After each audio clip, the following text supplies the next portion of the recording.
Post-game show is brought to you by Christ, I can't find it. The hell with it.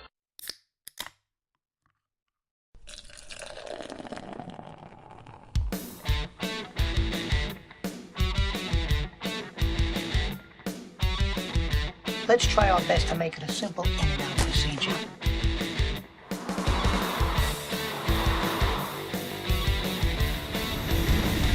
This is live. I'm on live TV. I would love to hear this. That's one hell of an ego you've got. Fat, drunk, and stupid is no way to go through life, son. Don't treat me like a moron. Try me. Forget it. If it's like beer, we'll have some. Once it hits your lips, it's so good. I just want to tell you both good luck. We're all counting on you.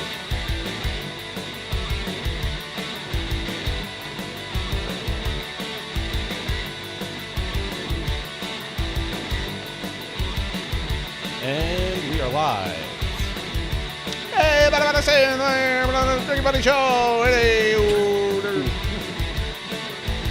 Mike didn't tell us he was going to do that at all. I did not see that coming. Wait, what happened to my random graphic over here? It's messed up.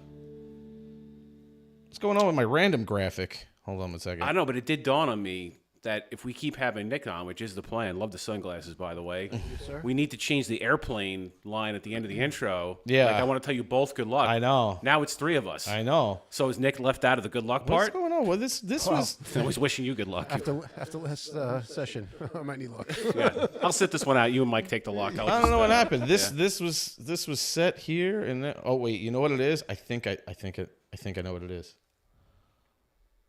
There we go. I forgot to set it for all 3 Oh, okay. sections. That's my fault. Oh, well, we man. are much brighter. Terrible. If you've ever seen our past shows, Mike, we film a broadcast from Mike's house, his basement. This is why Nick is wearing sunglasses. Yes, he's blinded by the new lights. Mike put in new recessed lights. And I'm not kidding, though. If you do look up directly at them, they're pretty bright. You get right? a little and halo so this effect has these lights are they're LEDs and they have 5 different colored settings. So this is the exact middle. This is the exact middle because it goes from warm to cool. That's how they So the warmer is more the yellowy. Oh yeah, it gets like white light. Then you don't want that. And then it's bright white light, which is the cool light. So this is like right in the middle.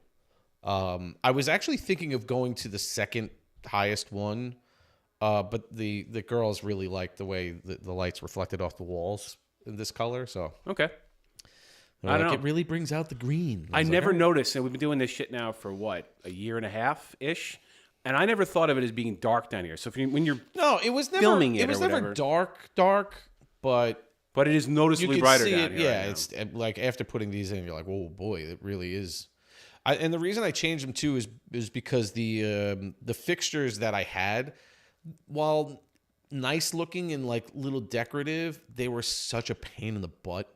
Like they really were, and the way they were installed was so half-assed. It wasn't us; it was our previous owner. The previous owner of the house had all this done. And I do that too, by the way. I always blame the previous owner. It really was. Well, he did a lot of the work. I mean, if you look around the house and everything first off, I mean, the basement was finished and everything like that, and you've seen the bathroom, and it's pretty nice and stuff. But if you were a contractor and you went and looked at some of the work that you look at and you go, what in God's name, who did this?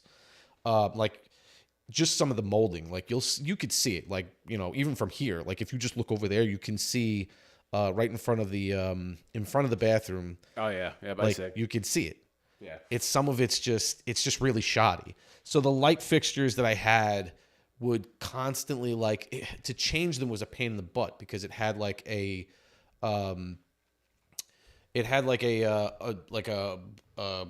molding type of rim around on it that in order to get the light bulb out you had to like kind of turn it and pull it out because it was like pinched in there and then you could get the light bulb out. But when you pulled it out, the whole thing would just drop. Is everything okay? We didn't see them. Okay. Can you help? No. Oh my God. Okay.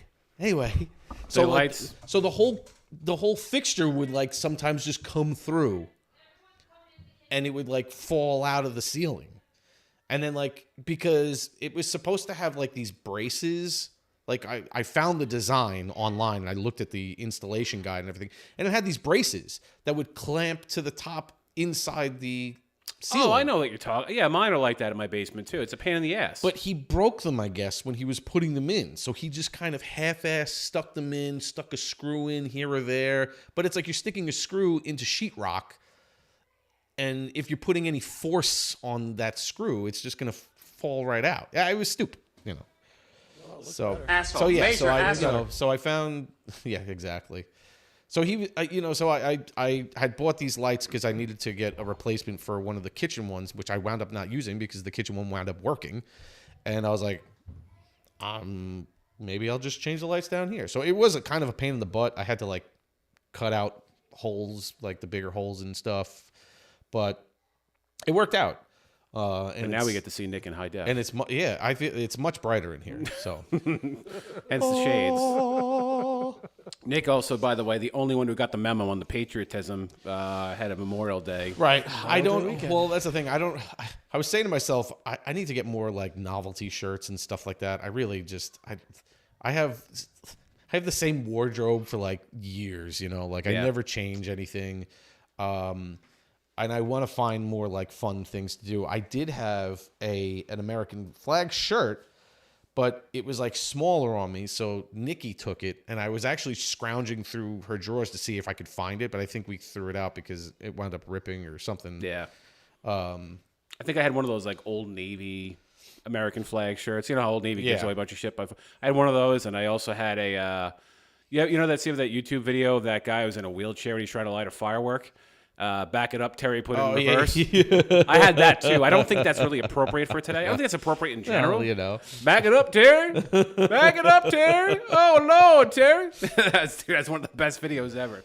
But I didn't want to wear that today. I don't think that's really appropriate. So I had a red shirt with a flag on it. I was like, I don't think red's gonna look good, especially with these bright lights. I think it would have looked good. Interesting. it would be camera going on. Well, it depends. It would either look amazing or you'd look like a giant fire hydrant. Yeah. One or the other. So. And we should talk about the beer we have today, too, right? So today we are trying out beers from Root and Branch, which is located in Copiague. Is that how it's pronounced? Copiague, yeah.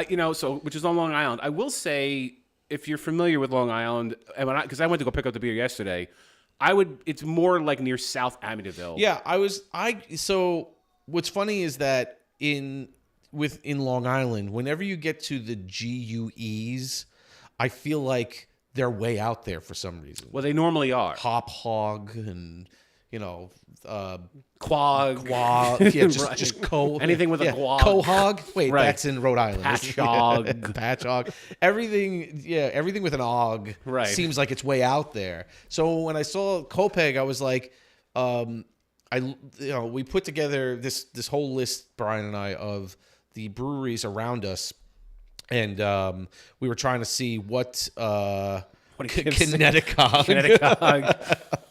We were trying to put together a list, and I was basically not rating them, but I was highlighting the ones that were a little bit further out. Like, so I basically said, it was like, all right, if it's longer than a 20-minute drive from either one of us, we'll consider that to be like a little further away. Yeah. Type of thing.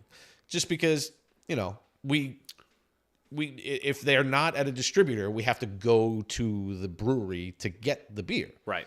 And, I feel like a 40-minute round trip is a decent trip just to pick up beer. Right? Yeah, oh yeah. I mean, I was basically on the cusp of that. That's what I was saying. So that was basically right there. And that's when I saw that Copiague was actually a little bit closer. I was like, oh, that's surprising. Right. I didn't realize that it's actually that close. And it's actually one of those things where, like, I've even said to Bridget, I'm like, maybe if we're going out east one day, just to be out there for something else, maybe I'll pick up beer from one of these other places and hold on to it just in case. That's what happened when I was at, when we did Treehouse. Not Treehouse. Somerset? Not Somerset. No. Oh my gosh, three. Oh, the one from Pennsylvania. Yeah. Oh my gosh, I'm blanking. I'm forgetting it too. It's something branches, wasn't it? Shoot. It is something with Branch, I thought. Or maybe not. No, because I'm no, thinking, no. I can't believe I'm blanking on this, and now it's gonna drive me nuts until I look at it. Yeah, imagine. It's not Root and Branch. We've No, already been We there. already tried this one before. it's Is Root and Branch Trouble's less? End. Trouble's End. Okay. But the only reason I got that is because I was in Pennsylvania with my family, and I Yeah. was like, let me see if there's a brewery out here that we like while I'm here. Let's pick up beer. Yeah. And it was cool. I think a few people either from Pennsylvania or from that brewery checked us out that night. It was a nice little... It was good. Their beer was great. We haven't had a bad beer experience yet. And I'm not anticipating a bad one I don't think either. we ever will. Knock on wood. Yeah, No, I really we're don't. not. I really don't think we ever will because most of especially these smaller, the local breweries, they pour their heart and soul into these things. It's not just like an assembly line of beer being No, made type of they thing. are involved heavily in the. It's not process. It's not like it's in some like giant facility. They're literally in like some small space. Yeah, exactly. brewing So their I feel stuff. like it would be a rare occurrence that if ever, that we would find a beer from these places that we weren't really into. Yeah, I agree. And I will Lots just of different tastes, unique things that I would not have tried myself if we weren't on the show, type of thing. Oh, we've said So it. I'm How very much more have both of us come around to becoming IPA people, yeah. You're not even really like a big IPA guy. Nope. But you, I think, first of all, I think just I mean, being the in last this. time I was on the show, you had 3 IPAs, and I was good. I liked them. It was fine. Yeah. Right, as I'm saying, like I think it wouldn't be your go-to. No. But I don't think you didn't enjoy them. I think you still I did enjoyed enjoy them. Yes, but Yeah. if I was at a bar and I saw a bunch of beers on tap, that would not be one of mine. I would Right. pick. Yeah. But I tried it and it was good. I enjoyed it. Yeah, so that's what we're saying. Like now, because of this show, I feel like I'm more apt to actually test those beers if I'm at So now, if you a go to a brewery. bar and you see something on tap for IPA, Now, a you're like, lot "Oh, of the let's try times, though, it's like if I see an IPA from a major distributor type of beer, I still will shy away from it because I feel like those will still probably taste like the old IPAs. Yeah. Yeah, I feel like these more like craft brew places, their IPAs are a little bit more flavorful and not as processed tasting. Yeah, They just taste unique. that's how I would. I mean, that's how I think. And I'm not shitting on any beer place. I'm just saying No. I think the ones that we've tried locally, they've all tasted like you're like, yeah, I can tell it's an IPA, but it's not overwhelming the hell out of me. It's like, oh, Yeah. okay, it's an IPA, but like I could see myself having this for the next couple hours. Right. You know? Did you But get it any is- IPAs this time? But I mean, There is. So they are like Samuel Jackson's because it'll get you drunk. Yeah. Yes. Yes. I didn't look. The only thing is, and I'm hoping maybe you did some homework in advance. So we have 3 beers from them. The first one we're trying is the Castle. Oh yeah, all right. So let me go to their. So the thing is with Root and Branch Brewing, they don't have this. They don't on their website. They don't have somebody updating the lists on their personal website of the beers that they have currently on tap and stuff like that. They actually use what do you call it? They use Untapped. The Yep. the beer, it's like it's just a general beer site that shows, it'll list the beers being offered at many different breweries. Which they're not the only ones that do that. A lot of them do that. A 'Cause lot they of don't feel them do like. it. I guess they don't feel But like. this was the first time that like we've actually, but we've had to find, there was a couple of them that we couldn't find the beers on their site either, and we found descriptions on Untapped and stuff like that. It's But like I feel 50-50 if they put it on the can or not. and I too, think so. and I think that those were actually like even fan descriptions and stuff like that were on there and stuff. So I believe that these guys intentionally put their stuff on Untapped. So Okay. And also a bit of the information I got. I didn't get a chance to speak to the gentleman I picked the beer up from at length because they were actually I picked it up on what the hell was this? On a Thursday. Ordered it on a Tuesday, picked it up on a Thursday, and he told me they actually rotate their beers out, their canned beers, every Wednesday. So he said there was actually the possibility that when I ordered it on Tuesday, Oh, you wouldn't get it. that I wouldn't get it because they would have had a Yeah, I different thought I variety of read cans. that. I thought I read that they do a weekly cycle on Yep. their beers. So it just fun fact: if you're listening and you order from Root and Branch, you can go on. The cool thing is you can order ahead of time with them on their website. But if you're going to order on a Wednesday or a Thursday because I guess that's when they do the rotation. Yeah. And they'll update the site to show what they actually have inventory of. So I got lucky; they actually still had the same beers when I went there. But here we are. All right. So my mouth is watering. Yes, Nick is just like, when can we drink the beer? all right, so we're going to start off with the Castle, which is an American pale ale, Yes. not an India pale ale. So this is the Pussy pale ale. I mean, It's a Memorial Day pale it's ale. not. That's right. I wanted to start with American. That's you go. exactly Yeah, where. it's it. American, So it's Memorial obviously Day. it's not. can right in front of the fridge. It's not as heavy on the alcohol. Do you know what it is? It is this is a 5.5. This is the Castle. It's got it's actually pretty nice. So it's got a sub name, Mosaic. And it says it's a multi-oat wheat American pale ale brewed and dry hopped entirely with Mosaic hops. Okay. All right. 5.5. 5.5. That's not bad at all. No. So I guess it's considered it's New England when it says American pale ale. I guess it's considered New England pale ale, I don't know. I guess so. No clue. right? Like a NEPA instead of an IPA. Then they have by the way, there's also a quote on this can from Franz Kafka. Ready, Kafka? Ready, Kafka. Sorry, I had to. Yeah, I don't know. I don't know who the hell that is, but it's funny too. Like, so I don't want to. Well, wasn't Kafka was the Offensive coordinator for the Giants. No? He wrote the book. What was it? Or the story Metamorphosis or something like that. That's why it's quoted. That's why he says it in Spaceballs, because they transformed Spaceball 1 to is that true? Mega Maid. It was some. I think we read it in high school. I think a Kafka thing, and it was like about him turning into a bug or something along those lines. I'm curious. I'll look it up. Right, yeah, I'm super uncultured and uninformed. But so I'm pretty sure Kafka wrote something. So what is this quote? It even says, "It was late in the evening when Kay arrived. The village lay under deep snow. There was no sign of the castle hill. Fog and darkness surrounded it. Not even the faintest gleam of light suggested the large castle.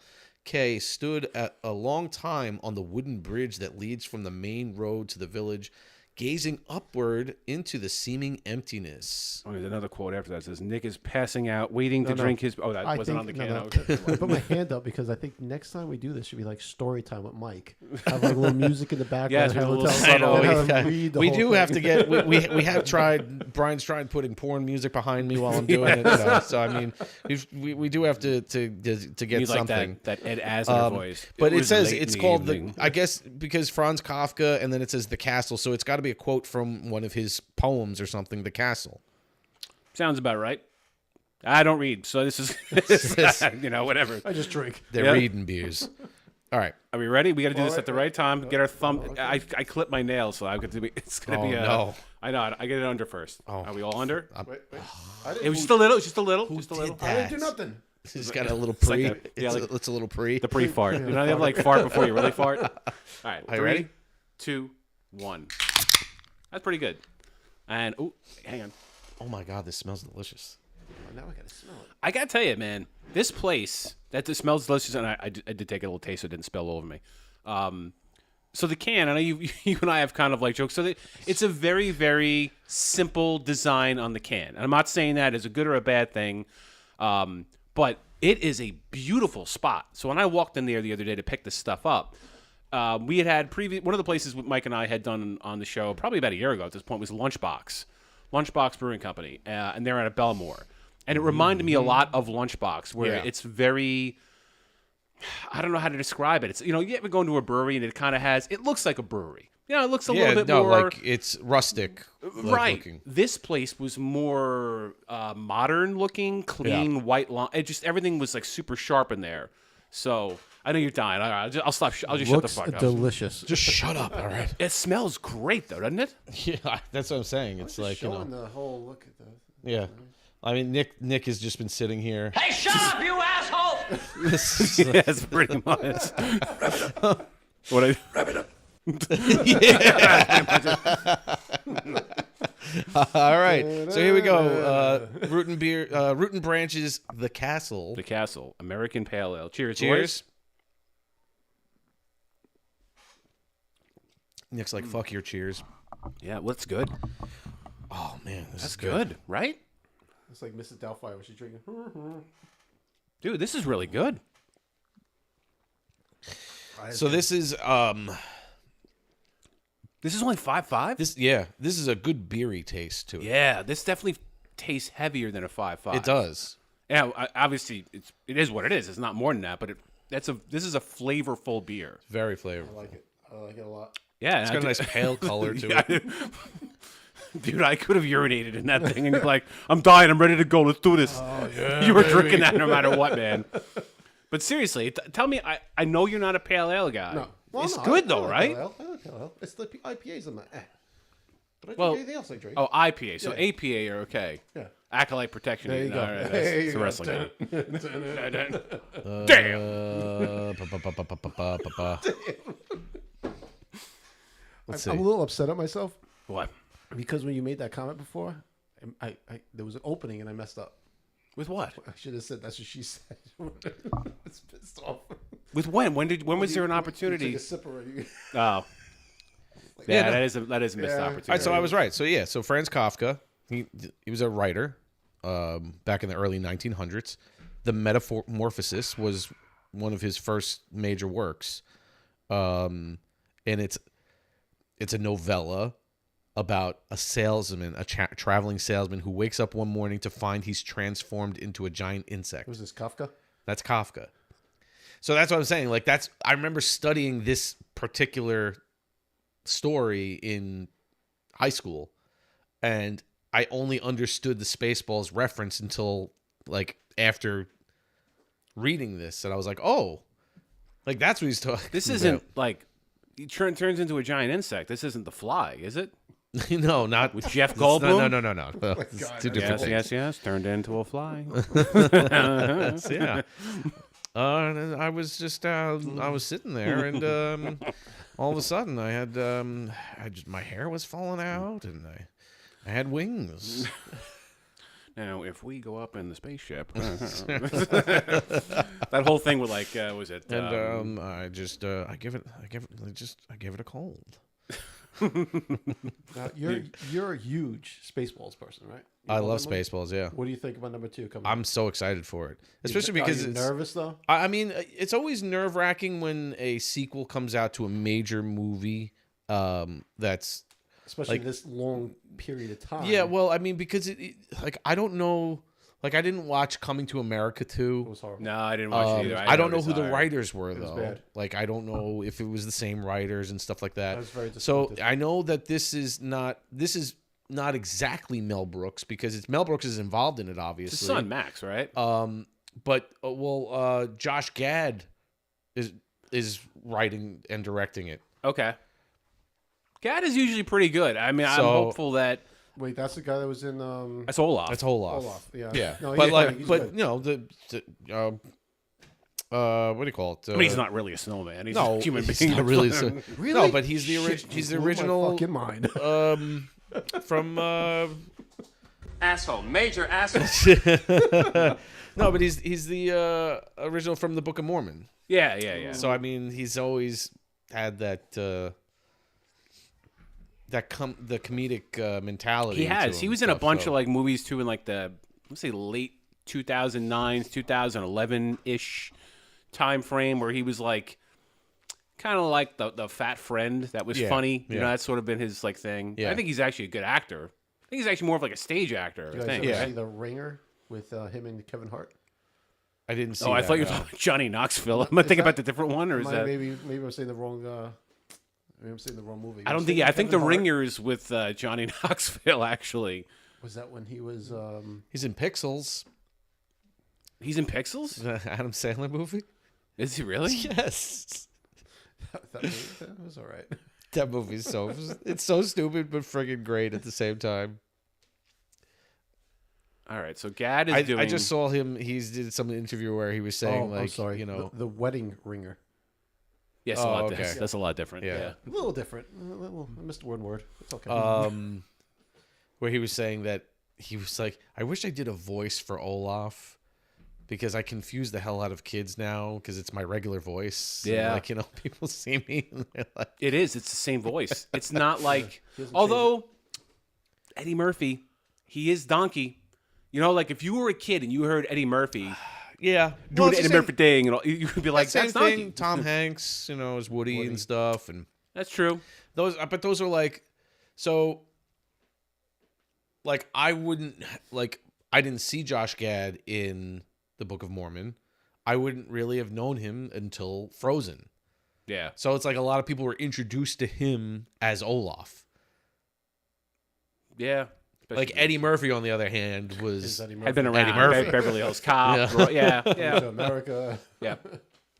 Although, you know, it's funny about that kind of a thing with like voice acting things was, I think the first movie I knew Bruce Willis in was Look Who's Talking.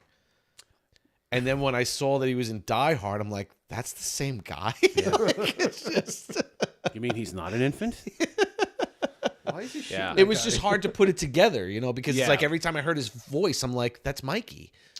Right. And you've already associated that voice with a baby, a toddler, Yes. whatever it was in the movie. And then he's actually like a 50-year-old man, balding, smoking. Right.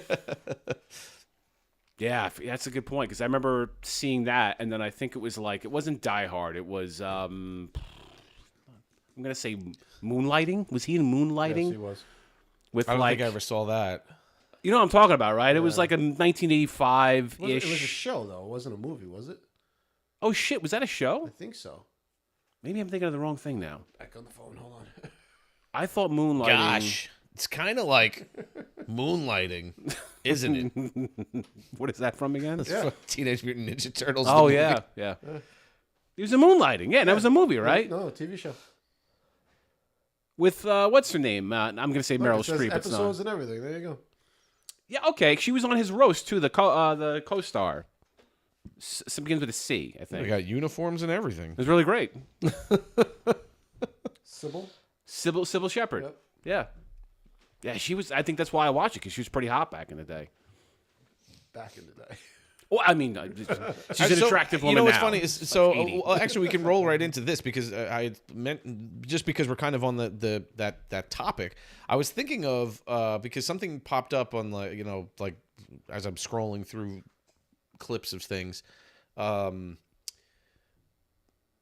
sitcoms like back in the day and stuff like that, and I've tried looking for, like, the kids want to watch something, but they're watching YouTube shorts constantly. I'm like, can you get off the goddamn shorts, please? Can we, like, watch something that has some kind of a storyline that is a couple hours long? They get invested in characters and development, and, there's a beginning, a middle, and an end type of thing. And so Juliet's always like, well, I don't know what to watch. So I'm, like, scrolling through the TV, and I'm like looking at all these like Who's the Boss? Sitcoms. No, it's all new stuff. Oh. And I'm like, I don't know what any of this shit is. But I was thinking about a lot of like the old like 80s and 90s sitcoms that we used to watch. And then I was also like thinking about how some shows where they were like super popular and I fucking couldn't stand them.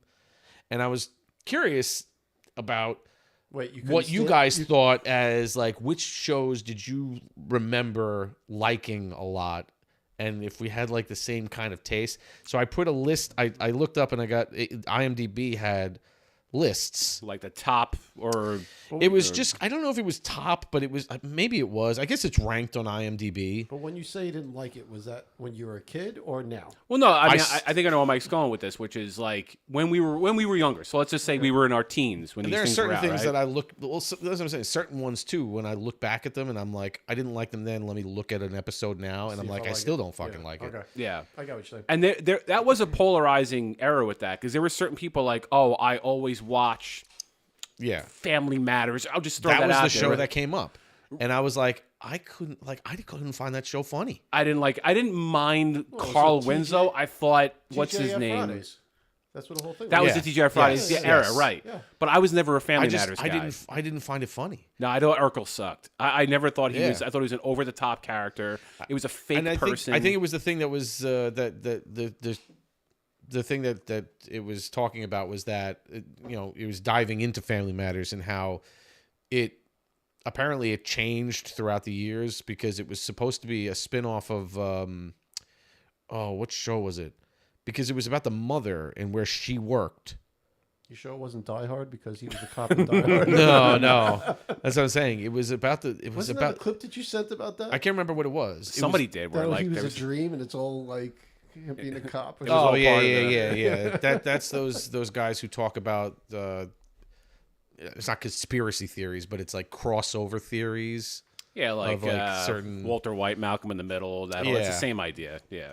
But it apparently the show was a spinoff from, I can't remember which show it was, but the mother in the show, she was a character in this show, and then they did a spinoff of her and her family, which is Dude, what I don't family even. members. I don't even remember a mother. in Right. this fucking So then the thing is that it wasn't really doing well, and then they introduced Urkel as like a way of like comic relief type of thing, and then all of a sudden he took over the show, and then basically by the fourth or fifth season or whatever, it just became like the Urkel show, Yeah, basically. which is probably why I didn't like it because I thought it was too much Urkel. Carl Winslow was fine for me. I thought he Yeah. was actually like a decent character on the show, in the same way that I liked. But like, that's Phil's probably father. It's probably why I didn't like it either, because most of the times back then when I was going to watch it, it was all about Urkel, and I was like, I just don't find his character funny. yeah, I find him like didn't irritating. hit with me at all. I might be. I'm a little different. I kind of like the show as a kid. It was on the other day, and I watched one. It is stupid. Okay, So, all I'm right. with So you that's on a- that but aspect. that's part of what I think what he was going to get at, which is like you said it now. Certain things you went back and watched it, you're like it still sucks. Yeah. But maybe you go back So and watch it, and you think it was here's better. a list from IMDb of a bunch of shows. So there's actually two different ones because I looked up the 80s and the 90s. Okay. So these are, it's basically whether it started in the 80s or it started in the 70s and ended in the 80s or carried it into the 90s, whatever it is. So it's like a mix of a whole bunch of different things or whatever. Okay. So it's like obviously like the first one they have on here is Cheers. Did you guys watch Cheers? I did. Did not. Not religiously though. Like there are certain people that are Cheers like Yeah. nuts. But I So- liked it, but I didn't love it. I used to watch it a lot. See, back in the day, there weren't a lot of shows that I watched back then religiously and got one episode after the other all the way through until like the conclusion of the show. Yeah. Most of the time it was like I was watching them every day. They were most likely repeats because it was just that's Oh, it's the syndication. afternoon shows and whatever. And I watched a lot of them in order, but it was probably for just like maybe a couple of years, and then I stopped watching them type Yeah. of thing. Yeah. So me was I knew about the show at that age. Never seen it, never knew about it. But I mean, I knew about it, but I didn't watch the episodes. Now I get the clips on Instagram. Fucking Oh, they're great. hysterical. Yeah, I hysterical could clips. see myself going back and watching it now. Cheers yeah. is one of the funniest Norm, shows of like all they have time. these whole things with Norm. Everybody Yeah. says his name. That's fucking one of the great. funniest shows of all time, and I want to watch it from beginning to end. I think I have seen every single episode with me and my between me and my family, and that was actually that was one of those shows that actually back in the day I watched not religiously all the way through, but I watched every episode at some point back then while it was still airing, and I remember watching the last episode of it. Yeah. That show was just unbelievably funny. That's one of those shows that my brothers and I always quote. just because it's Yeah, I have fantastic. to go back and watch that on Hulu. How about Different Strokes? Similar to Cheers, didn't see all of them, but I like Different Strokes. Yeah, I did. remember watching it, but I couldn't tell you anything about the show at this point. Just, I don't really remember. Only reason why I remember this one episode. It's kind of disturbing. There's an episode where I guess like Arnold and the girl or whatever get kidnapped. Oh yeah. That clip came up on. It came up recently. on mine, like on my Yeah. feed. I'm like, did somebody in my family get kidnapped? Yeah, like why am I getting that? this? Was crazy. But I it went was back like, and I it was like watched her professor or something like. Some yeah, weird and I thing. got to tell you, it is like over the top creepy. So you can find like Google Different Strokes kidnapping. But that was the thing that that's they 80s, did back. right? But that was the thing that they did back then. Yes, that was 78 to 86. But if you watch this clip, this guy plays the character so poorly. Yes. It's just like, I'm going to molest you, little girl. Yes, yeah, it really Like, was. It's really it's was. like that. It was over the because top. it's almost because it's kind of like a what do you call it? A public service announcement type of thing. Like the way they did They those. have to have one of those episodes. The way a they season did just those, to the way they wrote those tell kids. episodes were to like teach people, not just be funny, but we need to teach a lesson about the dangers of certain things and stuff like that, or things that might come up in your kids' lives. It was like an but it's after-school always video, over dude. it's always over the top. Yeah. There was no attempt to be serious with the acting from this guy at all.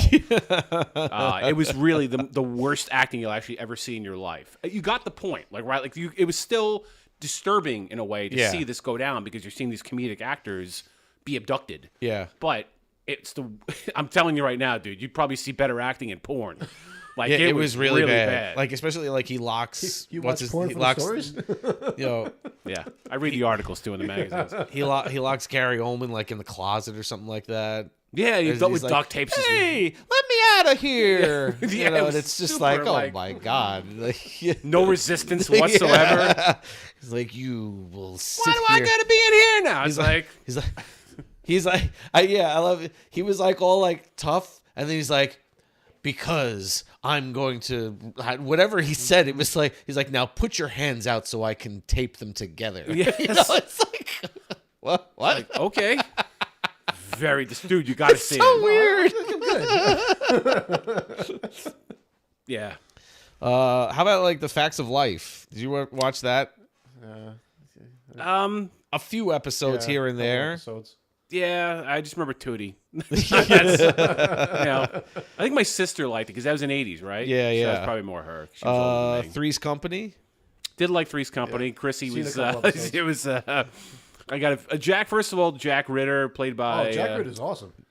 Who's that played by? By Jack Rieder. No, Is that- not Jack by, Rieder. The by actor's awesome. John Ritter. John Ritter. Jack Tripper. Jack Tripper. That's it. The actor's awesome. You know what's Sorry funny he is that died, like but, you know. back then when I saw those episodes, I always enjoyed them, but I didn't even understand the concept that what was really going on. Like I just saw them as three roommates, but I didn't realize he was supposed to be like he was pretending to be gay so that he could live with these two women. Yeah, I had no idea. That was like the whole that was the whole premise of Never it. knew that till you just said it right Yeah, now. Same. That was I had no idea. That was the whole premise of it. Yeah. Because the landlord didn't want the didn't allow co-ed. Wait, how is that possible? Because didn't he go to the bar with his friend and pick up girls and stuff But like that throughout the show? but whenever the landlord was around, he had to pretend to be gay. Oh, okay. That was like the whole That was thing. Mr. Furley, right? Yeah. Okay. Looked like a lion. Like, Yes. It's like I didn't realize that, but I that's like had the no way idea. it was. Like he wasn't supposed to be like he didn't allow co-eds to to live in his complex, I guess, or whatever.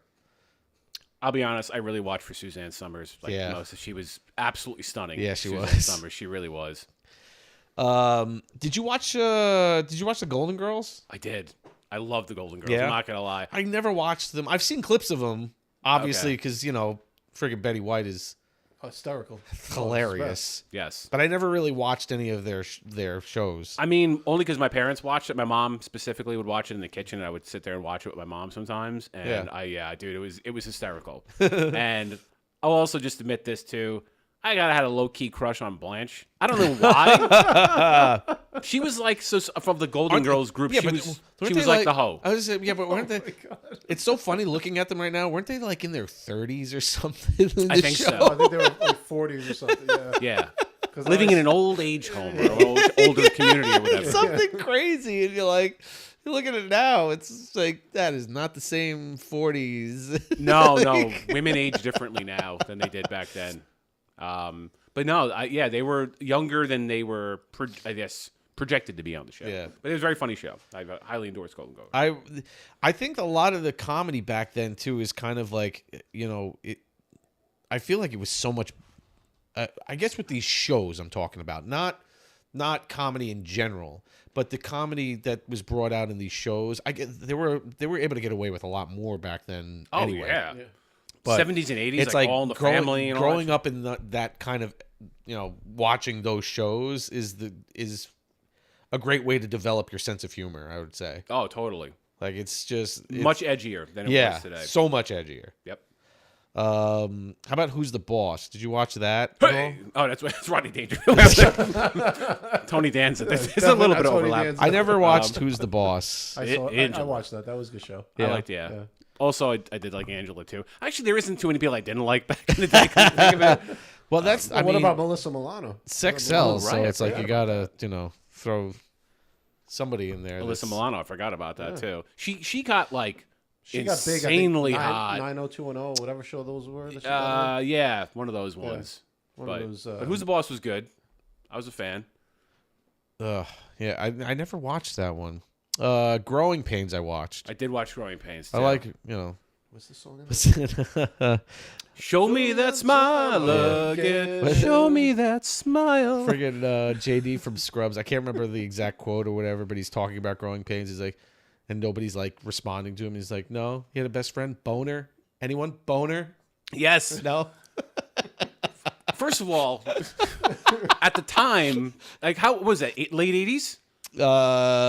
85 to 92. So I'm watching this show, and it doesn't dawn on me that this guy's friend's name is after an erection. I know, it's so weird. It didn't hit me until I was older. I'm like, they named a friend after an erection?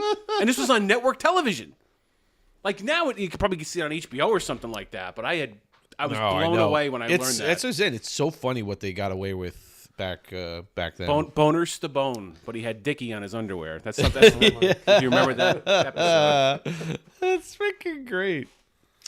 Full House. Did you watch Full House? I did. Yes. Most of the episodes. That's one of the other shows that I watched probably every single episode back in the day, but probably not in order. Type of thing. Yeah. And even back then, I knew a lot of it was hokey, but with like the lessons and stuff. But that was also what's funny is that's also besides that and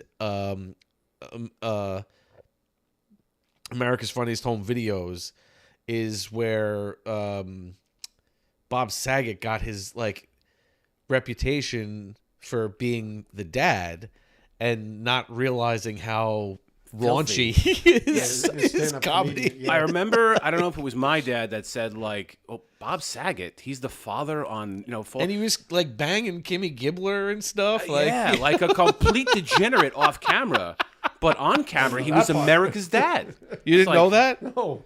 Oh God, yeah. Oh, Bob Saget's a complete. No, I knew he was inappropriate. I didn't know. R.I.P. Bob. He's I mean, passed, obviously not when she was little, but it's like when they were the older siblings. So eventually, when they were old enough, I'm not gonna lie. I had a crush on Jodie Sweetin. Yeah, that's not. Yeah. I mean, when she was an adult, or Well, we were the same age when I was a kid. Yes. Oh, okay. Yeah. No, she was cute. She was cute. cute. Yeah. She got really bad. cute as an adult too. She looks. So No, she looks good, but same age, so you see her on she TV. fucking fell. She fell into some hard times. Oh yeah, she had a drug problem and everything. Yeah. She definitely turned her life around. I actually watched that show mostly for Dave Coulier. Yeah. And specifically Mr. Woodchuck. Yeah, we did that. You did that. We did that. Is it made out of The door, blah, blah, wood? he would do the whole thing with the. I don't know why that goddamn puppet got me every time. That was good stuff.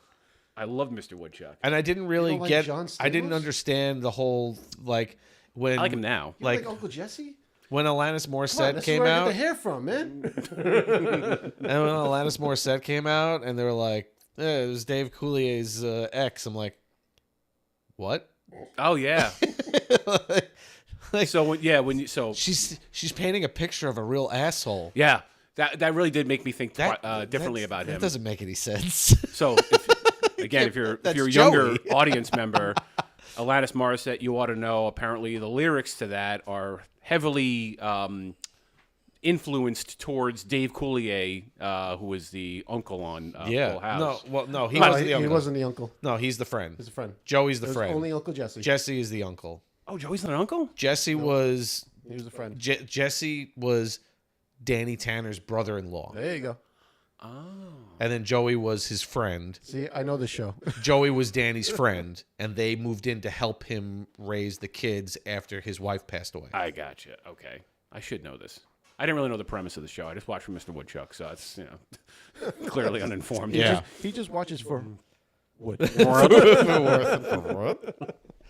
How about Charles in Charge? Yes. Did you watch that? Show? Yeah. I watched that. That's one of those ones that I watched here and there type of thing. His best friend was Buddy, I think, right? Buddy, yes. Yeah. He Was it Buddy Lembeck? Buddy Yes, Lembeck. Buddy Lembeck. Very good. Yes. God damn. Yep. Yeah, but I don't think. Was it Scott Baio, whoever the hell played Buddy Lembeck? And he was that wasn't the spinoff. The other Scott Baio show was the spinoff of Happy Days. No, I think there was a Charles. Was it two Charles and Charles? No, Charles in Charge. It sounds like a fucking. It's a law firm. Joni Loves Chachi. No, Joni Loves Chachi was a spinoff of Happy Days. I don't remember if Willie Ames. That's it. My brother's on. Matt's always good for this shit. Yeah. All right. That's who played Buddy Lembeck. Yeah, Willie Ames. I remember that. I remember that from the credits. Yep. Some of these fucking people. How about Webster? Did you watch Webster at all? I did. We named our turtle after. Did you really? I swear to God. I only watched an episode here or there. It was good. It wasn't great, but it was cute. I thought it was like Different Strokes, like Take Two. It kind of was. It was a knockoff of Different Strokes. That's what it seemed like. It's like, oh, we'll get a guy who has a growth issue, and it's like the same exact type of thing. Yes, like, they were definitely adopted, and there was something going on in the early to mid '80s where it's like, let's find the littlest black guy we can find and make a sitcom out of it. Yeah, that's basically what it was. Webster was a little bit of a different premise, obviously. I remember, you know what? Oh, I remember he was in a commercial where he's running and there's words behind him, and it was like, it's like one of those, like, it was, a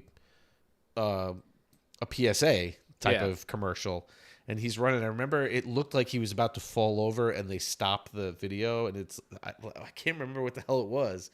But I remember him running from one scene to another in front of these giant words, Webster, and then he would end the show or the commercial would end with him doing this, but it looked like he was about to fall over, and they're like, "Let's just cut it right there." Yeah, yeah. And I could be wrong about this. Was there a crossover between Webster and Mr. Belvedere, or am I thinking the wrong thing? I thought Mr. Belvedere was on one of these shows as something and then became his own thing, or vice versa. Punky Brewster became Punky Boobster. She's not wrong. What was the Punky Brewster was the next one on the list, actually. Was it really? Yeah. And that was played by Soleil Moonfry? Yeah. That's a hell of a name right there, by the way. Soleil Moonfry. Soleil Moonfry. That was Punky Brewster. Moonfry. Not a lot. Just nodding along in his glass. Fried my moons any time soon. I remember watching an episode here or there type of thing. Well, the funny thing about Punky Brewster was that the guy that was in the Police Academy movies was the dad, I think, in Punky Brewster. He kind of sounded like this. Yes, that man, yes. he's a little English. Yes, Okay. yes. I don't know who the hell that is. That's George Gaines. Okay. But yeah. That's as soon as I saw him. What was he in? Shoot. What was he in that I'm thinking? But it's like a movie, but has the same. Oh, Tootsie. In Tootsie, he plays one of the actors in where Is that Dennis Hopper? Dennis Hoffman. Dennis Hoffman. Oh wait, Dennis Hoffman. Yeah, Dennis Hoffman, where he has to Dressed as a girl, right? They're doing the sitcom, and he has to kiss Dennis Hoffman. Oh, he had to kiss Hoffman in that. But Dennis Hoffman doesn't. He stops it and changes the script or whatever. Oh. I was supposed to kiss her. Yes, I remember that now. Okay. That's a great impression of that guy. He had such a weird voice. It was like kind of like a Kermit-esque kind of a thing going on. I've never seen that movie. Sorry. Oh, you never saw it? Never saw Tootsie? It's a funny movie. That's I good. know about it, but I've never seen it. Yeah, it's good. He's was told he would never find an acting job basically by his agent, and he's like, there's no acting jobs for you, and then he becomes a woman so that he can get an acting job. Everything's open. Yeah. Yeah. How about Married with Children? Did you watch that? Yes. Who didn't? I did not. What? I still can't find it funny. No, really? I really can't. Every time I've tried watching it, because I was like, maybe I just didn't like the humor back then. Every single time I watch it, I'm like, to me, it's like white trash humor, and I'm like, I'm not into it. Really? Yeah. So Yes, Cameron. the funny thing about that was, I think, and my brother's Good night, watching, so buddy. he can probably I tell love me. you. I don't think my dad liked it either. Like, I don't think my parents Okay, buddy. watched it, but I think, like, my brother and I might have checked it out once in a while, because it was sort of like, it was a little bit raunchy, even for like that. Yeah, I I don't know what it was. It's like, to me, it's like toilet bowl humor. I'm like, Really? yeah, I could not find it funny. And I've tried watching it as an adult too, and every time I watch it, I'm like, I'm still just not into it at all. The thing I didn't understand is the guy is a shoe salesman. They say he's broke, right? But he owns his house. And like, Well, yeah, and by the way, that house wasn't that bad. Like, if you actually really look at that house now, you're like, Well, the holy shoe- shit, this guy has a nice house for a sell shoe his shoes. salesman. I gotta for a say, living, back- but he can afford a house. Back then, it makes sense. Yeah, I guess Nowadays, no. he probably got the house in the 70s when it was $4,200 for Yes, the fucking exactly. house. Whatever it was.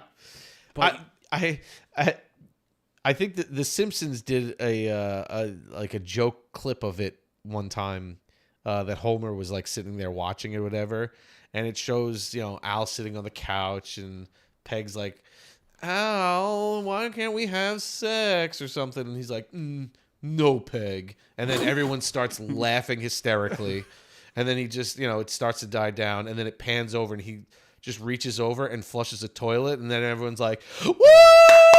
Yeah! And I'm like, to me, I'm like, that's exactly what that embodied. Like, it just, to me, I was like, I didn't. So pretty much, you were Homer Simpson watching. Yeah, it, like seeing it didn't, like none of the humor got to me, and people loved it, and I just never understood it. I think the characters resonated with the like beaten husband angle. I guess, you know what I mean? That's what Like, it is. Yeah. My only thing with that, It might be one of those things too, where it's like there are certain shows where if you watch the wrong episodes for the first time, and that's the first time you're seeing it, you will be totally turned off by the show. And then it's like, you need to watch this episode. You need to watch this season. You need to watch this season type of thing. Like The Office. Like if you were to watch The Office, like just the first season of The Office, you might think that is the worst show ever because it's so awkward. yeah. Well, Michael Scott had his hair slicked back. Everything was everything weird, was yeah. so awkward. Like they were funny, but it was also like uncomfortable funny. Yeah. And then as the show went on, it became hilarious. Yep. So if you didn't watch, if that's the only impression you got, you might be like, I don't want to watch this show. Yeah.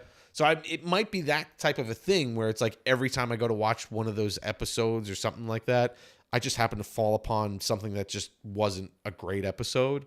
And I'm like, this. I mean, all episodes were the same, pretty much. The same concept. if I was just if going to you didn't say see one it episode you didn't wasn't like, really all that different from episode to episode. Yeah, my The brother. other thing to say is the Al Bundy became Modern Family, which he did good in there. Well, yeah, my brother kind of made this point. Like, he didn't like Al.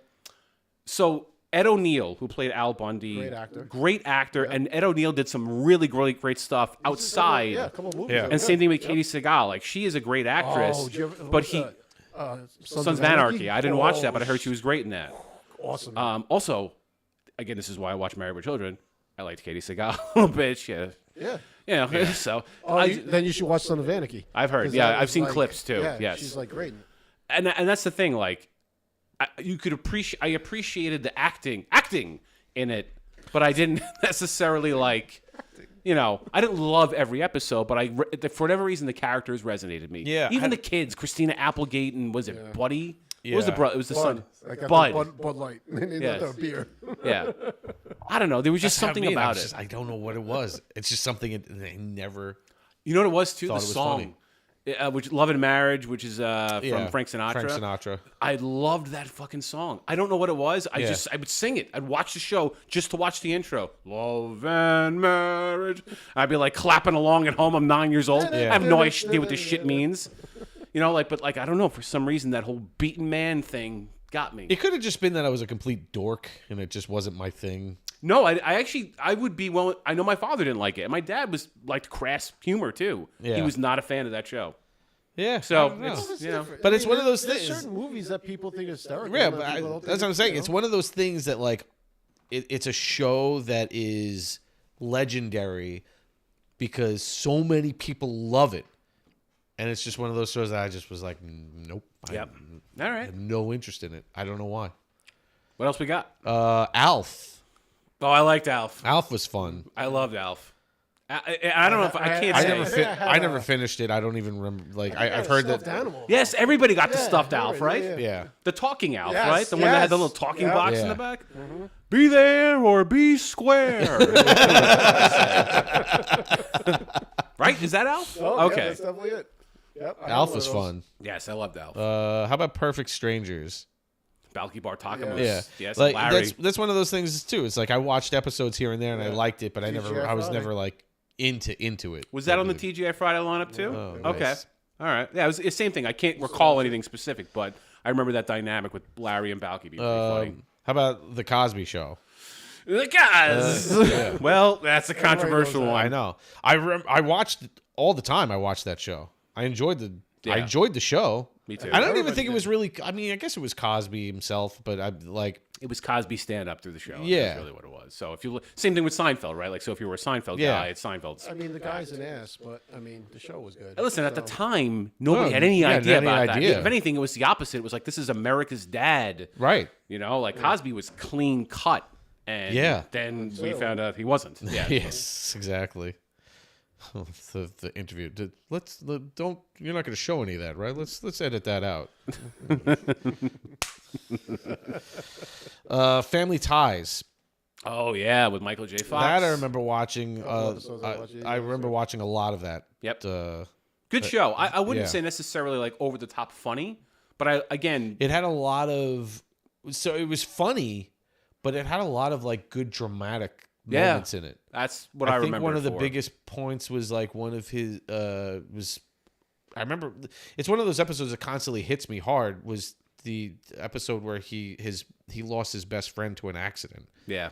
And that was like even back then just like thinking about I remember how like rough of an episode it was, especially for a show that was a comedy show. Yeah. And that whole episode was zero comedy in it. None. It was just how he was dealing with his friend and things that he thought maybe he could have changed if he told him not to do this, and it was just like, holy God. Yeah, that might have been one of those episodes that had like the disclaimer beforehand or something like that. I forget. Did they have disclaimers back then? A few of them did. Did they? Like I don't think they gave a shit back then. Well, got a point. He does have a point. Well, similar to the kidnapping of Arnold and whatever, and like they would say like, if you've seen, there was some sort of like disclaimer at the end of that saying if you're been a victim of or whatever it is. At the end of the episode, they had McGruff. Just take a bite out of crime.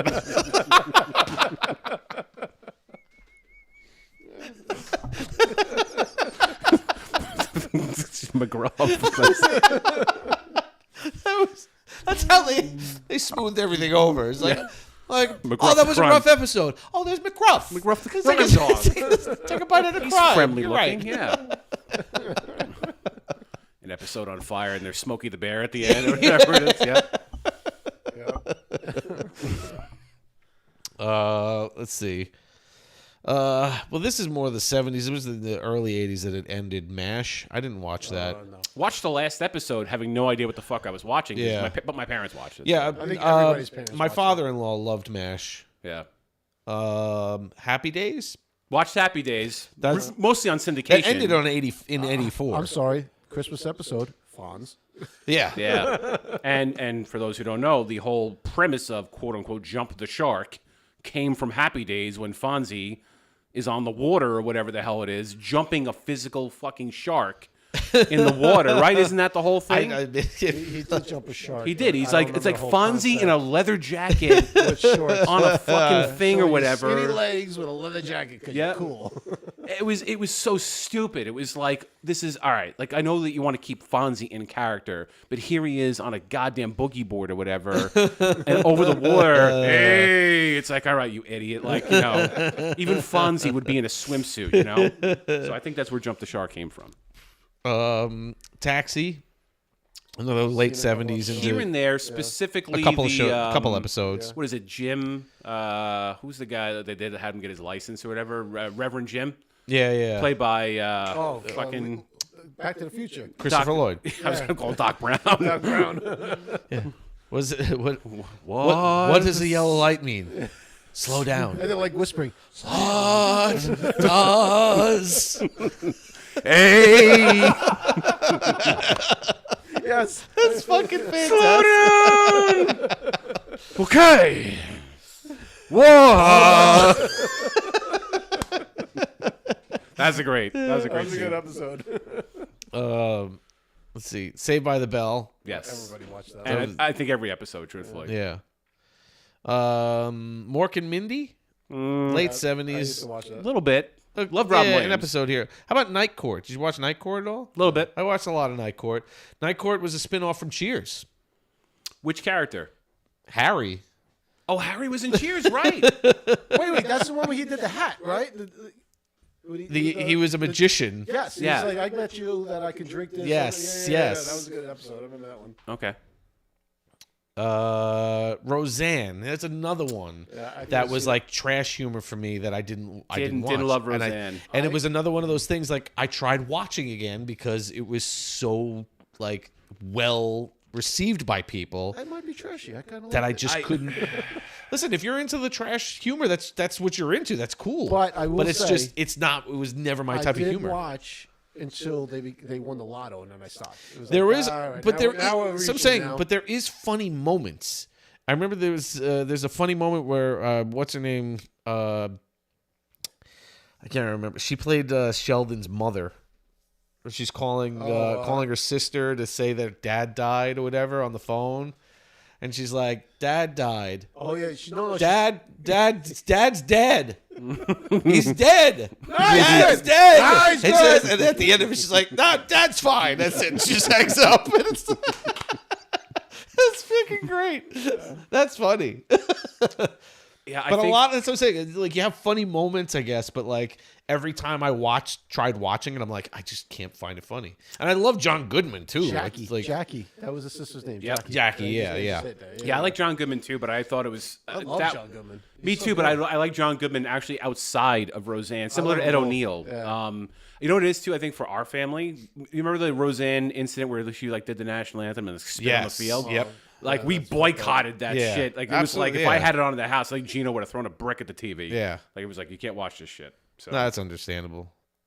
The Dukes of Hazzard. Did you watch any of that? just a good old boy. I never really watched any of that. I mean, I knew about Boss Fucking- Hog. I mean- I love the car, But but I mean- I had a little matchbox in the There's car. The funny thing about Like that Daisy is, Duke, I don't like- remember watching the shows, but I had like Hey. the toys. Shorts. Daisy Dukes. I was a kid when I think came out, so I had like the sheets for my bed. Dukes and Yes, everything, yes, yeah. we had stuff. And I Yeah. had toys, but I never seen an episode. Yeah. I think. We watched. I didn't a little even bit. realize. So it's like I watched Smallville Oh, and one of the best shows. the One of the episodes. The father is Bo Yep. is Bo Duke, and then his brother actually shows up in one of the episodes, and it's the guy who plays Luke Duke. So it's Bring up the car without the Confederate flag. Yes, yeah. I didn't watch Benson. Did you watch Benson? A little Never bit. even heard of it. Yeah. That's you know the actor if you've seen. Yeah, he was in yeah, I know who he was is. in a movie too with with Morgan Freeman. Yeah, no, Lean on Me. Yes. He was like the superintendent. Yes. I can't say the line, but there's a. Oh yes, exactly. Yeah. Let's Yep. Let's just go. Just Google it. Did you watch Laverne and Shirley at all? Mm, I didn't watch that. I know about it, but I've never seen it. Mr. Belvedere. yes, Belvedere. I mean, I never watched Mr. Belvedere, but maybe I've seen an episode here or there. love the sweater. Yeah. Those were the types of shows I said like I didn't really mind them. Like I just didn't watch them. Here and there, you know. The Jeffersons. Did you ever watch? Watch the Jeffersons. George Jefferson, great character. I never watched an episode of them, but I've seen clips here and there and stuff. Yeah, and like I that. think was it 227 was a spinoff of the Jeffersons. Well, the Jeffersons was a spinoff of All in the Family. Oh, okay. So they're just spinning off each other. Okay. Yeah. All right. I'm pretty sure it was I think it was. because that was like the only black friend that he had Right. in All in the Family. Right. So what? Jefferson's was like late 70s, early 80s. Yeah, 75 to 85. Oh shit. Okay. That's a good run. I don't know this one. Head of the class. Oh yes. My brother definitely knows this with this like British guy teaching. Yeah, I was just saying like Something Connors or something like that was the fucking lead actor's name. I got nothing. Oh, Matt's gonna bail me out here. I've definitely watched Head of the Class was a good show. Underrated. It was only had like 5 or 6 seasons, but I want to say it was a high school teacher. I think it was a high school teacher. Watch my brother left and he's walking the fucking dog now. I'm telling you, I know Head of the Class was like, you would notice the lead actor. You would know the lead actor if you saw him. Yeah, no, I'm saying like I feel like he was a British actor or yes, something yeah. like that. Billy Connolly. Billy Connolly, there you go. He may have been a comedian. Yes.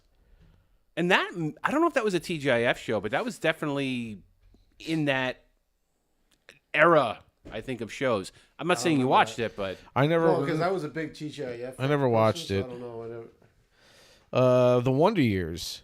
Yes. yes, Wonder Years 100%. Yep. You know what's funny is that because it's weird that the Wonder Years was late 80s, but it just because of it taking place in like the 60s, it seemed like it was a 70s show. Yeah. Yeah. You know what I'm saying? And my brother's right. It did. There was a different lead. Going back to the other one, Mr. Moore, played by Howard Hessman, Okay. was on Head of the Class. Who was another guy you'd know. If you saw him, you'd look at him, you go, oh, I know that guy. And then Billy let me see. Connolly, whatever, took over for him. Who did he say it was? Howard Hessman? Howard Hessman. I was going to say because it's He looks like every elder 80s white guy that you've ever seen in every show ever. Oh, okay. pretty Yeah. much. No, let's see. Yeah, I know. That picture of him doesn't look anything like.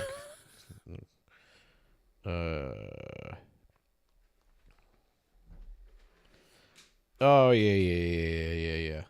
You've seen him. Like, he's not... I mean, I think that's maybe one of the only things he did that was notable. Yeah, but-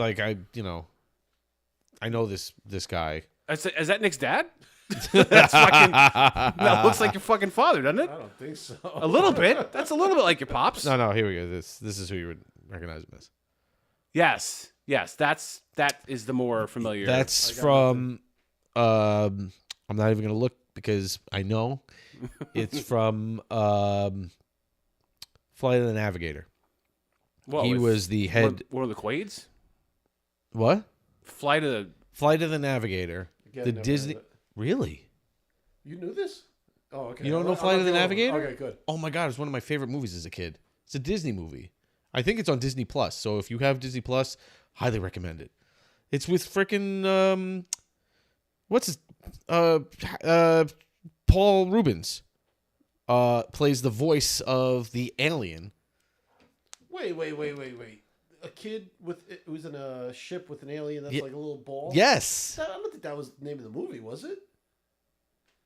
Oh, you're just giving me the death look. Flight of the Navigator. Yes. Looking up.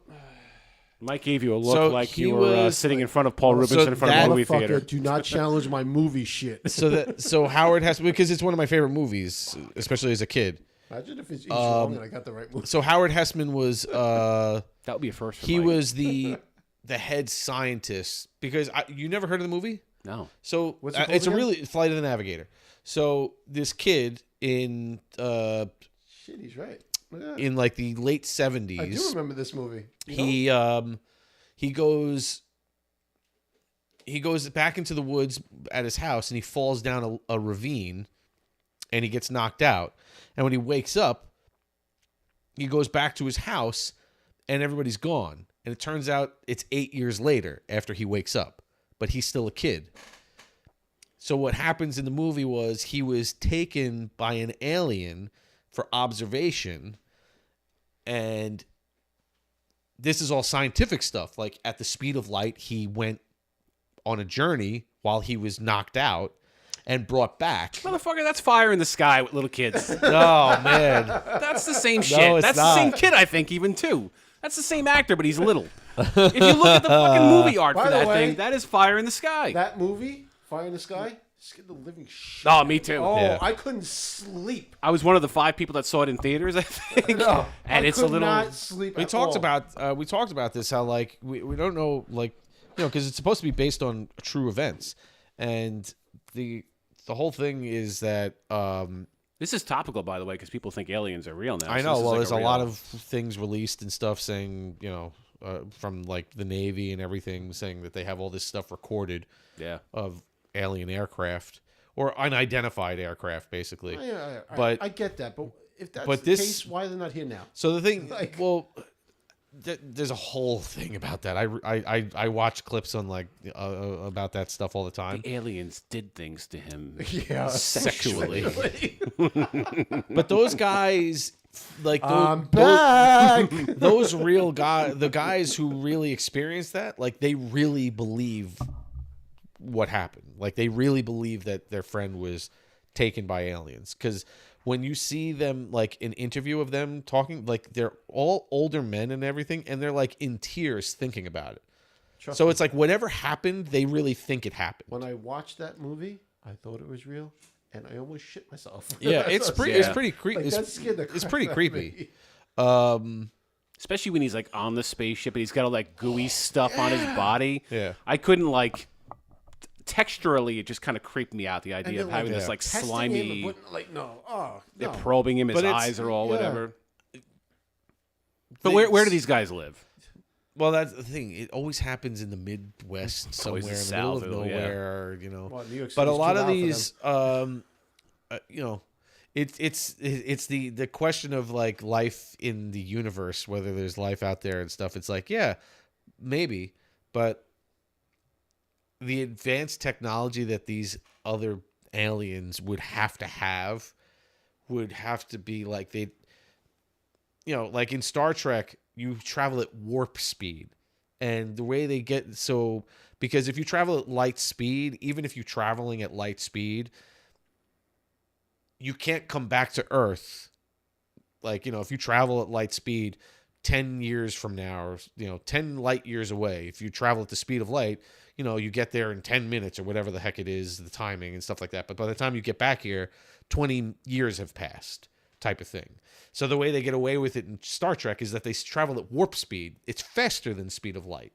So that's the only way that you can travel to get from one place to another in an instant in everybody's Never knew that. life. Look at that.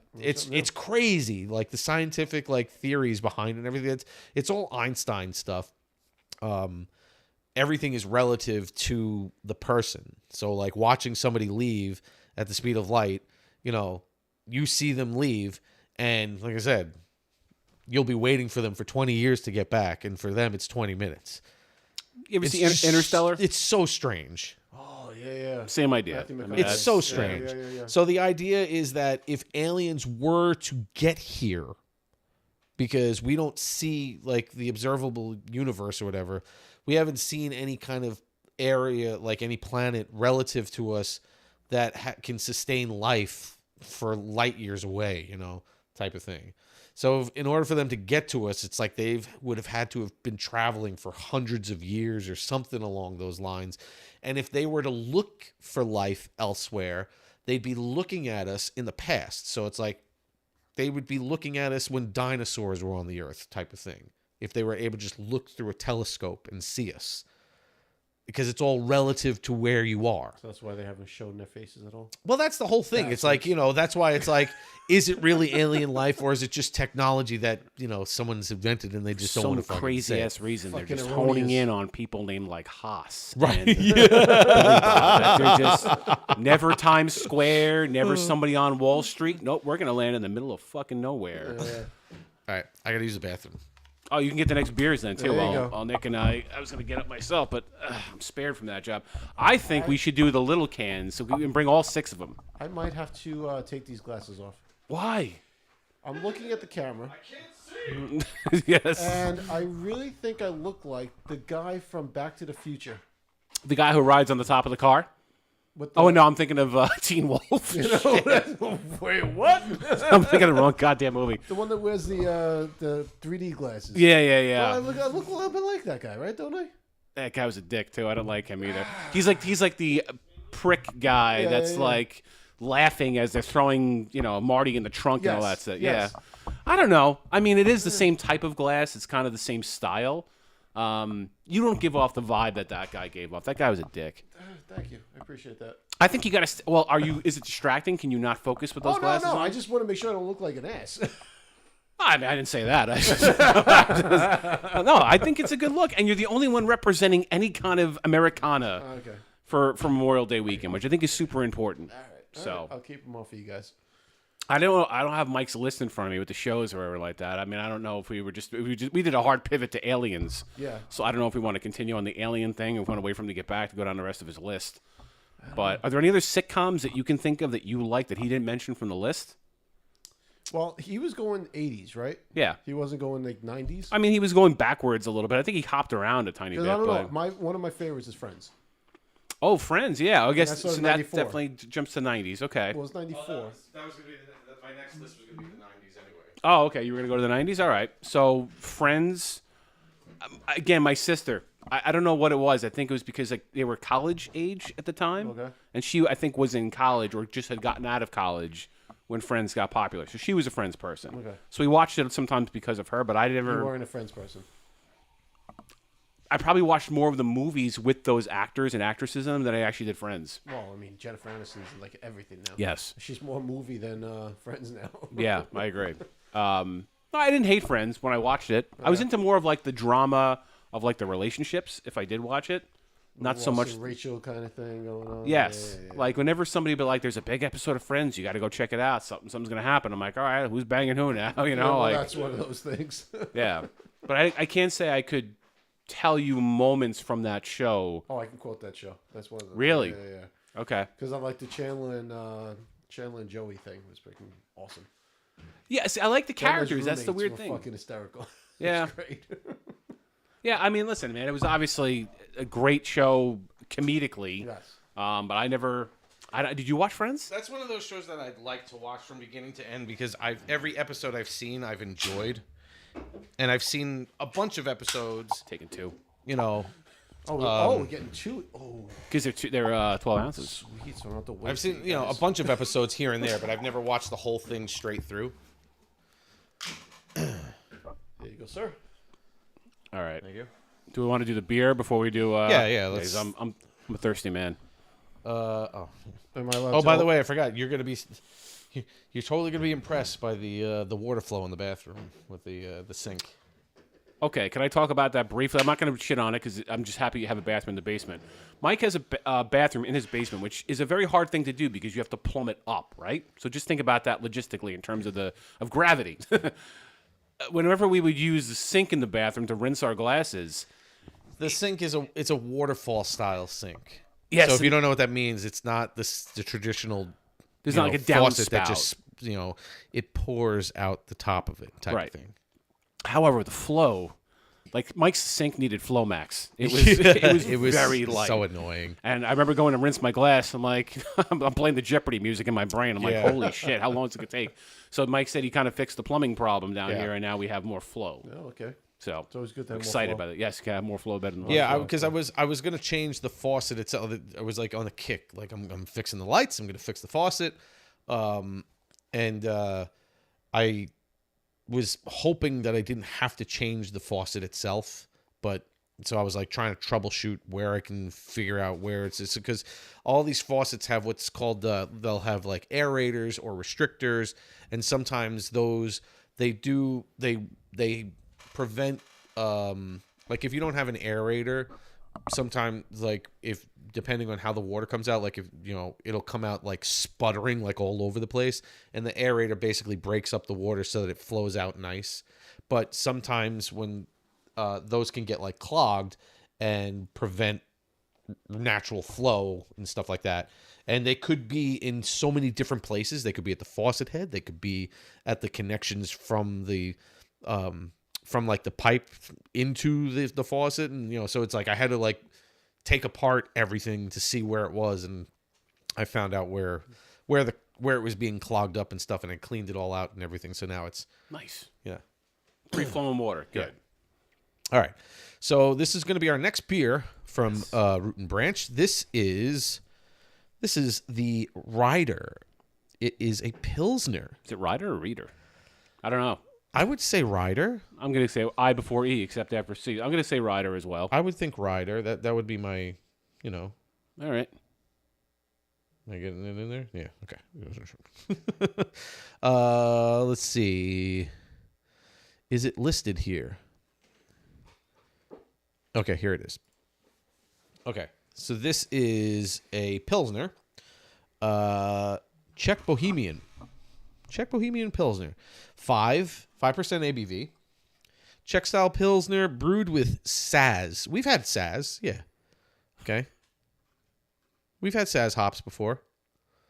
Now that we're doing this and we're reading about it, it's like all these different types of hops come up, and I'm like, oh, okay, yeah. We've had, it's funny because I can't, I wouldn't be able to put a taste to each hop type of thing. Yeah, I can't. You know what I'm saying? The only thing I can, not a hop, but I guess it would have to be one of those things where it's like you are specifically sitting there trying each one, going, okay, this is the Saz, this is the Mosaic, this is, I'd have to, and then you line kind of them put up it or all something. together, and then do it over and over and over again, and then you would start to understand what hops you're actually tasting. Right. Yeah, I'd actually like to talk to a brewer. One day we'll be able to do blind taste tests and tell you which hops are involved.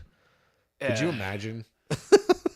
I'm a ways off on that. I'll be honest with you. My intellect isn't that good to begin with. As I said, it'll get you drunk. Yep. Bohemian Czech? Ready? Is this the... Is this the real beer? Are we ready? Or, listen, Mama! Is this just partake?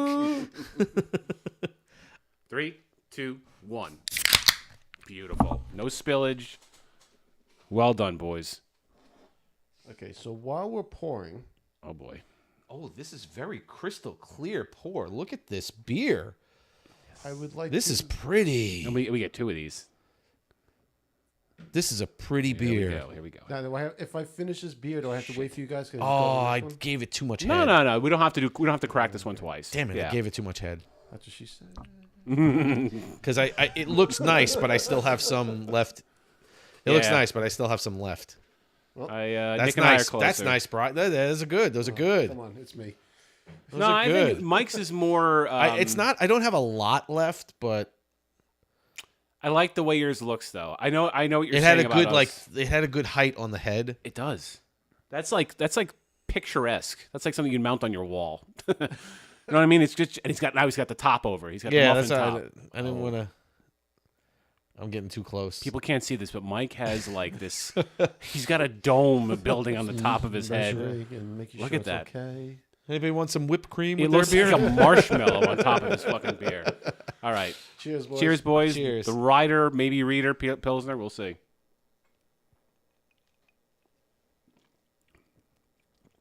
Very nice. Yeah, it's good. Very smooth. Right? Like, it's the middle part. I don't know if that, Yes. I'm saying that yeah, right. yeah, no, So absolutely. I took a sip and I'm like, okay, it tastes like a Pilsner. Ooh, wait, this has got a little more yes, body it has to a tiny, tiny little bit of the flavoring that comes in after, like once it hits the back of your tongue, type of thing. Yes. I had that Frank the Tank moment with it. Where Yeah. I was like, once it hits your lips. Yeah. But it Well, really that's is. because it's not really it's not really the initial. No. It's the taste buds in the back. That's the thing too with like your tongue and your taste buds and stuff like that. Certain types of flavor, like your taste buds for certain types of like either sweet, sour, or whatever it is, salty, they're all in different parts of your tongue. So it's like they actually you won't taste certain things until it hits a specific part of your tongue. They say you have to drink it, let it roll off the back of your tongue. Right. That's why there's like when you do wine tasting, there's like a very, very like, if you're a crazy wine taster, like they do it in a very specific way, so that way they get the actual flavoring that they're looking for. I'd love to go wine tasting with you, dude. I can imagine Dude, that would be being. awesome. I've done wine tasting a bunch of times. It's awesome. But I do know what the fuck you're talking Yeah, about. so I went to Paris. I did a whole wine tasting there. Me and Ashley go to the wineries That's up such there. We bullshit. Of like, yeah, I can do wine tasting. I went to fucking Paris. Dude, let me tell you something right now. Let me tell you something right now. Okay? I went there and I asked all these questions. Yes, I asked all the questions. I see the lines going. That's how you tell if it's sweet or not. It's like a real concept going on over there. Pontiac That's right. Tempest. Listen, okay? Everything that guy just says is bullshit. Yes. Yes. I love it. Oh, thank God. But the funny part is, Brian still wants to go wine tasting with me. I do. I would love to go wine tasting with you. I just want to know what it's like when you critique a wine or when you You taste want the the wine. TNT experience. I do. Okay. Because I all I can imagine, this is just me almost like making you into a character, right? Where you're sitting there, you're swirling it, you're doing the whole wine thing. You take a sip, and I can just see you going, yeah, it's good wine. and that's it. There's no other fucking reaction. And then you're good. Yeah. Was that, is that oak? No? No, okay, it's still good. Well, we'll make that happen. I would do that. Would be great. we'll I do want it. Mike to come with like a GoPro or something like that and film the whole thing. But honestly, I do think we are getting better at recognizing some of the flavor profiles on these beers. Yeah. I don't think I could I couldn't name the Zaz or whatever the hell Right, is in yeah, this yeah. thing, but I do think I can definitely tell the difference between like an IPA, a Pilsner. Some of those are obvious, but yeah, the citrusy stuff I can definitely taste that. This is a good full flavored Pilsner though. Like I could hammer these down for a while. Yeah, I was gonna say it's very like Right? Well, we got two. it's so almost we're good like to it's go. almost like a light beer type of thing. It is, but it's a good light beer. Yeah. This is not like some No, that's what I'm saying. BS. Like it's not. That's what I'm saying. It's almost like yeah. those light beers. It's not the Coors Light type of like emptiness that you get. It has a nice flavor base to it. It does. The more I have of it, It's the more almost I like this. It's almost it's not fruity, but it is hinting towards that fruit passion fruit. type of like flavor to it. I guess where it's like almost a little sweet. No, yeah. Like on the like you said, like in the middle type of thing. I don't know. that first sip, you're like, all right, just regular. And then like as it's going down, you're like, wait, this is a little different. Yeah. And I can't describe what that is. I know it's just better than a regular Pils. So it's a party in my mouth and everybody's invited. It's good though, right? Yeah, it's Because very you're good. like, if you are, I'm saying this as a compliment, definitely our best volume drinker from our friends group. And if you were gonna have a bunch of beers, you could put a bunch of these down, Yeah, right? yeah, I This can. is This like is pretty good. Like on a hot summer day, this works. Yes. You sitting having a bunch of these in your backyard, you're sweating your balls off after you cut your lawn or whatever. You're like, give me some Riders, whatever you I'm got. good to go. Yeah, Yeah. give me a 12 of these things. All right, so you want? Well, wait. Before we start a new topic, there's one thing I got to do. What? So, my son, he's Oh. he's into wrestling and all that stuff. Yes. But he's also into YouTubers and like he looks up all these things and he sees Mr. Beast and all that. He's all about that. So he heard I was being on the show, and he's like, he literally looked up Drinking Buddy show to see how many subscribers you had and blah blah blah. Braden's very well informed, by the way. So I say, but I also Nick brought before you show this. Yeah. Nick he brings like a bag or whatever he's got with him. He pulls these papers out next to him. We don't know what's on these papers, by the way. He puts them on the desk, and Mike and I are like, what the fuck is this? Like, we think Nick is taking notes on us. He's a Fed. We have no idea. And then he kind of like, no. This was something that your son did for us. So go ahead. So he made this for both of you. What we got here? Do you want to go first? It's the same picture. Oh, presented to the Drinking Buddies for passing 50 subscribers on YouTube. I don't know if you can see that. That is awesome. That's great, Braden. This is so That awesome. is very, very, very sweet, first of all. And like people who know, like if you're on YouTube, right, like you hit milestones. Yeah. So he knows that getting a certain number of subscribers on YouTube is very, very important. That's cute, man. So he's like, Dad, make sure you remember. I got it. It's in my school bag. Don't worry about it. And then I'm glad you did this now because he's probably going to go to bed soon. Well, yes. Well, no, it's Friday, It's so Friday, it's a holiday weekend. Yeah, 10:30. He's going. Oh, okay, he's got a little bit of time then. Good, Braden, that's awesome, dude. This is so awesome. And he's watching right now. Yes. Yeah, that's great. Presented to the Drinking Buddies for passing 50 subscribers. Thank you, man. That is very, very sweet. That's awesome. It really is funny too that like it's a very true statement when you are when you're early in your podcasting career or whatever it is, streaming career and stuff like that. All these little things people don't realize. We were talking about it before, how it's like I'm just excited that people were like responding to the stuff that we're posting and like engaged in stuff. And every time I see a new subscriber on YouTube or TikTok, I notice it. I'm like, this is awesome. Like it's really, really cool. When you're in your infancy, you appreciate every single interaction. Absolutely. Like, listen, there's not, we're a bunch of dudes in our 40s. Yeah. We're not doing this to like get famous or anything like that. We're doing this to mostly entertain ourselves. Yeah. I said, I was just talking to George, his neighbor was asking me about the show and everything. So I was just saying to him, like, we would do this. No matter who was watching, like, it doesn't matter. There's just, it's an excuse for us to get together and have some beers and hang out. Right. Like really. So, the three of us have known each other now for well over 20 years, probably going on 25 years.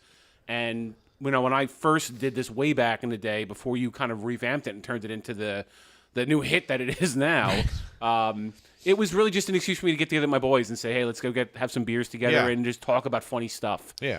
And then you tied into the whole idea of local, because craft brewing is a huge thing now. Yeah. So that was another great angle and a way for us to kind of restart the show. I was thinking about, like, I was telling the guy, his neighbor, that, you used to do this, and we would just have, like, buds and stuff and, just whatever. And the idea of, like, putting some kind of thought process to, it's the Drinking Buddy show. Let's focus on the drinking as a thing. Where we actually are tasting beers and stuff, like really putting, thought behind the whole process and stuff. It's got a local touch to it, a business friendly touch to it. Yeah. And we still retain the comedy and the friendship, which is kind of, that is like, for me personally, as Nick, shit, I'm fucking, I'm actually, okay, all right. Oh, you didn't. I just didn't want to. Oh, you didn't finish. You didn't have the whole thing. No, I didn't want to overflow it. So I was just like, Okay. Oh, and hi, Sophia. How are you doing? Hi, sweetie. Hi, Sophia. We don't want to let. Yeah, no, Sophia absolutely out. no. That is very sweet. I got to give my boy a hug next time I see him. Yep. Come over for a pay-per-view. Hi, Sophia. Going. The last time I saw you were this big. Yeah. No, not anymore. I had you right here. Now she's I still have that picture. She's a sassy chick, Sophia. Now shouldn't fuck around. That's crazy. Like it's all crazy stuff. Like my girls are gonna be in 6th grade next year. Cameron's gonna be in 1st grade. It's just I know. Oh yeah. Andrew shaves his balls. It's a weird, weird time, boys. Hey, speaking of different kids and friends of Andrew, whatever. I have to give a happy birthday to Thick. Oh, it's Thick's birthday. It's his birthday 2 days ago. All right, happy Thickness. Happy Thickness, if he's watching.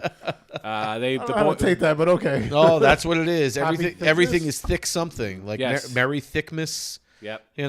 So happy Thickness. St. Patrick's Day. How Yeah. old is he? He's 22. Oh, okay. Yeah, he's an old man now. Yeah. Okay. He's one of our loyal fans, Thick.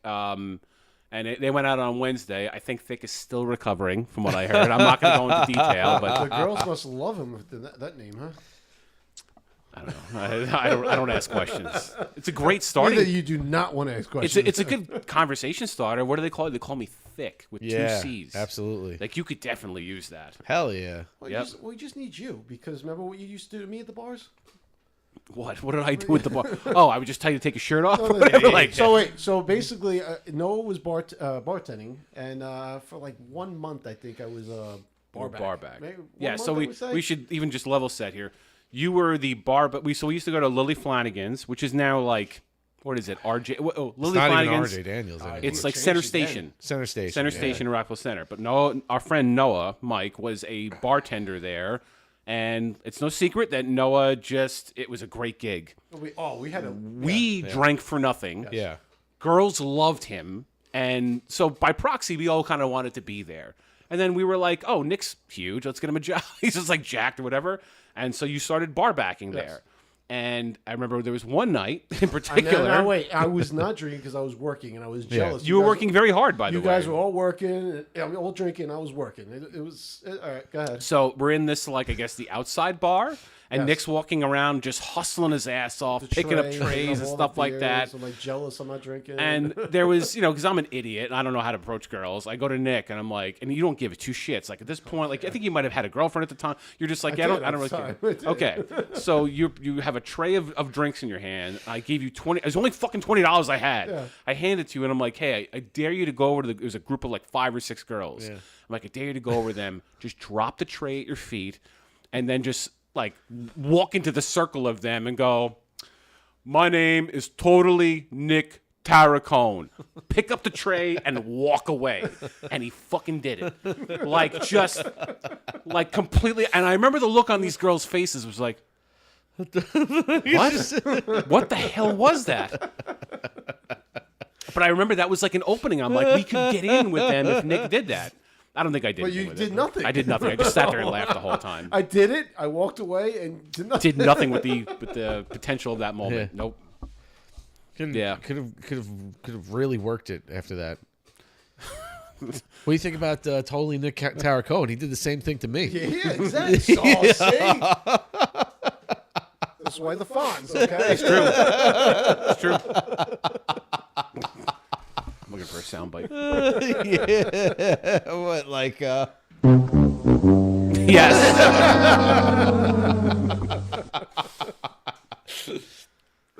Oh, man. I was actually going to say, speaking of shaving, so I started growing my beard out again. You do this once in a while, right? Yeah, it's like, because I like the way it looks, and then after a while, I'm like, oh my God, this is so fucking annoying. But actually, I kind of like the beard look. It's all the maintaining, isn't Yes. it? This maintenance isn't terrible. And one of the things I was actually going to ask was, hi. Okay, sweetie.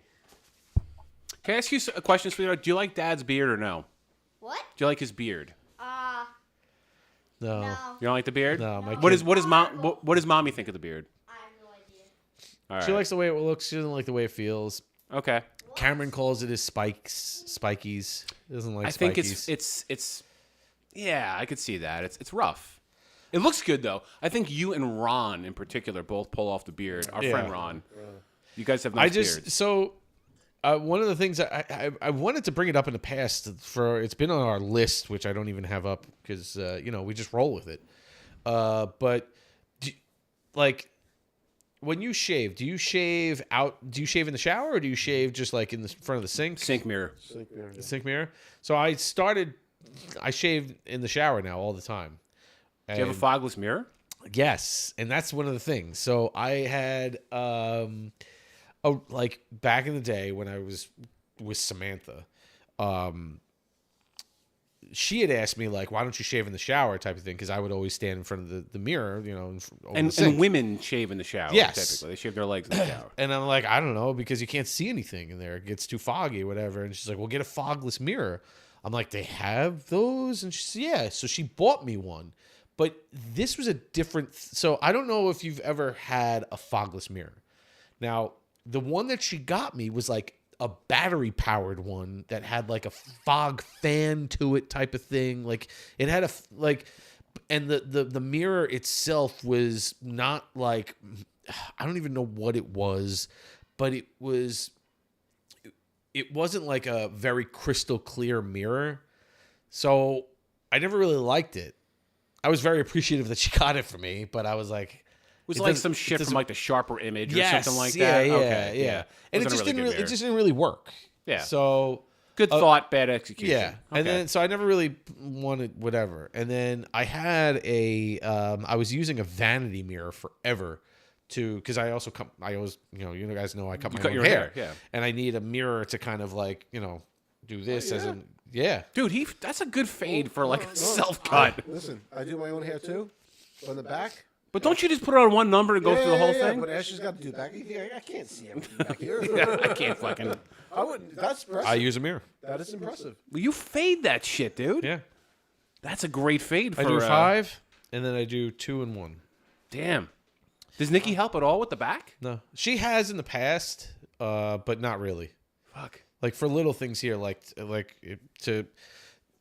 I use my razor to get like the little hairs that like still kind of grow down on my neck. So wait, am I the only one of the three of us that goes to a place? Yeah, I don't spend money on that shit. Fuck that. It's expensive. Yep. Yeah, now it's got to be over $20 now. Even supercuts, dude. Yeah, it's like $27. It's fucking crazy. The 9th one is free. I remember back in. Well, all right, Braden's haircut is $15. Listen, and at the same time too, it's like if you had an attractive barber, it's like, oh, here we all right. go again. I'm just gonna say shout out to the Wanto Supercuts. Yeah, there's a couple of nice looking ladies in there. It's nice. Yeah, 2 of them in particular. But I wouldn't mind them touching my head the whole time and stuff. I've even thought about getting the shampoo. I have no hair. Right. You know what I mean? But I just want for the experience. all the treatment you got. The color, the highlights, shampoo. Exactly. I don't care if I walk at it looking like an idiot. I want it all. It's fucking Steve Martin in the Parenthood or the Father of the Bride too, bitch. Pretty much. Yeah. So I wound up getting, because the vanity mirror that I had, it was a small little vanity mirror. It had the 2 sides to it, like the magnification side and whatever. But it wound up breaking at some point, so I had to get another one. And so I just like went on Amazon, and I was like, you know what? Let me look up fogless mirrors just to see if they, what they have. And it had a fogless mirror, and it wasn't, it was inexpensive. And it didn't have any batteries or any bullshit like that. It was just a small little mirror. And when I got it, I'm like, how is this fogless? And it says, and it's really funny because me being an engineer, and this is like this is the principle basically of the way my engineering degree works, is based off of this law, Newton's law, where all it says is run this under the water for 10 minutes or 2 minutes, and that's it.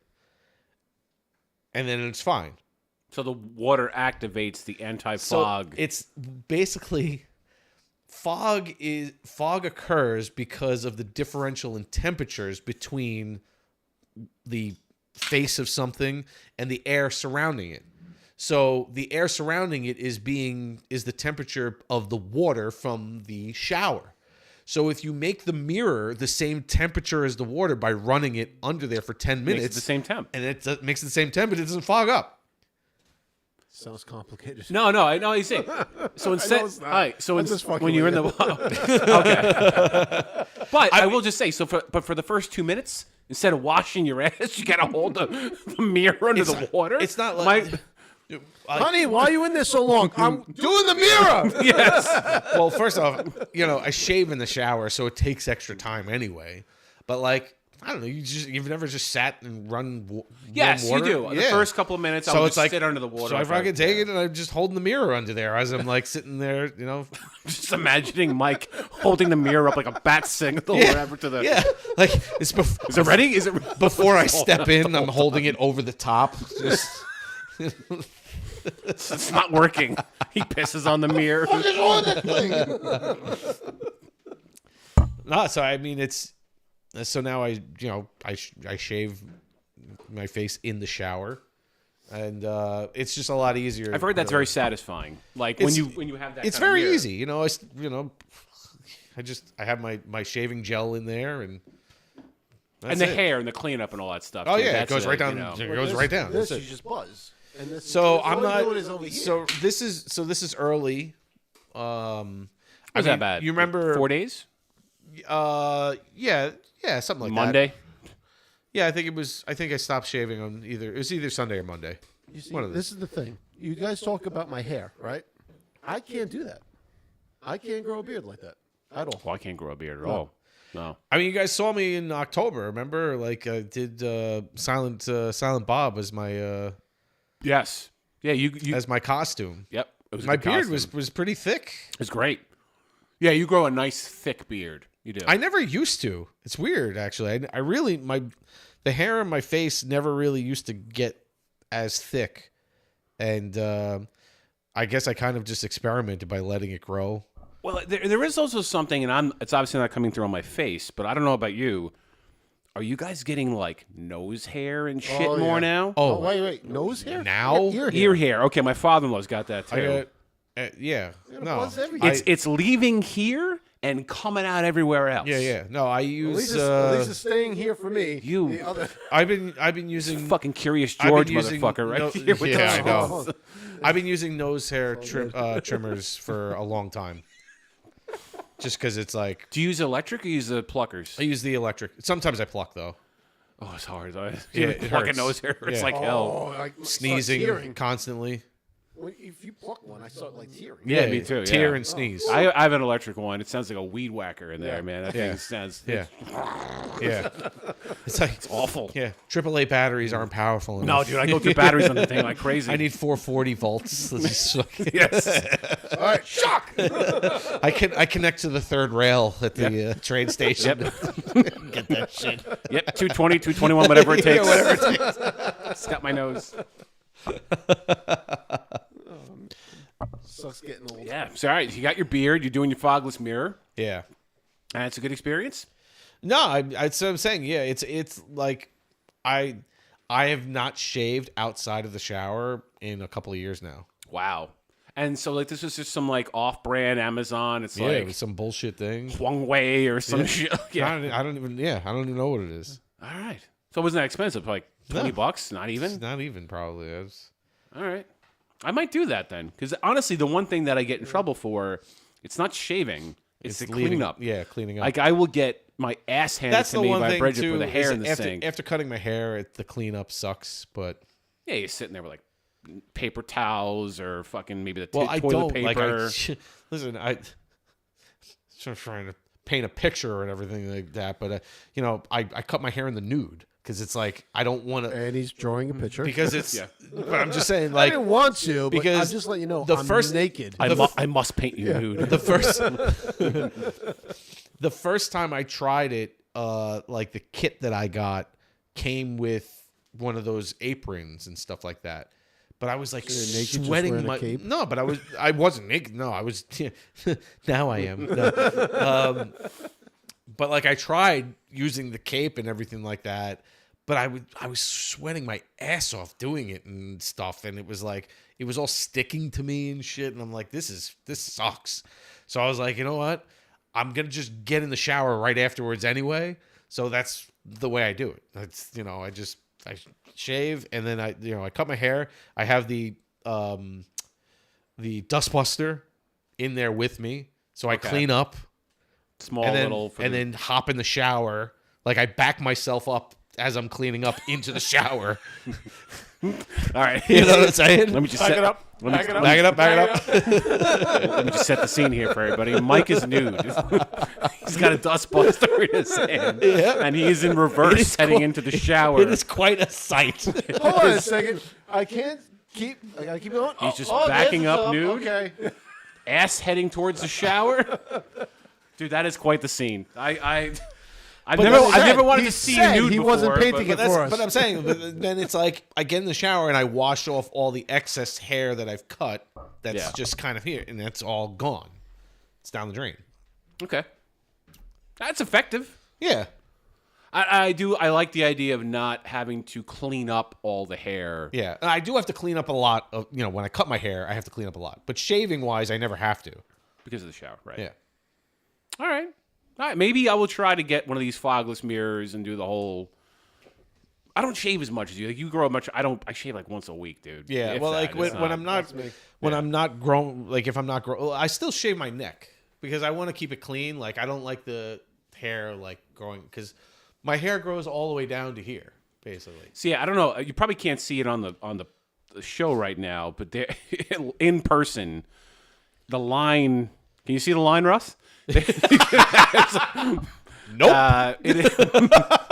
But the beard line, probably because that's like a little bit of shadow, like a day. When was the last time you shaved? Was it today? I shaved today. Holy shit, you got a great shadow, dude. That thing already started coming in. What, down here? A little bit. There, you can see that I there shaved is like right before you guys showed up. Damn. Yeah, I mean it's clear that you shaved, but I mean you can definitely tell that there's a line. Well, I mean, no. I mean, I'm also looking at it right now. Really, there's a closely. line because I shave. Like I said, I shave my neck because I'm trying to. I keep my beard like in a cut. The way he's touching it, cut clean. Hear it. Yeah. You know what I'm saying? Yeah, you can hear the little like the bristles. Yeah. Damn. Sounds like fucking sandpaper. I don't know. It looks good though. I can't do it. So I don't think I've ever seen you with facial hair. no. I got a little bit. I leave this a little bit. You've done the goatee before, or the chin hair. Yeah, I've seen you do the chin. I just it doesn't. Work I've for done me. the goatee in the past, but I said like I've never really had a thick hair on my face until like lately.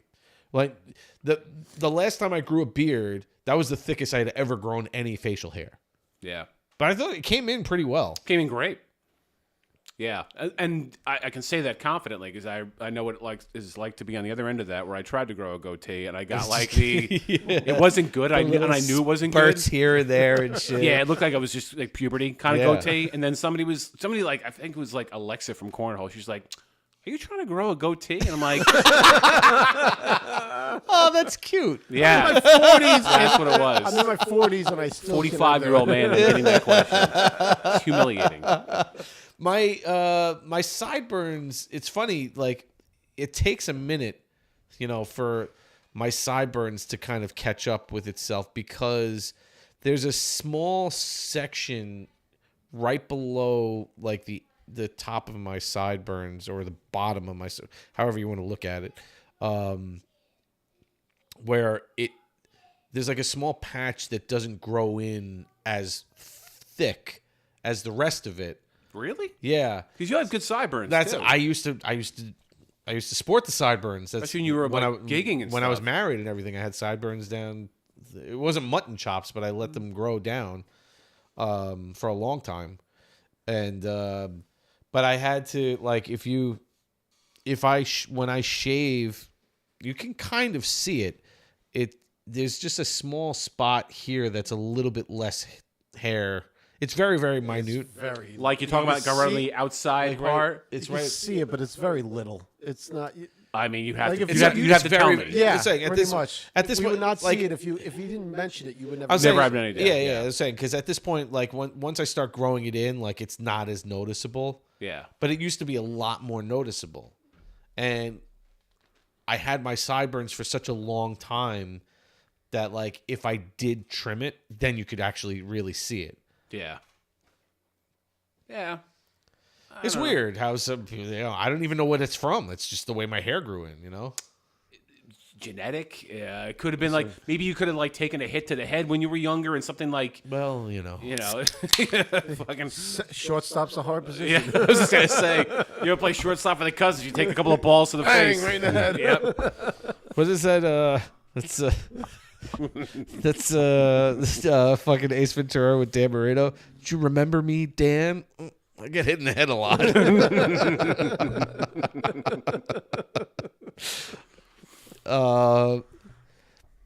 Sorry, Dan. Well, I know. Listen, dude, I had when I was a little kid and I was in Little League. I took a fucking line drive off the orbital here. So like you can probably tell one of my eyebrows has not really come in. The hair never grew back there because I took I don't know. This was back to the mound. I think it was a line drive back to the mound. Yeah. It came right off my face. And my eye, it was like one of those like black eyes where like the eye was like Completely, over, yeah. like the skin was over my actual you were like eye. Rocky Balboa. Yeah. Got me, Mick. Yeah. That's how it looked for like a week and a half. And so like, I just, whatever. Like when you're a kid, you're not like thinking about, I don't think Gino like thought, let me bring him to the emergency room. It was just like, I think he was like walking off. I'm like, Put some Gino, ice on it and Put a let's steak go. on it. yeah, I was like, Put a frozen steak on it, and you're good. right, a bag of peas or whatever at home. I'm like, Gino, I think it's worse than that. I think That's I mean, I think we talked about it the last time or whatever. I took a line drive to the face and right? fractured my cheekbone. But I've gotten hit in the face a couple of times. That was on the pitcher's mound though. But I have gotten hit in the face a couple of times. I remember one in particular in softball. they're gonna tell me Nikki. I think we were no, I think we were at Fucked up the scones. He came upstairs, got hit with a frying pan. I think it was at Koznek Field. Oh, yeah. I'm pretty sure because that was a rocky ass fucking Oh field. my god, And, Koznek and Baldwin. And I remember there was a A hard grounder, you're getting a piece of glass there was and a broken condom to the face. and I remember hard. I think we were playing what the Genesis. I'm pretty sure we were playing Genesis because Jay Farrell's because it was my my parents' neighbor Tom used to pitch for the team, and then I think his son was playing at one time, and his son was batting, I remember, and he hit a ground ball to my right at short, which it was hit pretty hard, so I went to go dive for it, and it hit a rock, and as I'm diving towards it, it skipped back right at my face. Yeah. Scary. It's so scary. Apparently, my brother remembers mine. I was 8 at the time. That was scary because you went down like you were fucking dead. And I'm sure my dad slow walked out there, looked down at me. He was probably smoking at the time. Are you gonna get up? I don't know about this, Gino. I'm bleeding from the ears right now, man. That's funny because that's one of my cousin Jerry's like most favorite stories to tell. Is when I think it was 16 was the first time I ever went golfing, and it was at Villa Roma, and there is a hole 13 that is like completely downhill, and the first time that I went, so it's like you have the pro tees and then the intermediate tees and then the women's tees, and at 16, my first time, I was teeing off the women's tee because I had no idea what the hell I was doing. So they're like, yeah, just tee up from there. That's fine. And we pulled up, the golf carts up to the intermediate tee area. And it was also, it had just rained. So it was a little like wet and stuff. And everyone's teeing off. And I'm just like an eager kid. And I'm like, I want to go to my tee box. So I start walking down. Which is okay, yeah. So if you don't know golf, the women's tees are usually 20 to 50 yards ahead and now I'm saying, of the intermediate or the pro tees. So this is this hole in particular is basically like a straight downhill shot. So the tees are elevated, so you're going down. Severely elevated. Like it's a So very, very severe drop. I can see where this is going. So I go to start walking down this hill, and I slip, and I start rolling down the hill. Now, my adolescent fucking voice that came out was the like at the highest pitch, screaming my head off at just rolling down this hill, and it scared the shit out of everybody. So they all come running down. Jerry was like the first one to get me. He comes running down. He starts to pick me up, and my dad's following behind him or whatever. And like Jerry's picking me up to make sure I'm okay. And the first thing my dad says, "What the hell's the matter with you?" Yep. Not, "Are you okay?" Nope. That's not what comes to their mind. It's basically the same version of "Can he play?" Yes, exactly. That's what you get. You think he can breathe? Yep. Our parents were just a different breed, man. Listen. Honestly, it's gone so far in the other direction that I can sort of understand it. Like, there's definitely a happy medium between what our parents did, which was like, he can walk this off. No, he's not breathing. He needs to be taken to the hospital right now. Yeah. Versus like today, which is like, all right, he needs a band. You know what I mean? Like they're pulling kids out for. I have my father's mentality when it comes to this stuff, and I feel bad sometimes, and I don't know how it looks to other parents or how it looks to the coaches and everything like that. But you know, Cameron's still 5. He's going on 6, and he still doesn't really get the concept of losing and everything. So when he's playing these sports and everything like that, and something goes wrong and he loses the game, or something doesn't go his way, he starts to cry. And like, the coach is like, "It's okay," whatever. And I'm like, "Cameron, stop! Just freaking like, you're gonna lose." I got time for that. Yeah, exactly. I was waiting on that one. But that's the mentality, man. Yeah. Just get back in there.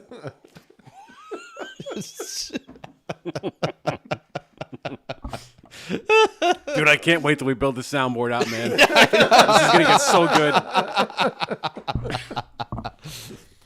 I have a request next time. Just a little bit of Wedding Crashers on there too. I know, that's what I'm saying. We're starting to, we're adding here and there. I didn't know you had that. That's awesome. I know. I kept saying, like, if anybody has if you guys have any like quotes that you're like, "Oh, you got to put that on there," just send them to me, because I got to, I have to remember to do it.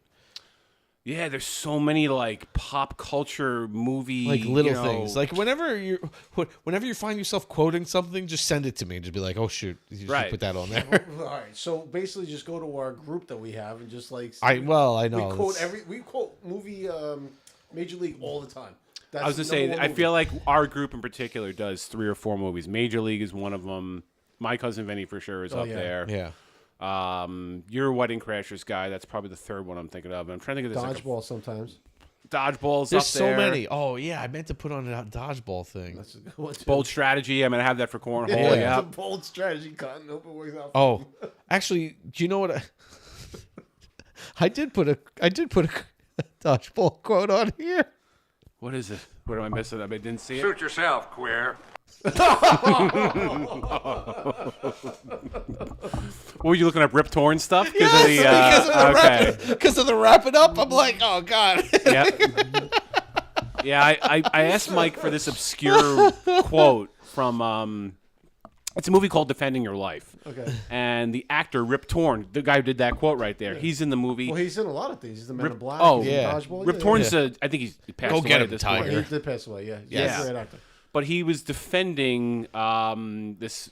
Who was the actor? Shit. Albert Brooks. Albert Brooks. Albert Brooks dies in a car crash. He's in like basically purgatory. Yeah. And Rip Torn, the actor, is defending him. He's just like the public defender. He's like his lawyer. His lawyer, like saying like why he should go on to heaven, basically, as opposed to returning to Earth. Okay. And Albert Brooks' character is trying to justify some action he took while he was on Earth. He's So a complete fuck up on Earth, basically. Yes, he's a fuck up on Earth, and like they show scenes of your life. So he's trying to justify his fuck up. Yes. Exactly. Yes. And so he's basically going on and on in front of the judge about why he did this thing on Earth, and then very, very just like nonchalantly, after he finishes this long-ass spiel, Rip Torn just turns him and goes, wrap it up. Like, it's just like super, and gives him like a head nod too, like, all right, it's enough. So that's wrap it up. One of my, and it's such a good movie too, dude. Like Albert Brooks is a great Meryl Streep. Yeah. Who would have thought she would have did that? An Albert Brooks movie. Like we're talking about Meryl Streep did this movie at the height of her career, and this is like some.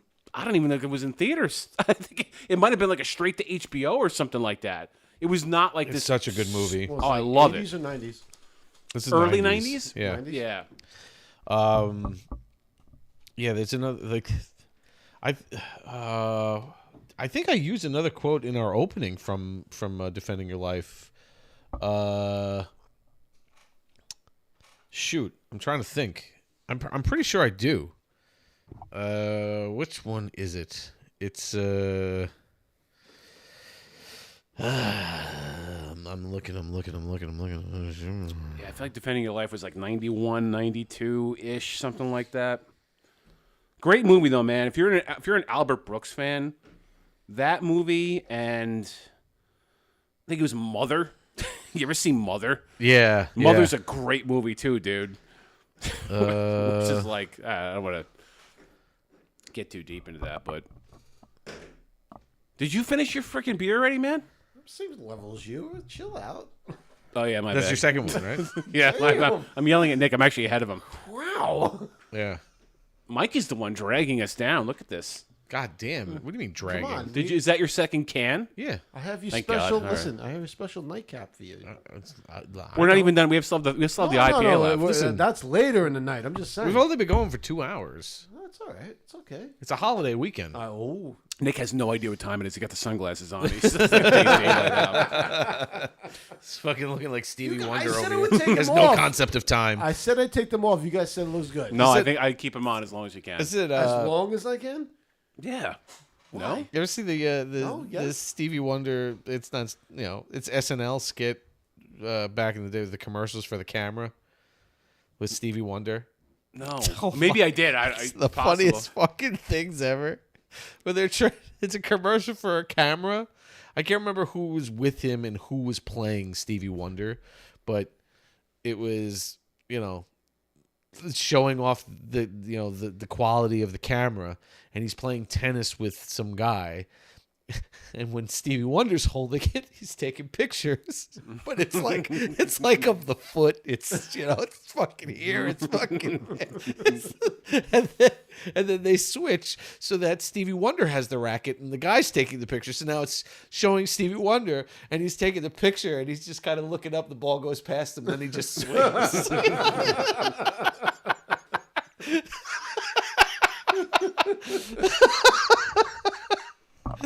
It's so fucking great.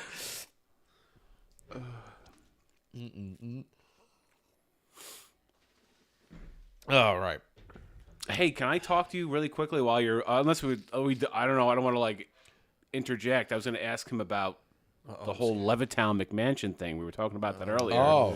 I'm dying to get into this, dude, because like it's literally right across the because street he from me. lives in the middle of it. All right. So, just to explain, I grew up in Levittown. You can look up Levittown. Levittown is like one of those communities, man, where like... Yeah, this is a hot topic right now in Long Island. It was on the news also. Well, I think it's a hot topic everywhere in the country, but specifically Long Island, where basically people are taking homes that are like, normal, modest homes. Well, first of all, I mean, if you don't understand Levittown is named after the builder Levitt. William Levitt. For the houses that he created. Correct. 'Cause After World War II. Yeah, he created en masse. Right. Like bulk fucking residential homes on Long Island. The community Levittown in particular. Specific style of house. Legitimately the same fucking house. Yeah. Like They're my all house. the same. They're all the same. Right? So but it was to build houses for people coming home from the war, right? So Right. it was a great idea.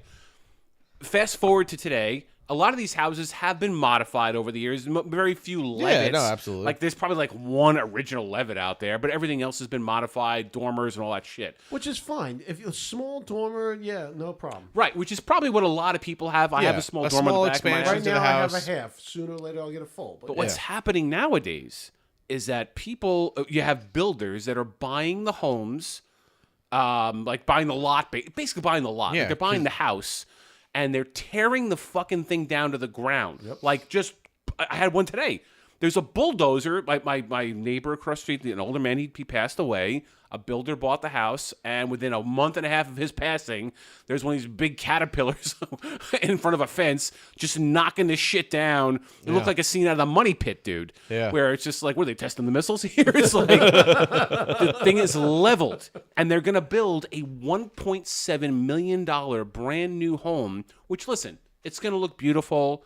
I'm sure it's going to increase the value of the neighborhood, but it doesn't look anything else like any other fucking house that was there 10 years ago. And what's happening now is you're pricing people out of the neighborhood.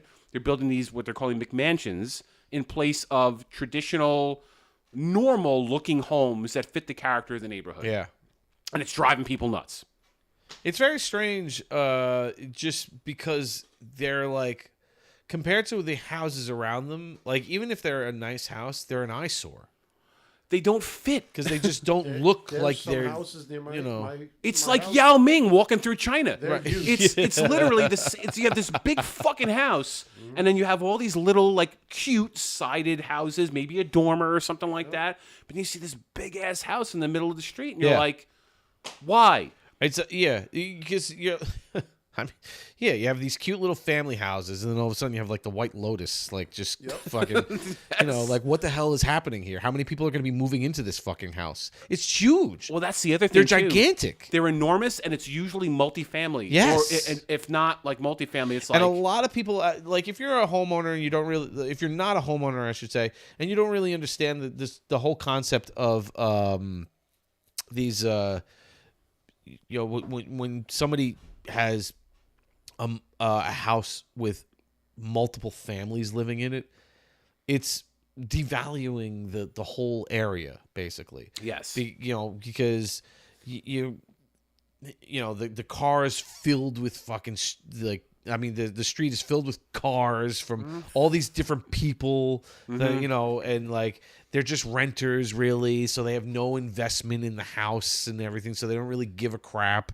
It winds up looking sloppy, and not to say that that's always the case, but a lot of the times that's really what happens. Yep. And you don't know the people; they're not there.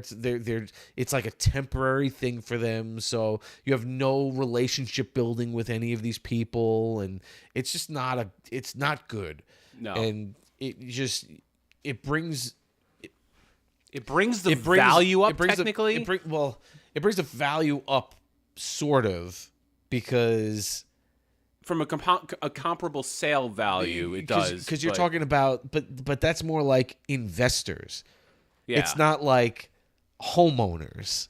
Right. You know what I'm saying? And that goes back to the point of like who's moving into the house, and it becomes this monstrosity where there's like 10, 12 people there.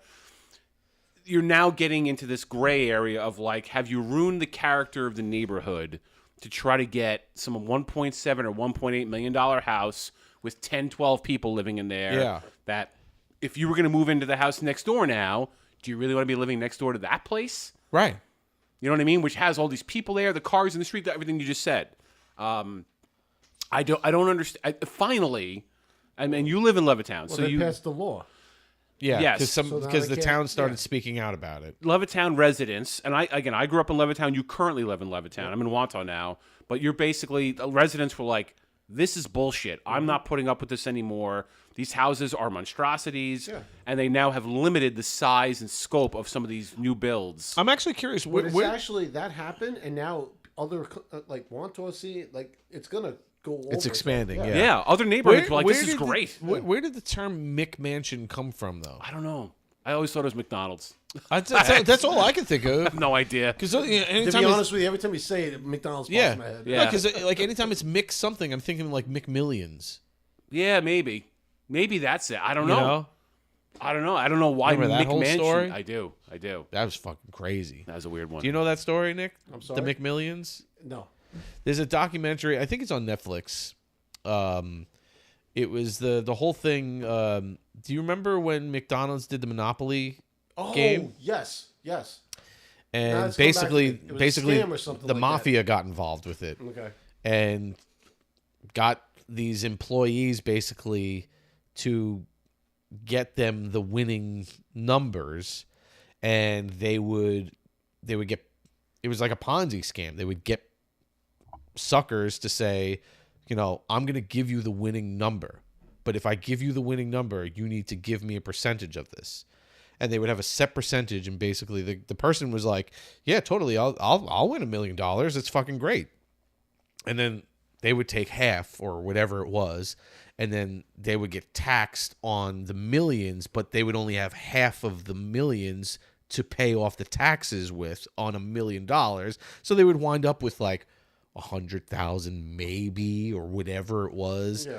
And then on top of it, you got like these, they would blast these people's faces all over the place, and then they're the ones getting in trouble because they started to find out that the whole scam.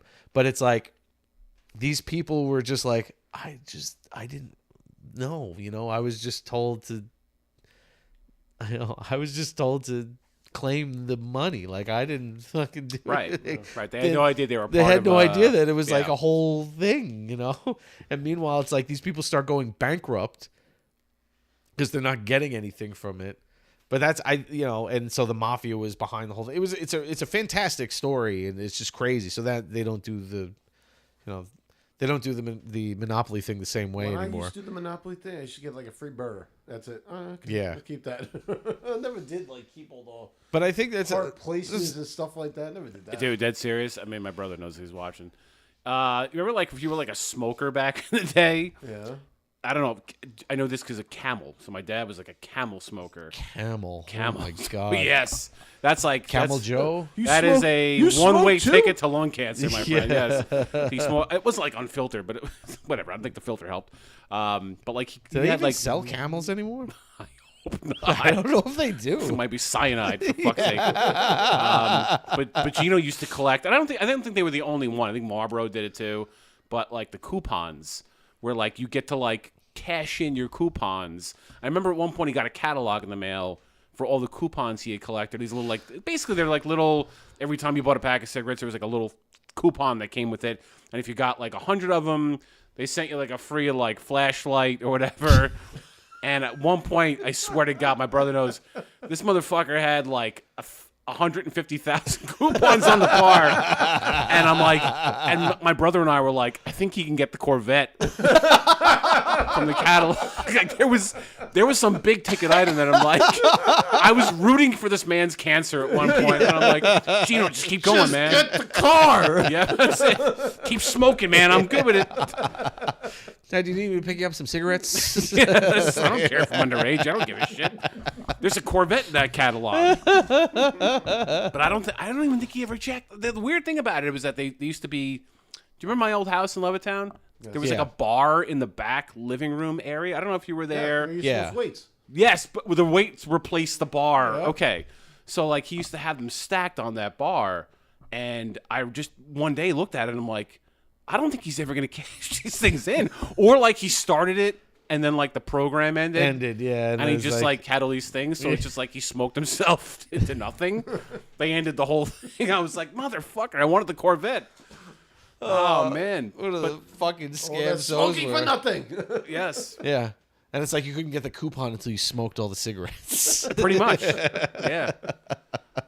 God, a lot of them. Terrible. I know, dude. Think about that now. Like it's probably criminal. Like the idea. I that know. they were... all those things. Like, there's fucking cigarette vending machines and shit back in the day, and dude, you ever see those? I think it was on Netflix. Everywhere. I think Pepsi. There was like the guy who won like a jet or something like that because of Pepsi. So I guess Pepsi was running an advertising campaign where if you drank enough Pepsi. I don't know. I might have some of the details on this one, but if you drank or bought enough Pepsi, they would literally give you a jet. And some guy found a loophole in their advertising and bought up enough of these like coupons or whatever it was, and then basically took Pepsi to court to give him a jet. Swear to God, it was on Netflix. You can look it up, and I think he won. I don't think they gave him a physical jet, but I think they did give him a plane. It sounds familiar. I swear to God, That's somebody fucking else crazy though, because you know what it is that these stupid ass like companies back in the day never thought that there were people crazy enough to fucking that was what Pepsi thought. go the for the distance. Pepsi thought it was like Going all in for a jet, okay? Pepsi thought it was like a tongue-in-cheek thing, right? They're like, oh, nobody's ever gonna like this is just a funny ad campaign we're running on the TV, and somebody was like, oh shit, I can get an airplane if I drink enough Pepsi, and this guy just like found a loophole where I don't know if he was like buying and returning or something like that, but he found a way of getting all these things, these reimbursements or whatever it was, and then he ended up asking people, he's like, all right, I got my million or whatever it is coupons, send me my jet, motherfucker.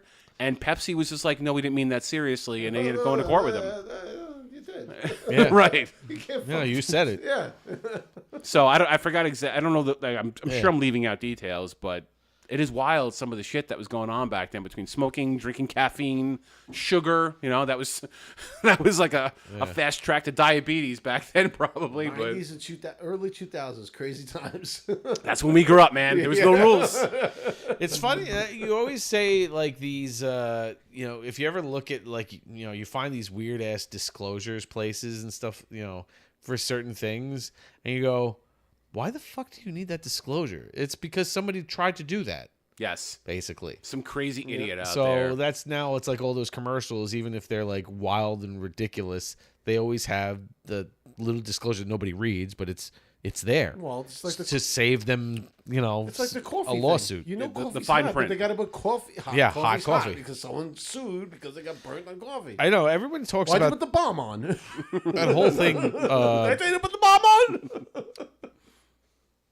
That whole that's McDonald's too. Excuse me. With that whole thing, everyone's like, there's so many different stories about it. I don't even know what's true about it anymore. Because I remember hearing that it was like she took the coffee and put it in between her lap, and then it was the burn lady. Yeah, McDonald's? it's like, but then apparently she didn't. I don't know. And then it was like, well, for some reason McDonald's heated up their coffee to well beyond the temperature needed for a hot coffee, and it's like, I didn't even know there was a requirement. Like, I didn't know. Hot coffee's hot coffee. It's hot. I think the coffee pot dictates that. Like, I don't find, so if you're buying a commercial coffee pot in your McDonald's, like a bun machine or whatever the hell it is, like I think it just heats the coffee to that and you hand it in the fucking cup. I don't think the coffee can be over hot. Yeah, that's apparently it can. No, it isn't. It's right. I don't think it's possible. It's right on it's right on the cusp of boiling, basically. Which is what you want it to be. That's what I thought hot coffee was supposed to be. Yes, like hot, super hot, very hot, right, and not supposed to be spilled on hot your balls. To the point where you go, ooh, hot. Gotta blow. Right, the first sip of coffee is kind of supposed to burn your tongue. Yes, where you go, ooh shit. I'm gonna wait 5 minutes now. Wait that, let that sit. More milk in it. Right, exactly. Yeah, I don't know. People are idiots and they're litigious. Yes. That is basically the society we live in right now, which is why fine print exists. Yeah, so I mean. And we did not live, you and I. All these weird-ass disclosures. We did not grow up in this era. We grew up in the pre-litigious era where it was like, all right. You burnt yourself? Fuck yourself, you're wrong. You're an idiot. Yeah. You burnt yourself. How dumb are you, And now it's like, everything needs a disclosure, a disclaimer, something. And it's always because somebody did something really stupid that you're like, in a million years, we're like, I would never have done that. Why would you have done that? Right. And it was almost done because it's like they did it because the percent of a person. You ever see those Instagram videos where they're talking about like the kids back then to it now? So wait, you used to just go out? Yeah, we used to just go out and ride our bikes. And when'd you come home? When the sun came down? Like. And how did you whenever. communicate? Yeah, well. Yeah, when it was barely light enough to see. Well, what happens if a stranger kid? We have more common sense. Like, go walk away. Like, right. Like, did your parents have Life 360 back then? No. No, we were just getting molested. Actually, that's all that was happening. It was we had McGruff. That's a good full circle moment on the show right there. If you were watching an hour ago, that's a great fucking line, by the way. It all comes together. All comes back to McGruff. Next round. I gotta go pee anyway, so I'll get the next round. Yeah. I think I have to pee again too.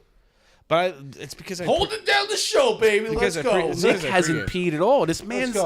Let's just be honest. Ladies and gentlemen, boys and girls, children of all ages, Nick is in control.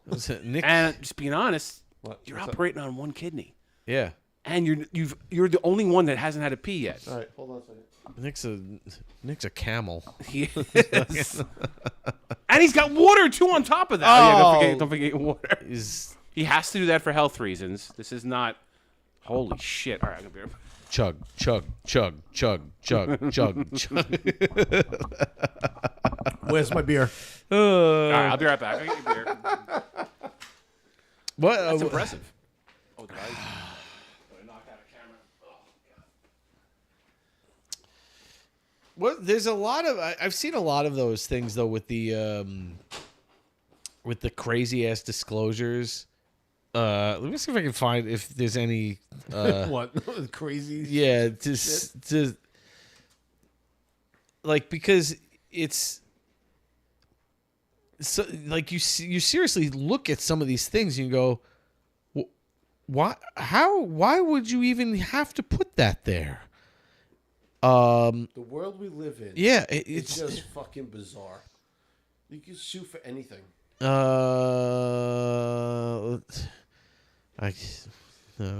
Wasn't there one time I heard a story that someone broke into a house and the guy broke his ankle and then he sued. And the he person? sued. Yeah, no, he. I think. Oh no, I'm thinking. So this is the That world is we true. live in. And I was about to say something, and I'm like, and I'm thinking about it. I'm like, no, that was from a line from a movie. Never mind. Well, liar, liar. When yes, you guys the phone yeah, goes, it was stop breaking the law, asshole. It was the it was Grace, his secretary or whatever, saying about how his her neighbor or whatever, a burglar broke in, cut himself on a butcher knife in the kitchen. Yeah. It's like, and he won, he sued and he won $5,000. Now, is that justice? No, I would have got him 10. The goddamn pen is blue. The goddamn pen is blue. It's a fucking great movie. You remember that movie? What? Liar, liar. Oh, that's a great movie. It's good stuff. Now Jim Carrey would have got him 10. Now Jim Carrey is very that. questionable. Why is he questionable? Because he's very I can say not questionable. He hasn't done a movie in a while. Though. Well, because he hates Hollywood. Well, he's very, very anti-Hollywood, which is fine.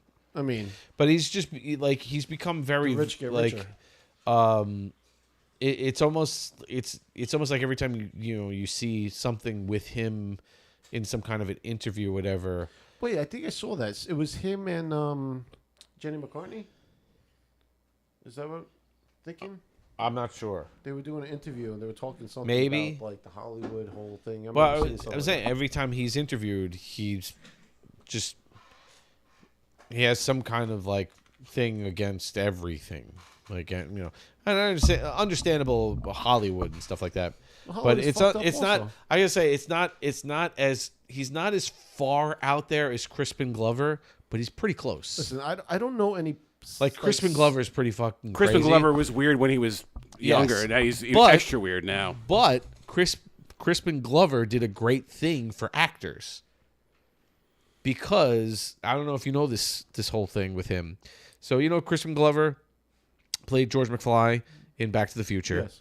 And when they didn't ask him back for Back to the Future 2. I thought they did, but he didn't like the story. They didn't because he was outspoken about the story in Back to the Future. Okay. Saying how he didn't agree that the story looks that like wealth and prosperity is what makes happiness. And he's like, he didn't like the way that was being portrayed in Back to the Future.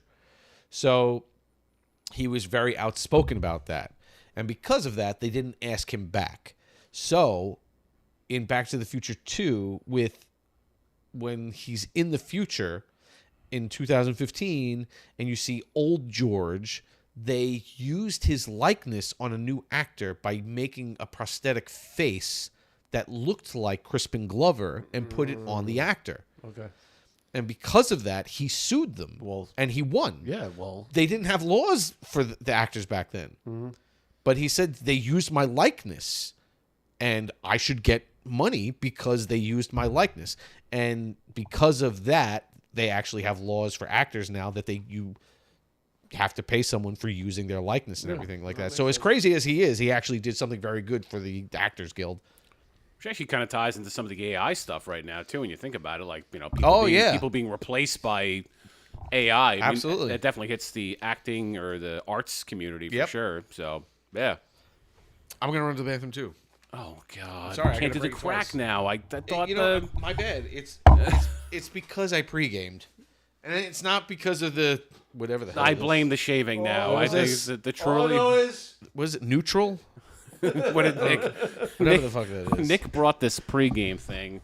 I think it's because I had he called George's before. Oh, okay, It's a vodka salsa. No, it was actually very good, but you called it a high noon. I thought I bought high noons. And I did not pregame when I put my high pocket noon. bag. But it's actually very good. If it's a knockoff high noon, it's a good knockoff. I grabbed 3 drinks out of my fridge. Okay. Listen, man, it did the job. I definitely was... I'm getting to the peeling to a pain point. I'm like feeling... Oh, we didn't even get the good stuff yet. I know.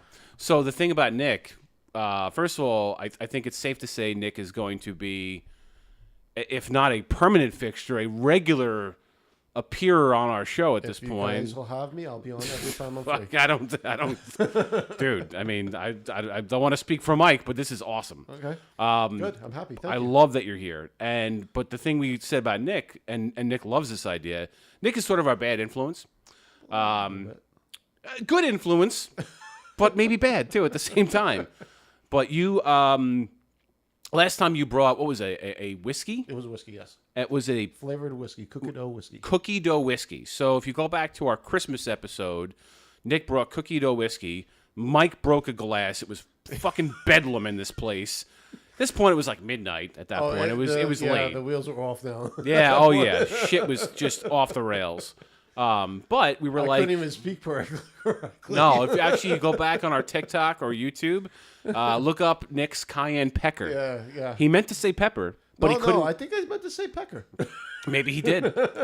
But it's hilarious. And so that all spawned this idea of Nick being our quote-unquote nightcap guy, where Nick is going to, every episode that he's here, bring a sort of surprise drink for us to have to kind of nightcap the night. That's what you do at a bar, right? So you have your beers that we're going to get from the brewery, but Nick's going to surprise us with a Nick nightcap.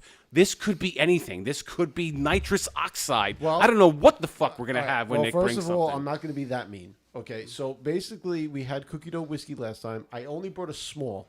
This time I brought the full bottle. This would be the first night we actually get to enjoy it. Mike didn't really get to enjoy it last time because he broke the glass. And he was very upset that because it was very only good. One per person. So we're going to try that again. Okay. I did go to the liquor store when I got the cookie dough whiskey. I did find something else that's going to be for next time. Nice. So, okay. And it's a flavored whiskey. I'm not going to tell you the flavor. All right. But it's, okay. it looks good. I was going to say, never tried it. Because I had the peanut butter one, a taste of the peanut butter one, and the cookie dough one, it has changed my my thoughts on having or on trying a whiskey. Yes. It wasn't like any other whiskey I'd ever had. I'm not a big whiskey guy in general, but that was different. Yeah. Because it's not like that. You can sip it and like, ooh, it tastes actually tasty. As the kids would say, that hit different. So yeah. It's not like you get that taste. It's like, oh shit, this is horrible. I'm just gonna keep drinking it. Speaking of hitting different. All right, so this is the last beer that we have from Root and Branch. Of course, the fucking heaviest at this point. It's heaviest, but it's actually not that heavy. So this is the Infiltrator IPAs, which is an IPA. There we are, right there.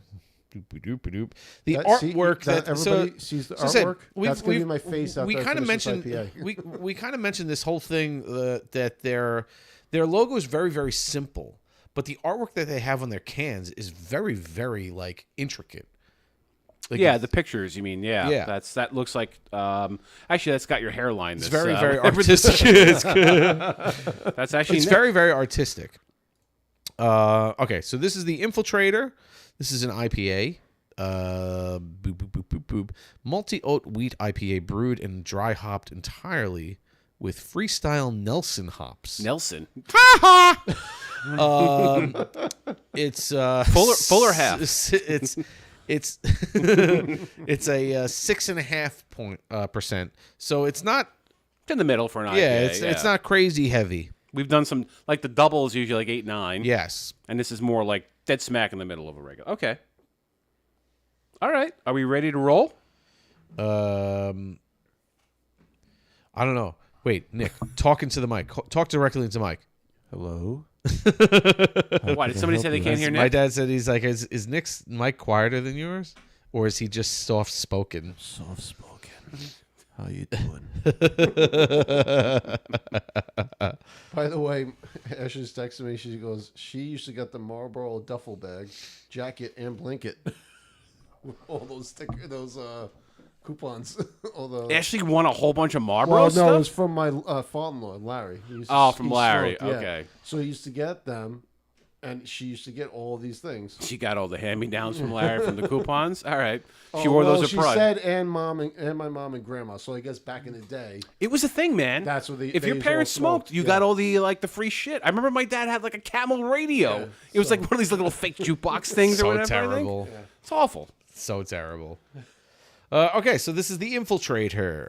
Let's get ourselves ready here, gentlemen. Oh, I can smell it already. I did a little gas release. God, I was gonna say who not me. Oh, wait. It's my again. 3, 2, 1. Yep. And 3 for 3 on not exploding on myself. I'm proud. I'm proud. Yep. All right. I can smell the IPA-ish in here. Oh, that's good. Look at the color on that. It's like it's hazy. Yeah. Are you kidding me? It's very hazy. Oh yes. Love it. There we go. It's got a good thickness to it though. Thick. Happy birthday, thick. Thick. Yeah, it looks like fucking grapefruit juice, dude. Look at Yeah. That is very. We had one of these the last time. I think it was very, very thick like this. You can't see through this at all. Oh, Nick's got good head on that one. I couldn't get it. Yeah, I'm the same as you. I waited too long on the tilt.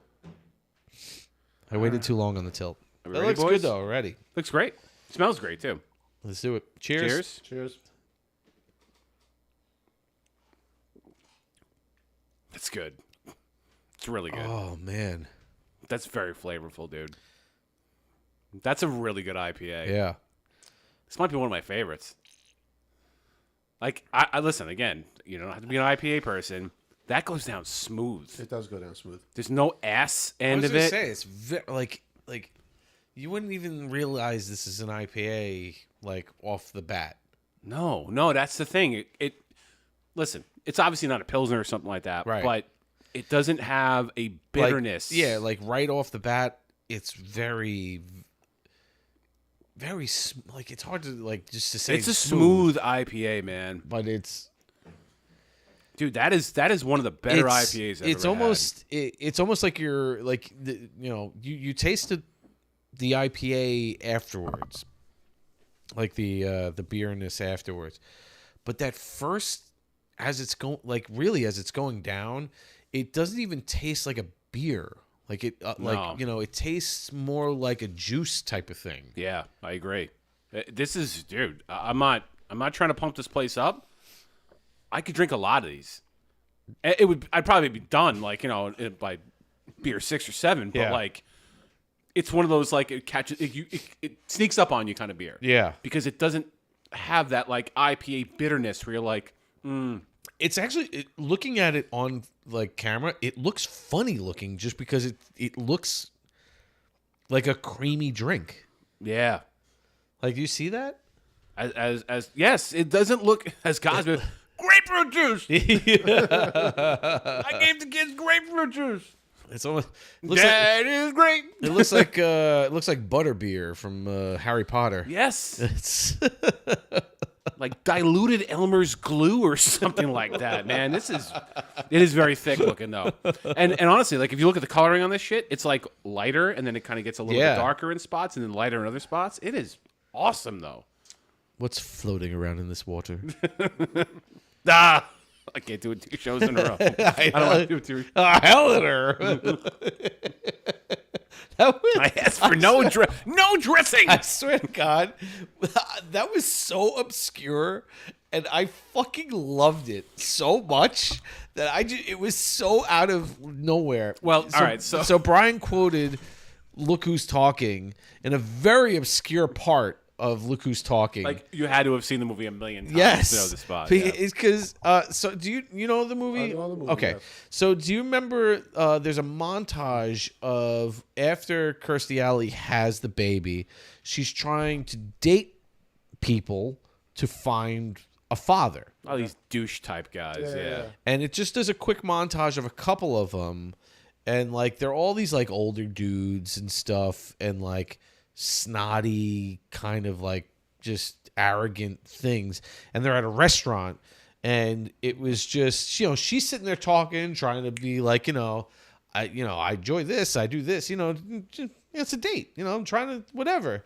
And he's just like both of her dates are concerned with whatever the hell's happening here, like in the restaurant.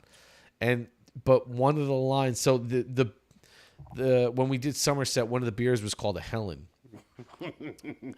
And so one of the dates that she's on, the guy, he's sitting there, and the waitress comes over and gives him his meal, and he's upset by it, so he stops her and says, Helen or whatever. That's all it is. It's so obscure. So I nailed the line. So it was so perfect because it was like, the next beer we're gonna do is the Helen. He's just like, Helen or whatever. Like it was like I was waiting on Mike to say it. And he's a movie person. He knew right away. He knew right away.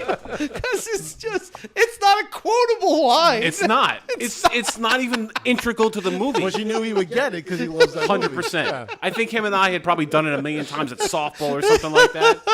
But dude, I was so proud of that line. Nobody online knew what the fuck we were talking about. It was so perfect. So perfect. I was like, I'm gonna do this right now, but I don't know if he's gonna laugh. And you lost it. I don't even think Tommy got it when I messaged you guys. He didn't say anything. I was so disappointed in that. I don't think he understood where like that. Wait, was his phone up to date that he can get the That's true. It was so good. Thank you. That made my day. That was fun. This is great. What do you think? Because you're not an IPA person. It's good. No, it's very smooth. Very good. I cannot get over the color on this, though, dude. It's very crazy. Very easily the least transparent beer. Like from a translucency standpoint or whatever, you can't see through this thing at all. No. Like I put this in front of, I can't see. Oh, you can't see shit. Nope. Nothing. I don't see Nick at all. Can't see me. Yes, this is the John Cena beer. Yeah, dude, this is wild, but it's very flavorful. That would be that's a missed opportunity for somebody who brews a beer this non-translucent. A John Cena beer? Like you would just call it. And they called it John Cena. You want me to say like from the... Dude, you ever see that thing where somebody... What line is that from? I'm just saying. I'm just doing it in the voice. Fuck, I fucked it up. Know what you could be thinking about? You ever see that like stupid thing? I think it's on TikTok or maybe Instagram or whatever, where like somebody... I think it's like a fake radio show where like some lady keeps getting a phone call home. Yes. Like, hi, is this Mary? Mary? You've won tickets to see whatever the hell it is, like WWE Backlash with John Cena. Stop calling my house. Before she hangs up. And this goes on for like 20 minutes or whatever, where this lady just keeps hanging up on a prank caller who keeps playing into the whole John Cena, you can't see me thing. Yep. Like, you have to listen to it. I'm not going to do it justice because I'm going to fuck it up, but it is a great bit. I think it's a radio show that did it to this woman. It might even be staged for all I know, but it's very fun. Yeah. Maybe we can find it real quick. Well, John Cena, besides being a wrestler, Well, now he's pop culture. Very, very good actor. Very, very good is strong. No, he's a he's good been actor. In a couple of movies. That You made him sound like Harrison Ford, though. Whoa, Like, no, whoa. Here we go. Whoa. There we you There found was it? only one Harrison Ford. Right. Where is that from? That's the thing he's talking about. I don't think he can play because the goddamn music will probably get Mike shut off. But So it's used in like memes now. Really? Basically. I follow wrestling, but that's I your didn't know boy that. too, man. Yeah. No, that's Breen's boy. Apparently, he is a world-class actor, John Cena, according to Nick. Whoa. First of all, step back. Okay, there's only one Harrison Ford. All right, he's like lately he's been. But you said, hold on. I'm not trying to. But you did say John Cena is a quote from 2 seconds ago. Oh, yeah. A very good actor. I think so. I think he's very good. He's very funny. He's got some good movies that Very good actor. I'm thinking so top. Let's say so compared to, because The Rock actually does a good job at acting, I would say. I can't say nothing about that guy. Rock versus John Cena, just from acting. Who would you pick? Just pure acting ability. Oh, The Rock. Okay. Yeah. So right there, he's not very good because I don't think The Rock is The even. Rock. That's what I'm saying. The Rock is good for somebody who was not brought up and raised in Right, acting. not a traditional, I'm like, not saying classically John Cena's trained gonna win actor. an Oscar. I'm just saying he's good movies I, that he has. No, absolutely. I would say that the roles that John Cena has played, he has played them correctly. Yes. Robert Stanicki, I think that movie is on ever see that movie? No. It's on Prime. It's fucking hysterical. That's the with Zach from Galifianakis? Yeah, no, not that guy. The other one, the one that's ripped. Oh, Zack Snyder. Oh no, Zach. Fuck. What am I thinking of? of? Hang on. God, why we keep blanking? We're old. We are old. We've done this like a bunch of times today. It's Ricky Stanicki. Ricky Stanicki. Yeah. That is the movie. It is fucking hysterical. And John Cena's the lead. Yes. in that one? Efron. That's the whole. Zac Efron. Yep. Yeah, Zach. okay. Yeah. I've seen clips of that with that movie. with I laughed from beginning to end. because what's his name is the William H. Macy, right? He's the owner And of the company. He's like doing he's the the whole- dick. What is it called? Because this is what John Cena goes. This is the problem. Your promotions. He's a mouth dicker you're jerking or something off. like that. You're jerking off while you speak. Every time he speaks, you ever see those? You ever see it? Yeah. The fucking clips are hilarious. It's like, my God, I'm a fucking mouth dicker. Yeah. Why wouldn't you say anything? Every time. I need this guy. He tells me the truth. That's fucking great. But Cena being a world-class I actor, didn't or whatever say the hell world you class. said. world I class. just said, listen, listen. When I watch a movie, all I want to do is either, if I watch a comedy, I want to laugh. If you make me laugh through the whole movie, I think it's a good movie. If it's a serious movie, I need like. What is your go-to type of movie to watch? Well, it depends. Comedy or action? It's up No, to you. it's if you were going to if you were just like, all right, I want to watch something. Are you going for a comedy? Are you going for my best, superhero? I love watching action comedy. Action comedy. Okay. Action comedy. Like I'll give an example. This is not the top of my list. It just came in my head. Bad Boys 2. Okay. I think that you got a little comedy gotcha. plus action involved. Okay. I like that. How about you? What do you like to watch? Good Will Hunting. My first movie every time. Really? If I'm watching one movie, it's like, well, Good Will Hunting's the first So one. that's like serious dramatic with comedic moments. Comedic moments. Yeah. Like I want a good backstory Yeah. to keep me engaged for the full 2 hours, whatever it is, with moments of levity in there. Yeah. I'm trying to think, like, because I love, I guess I love, I do love, I guess not action, but not like, I wouldn't, I mean, it really depends. But I guess I kind of like the suspenseful type of action, I guess I would say. So stuff that's like, stuff that my wife hates watching, where you really don't know if the lead characters are actually going to survive the end of the movie, type of thing.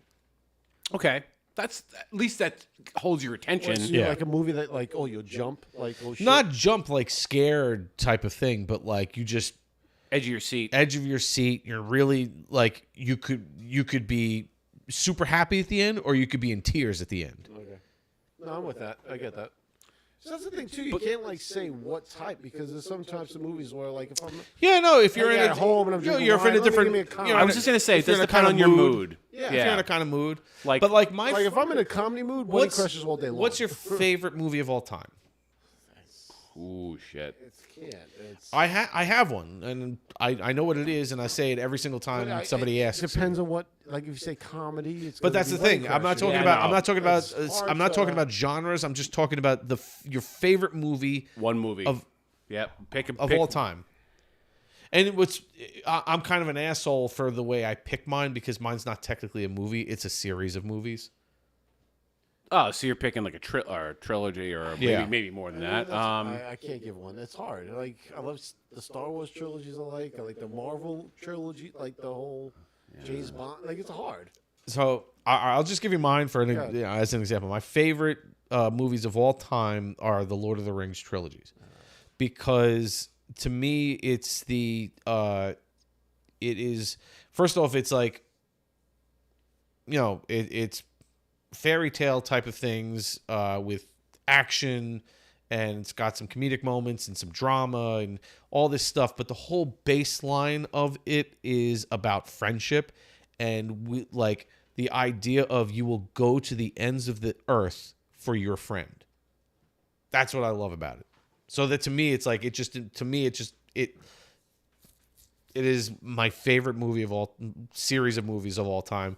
I remember going to see the Fellowship of the Ring, which is the first movie. In sorry, no, what? He's not. I don't know if no, it's the watch. I played Bernie and was better than such an asshole. He's not a fan of your selections. Nick is like, I like John Cena, I like The Rock. And Noah's like, the guy who played the dead guy in Weekend at Bernie's is better than both. You know what, Noah? Noah chimes in like every 5 years with a comment. It's like, I haven't watched the show in a while. Let me check it out. Because he's got to rip me. That's what it is. That's 100% it. Nick's on. He's wearing the glasses. Let me take a rip out of him. Yeah. Lord of the Rings is an interesting one. I'd never even watched it. Really? I think actually I never watched it either. So I said I like when it first came out, The Fellowship of the Ring. Now, like people look at trilogies of movies and they always say like this is the best one out of all of them. But the whole thing is a whole long story, so that's why I look at it as like that's my favorite movie is the three of them together because it's a whole story. And I remember basically someone said to you, you can only watch this movie's a trilogy, okay? That's it. That would be your pick. Probably. You can watch for a lifetime. You can't watch any other movies. You got to fall asleep to this shit. I could. That's it. That's the movie. I could. Yeah, totally. Because there's so many different parts, Because that's hard. I think I don't want to like. One? I'm thinking about it right now. I've been waiting for Mike to buy time with the Lord of the Rings. I said I don't want to get like over the top sentimental and everything like that. But it's just I think I've placed a value on friendship differently after Dave passed away. Yeah, just like because there's no better bond to me than like true friendship with somebody, and that's really what it is.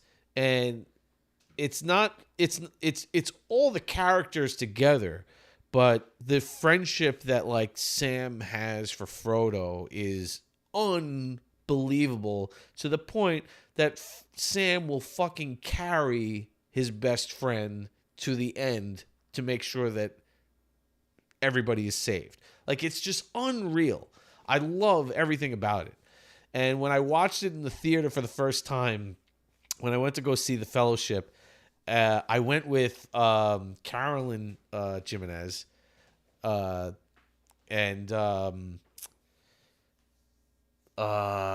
who was with us? A girl I dated, Meg Sullivan, and the two of them weren't really into it, but they knew I was, so they went with me and stuff. And because it's a trilogy, the end of the first and the end of the second movie isn't really an ending. It's just kind of like it leaves you hanging type of thing. And I remember after the end of it, I was just like, oh my God, I'm so, I can't, like, I was so like, oh, I can't wait for the second one to come out. And they were like looking at me like, what the fuck did we just watch? Can we hit the diner, please? So we get the fuck out of here. Want some gravy and fries or whatever. Yeah. All right, I got to see if he's still watching. Noah. I know. Noah commented. No. He was here. I think he's watching. He actually joined on TikTok. I'm going to guess Noah's our friend Mike. He's been whatever. Come on, his Noah. favorite movies. Again. His favorite movies. Jurassic Park and Pitch Perfect. No, he's there. He's on YouTube. Oh, there he is. Yep, Jurassic Park and Pitch Perfect because he loves dinosaurs and boobs. I'm just telling you right now. I think I got that right. I have to say, Jurassic Park was the one that is the movie that I've seen the most in a theater. I went to Jurassic Park's a good one. I went to see Jurassic Park 6 times in the theater. But 6 times. 6. I loved it so much. It was that's so a lot, awesome. Man. I think I may have seen maybe once I saw a movie twice. I That sounds like think Yogi it was- Berra. Once I saw a movie twice. Dude, I'm just saying. That's totally a Yogiism. That's a total Yogiism right there. But I think the most I've ever seen a movie in theaters was twice. And I forgot what the movie was, but I think it. Well, I mean, so Jurassic Park came out in like 95, yeah, it was midnight. something Yeah, like sounds that, or right. whatever. So that was like at the height of like, you know, the high school going to theaters, like that was the thing to do type of thing. It's another fun era that we had.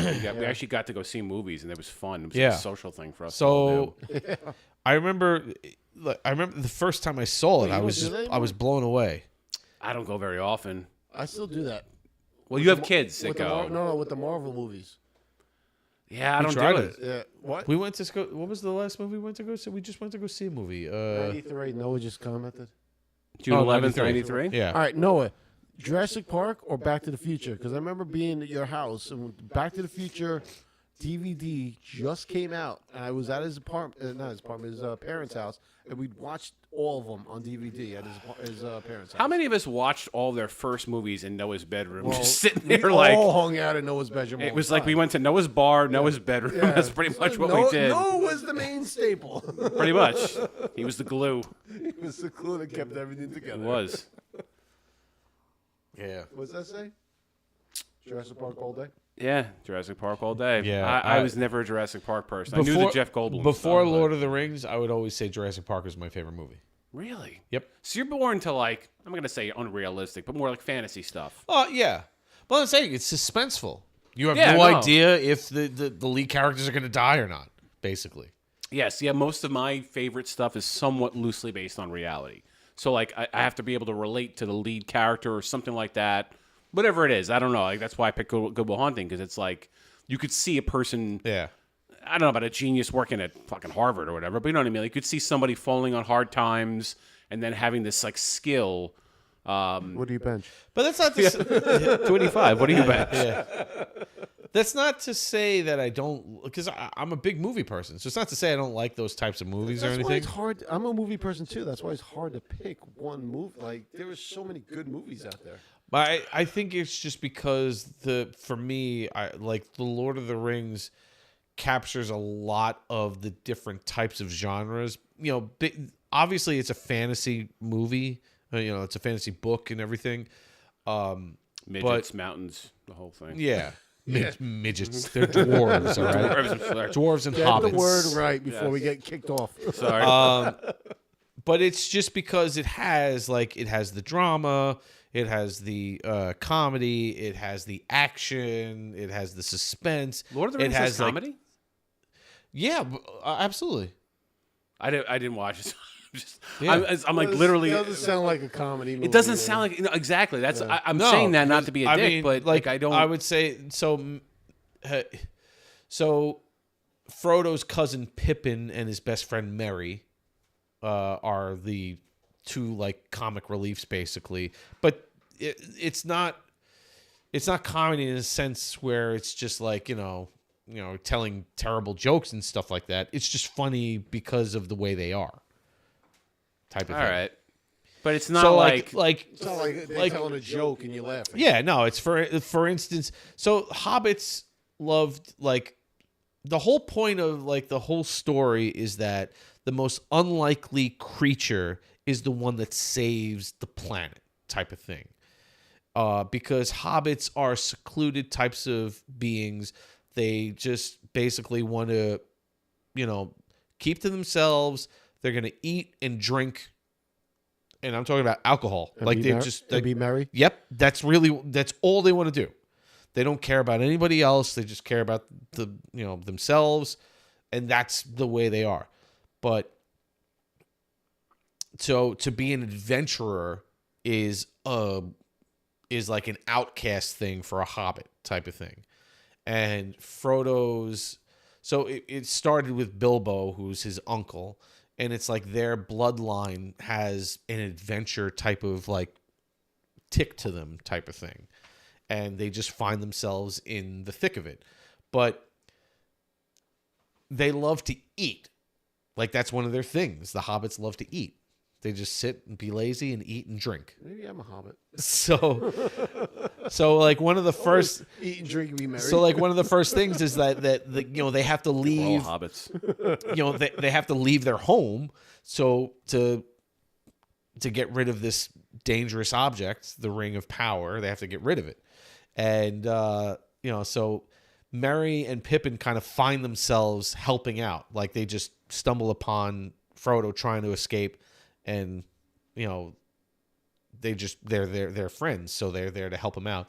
And on their journey or whatever, it's just, it's like just funny things because, we were flagged for hate speech. There we go. We'll love it. Yeah. This is what I'm telling you. This is one of those. Hate speech? This is one of those things, probably because we said midget. No, it came up before midget. I saw that before. It's. All I I said is fucking can't. eat and drink and This be is merry. why I don't use TikTok Live Studio for my gaming stuff. That's got to be AI though, right? That's not like a person. Absolutely, and you can never speak to a person about it. Okay. The amount of Are time. we still live on TikTok? Yeah. The amount of tickets I've put in for it and shit like that, it doesn't matter. That's why I don't use it though, because it's all fucking nonsense. Oh, people are joining, so it's still fun. Yeah. It's All just, right. it's just good. All I know is if you said to me like what movie I need to be like, okay, yes, I can pick one movie if you give me action. Yeah, no. Comedy. So I'm saying like it was like so. There's that's what certain sections, and I can pick one movie from each. Now we're off. Goodbye, everybody. Did we just get kicked We're out.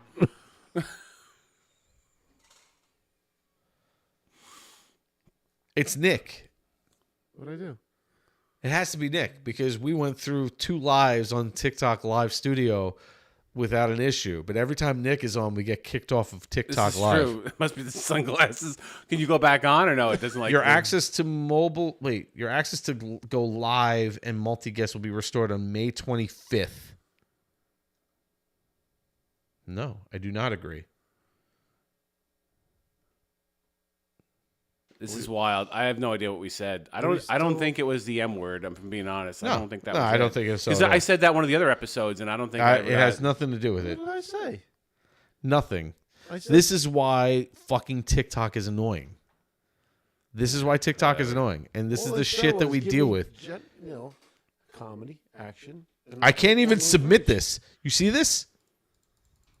Yeah, we're hoes right now on TikTok. All right, whatever. Just check all the- Fucking just check So, all the goddamn If you're boxes. watching us live on YouTube, we just got kicked off TikTok. We have no idea why. We didn't say anything offensive. Honestly, we didn't say apparently anything. it might be me. Nick's arms. People saw Nick's guns and they were like, "This son of a bitch." But getting back to what you were saying while Mike troubleshoots, I struggle with the whole genre thing too, right? So like, I can give you movies, a drama movie, a comedy. Yes, if you told me if I sci-fi. I'm in. It was for hate speech. Hate speech. What did we say that was hateful? I don't even think we Nothing. said- That's my point. Because you cannot talk about Lord of the Rings anymore. You can't. Yes. This is so fucking stupid. All right. Well, we're not going to be live until May. You can go 25th. live as a guest. You're little people, not hobbits. Well, And you will never get an answer from them. That's the issue.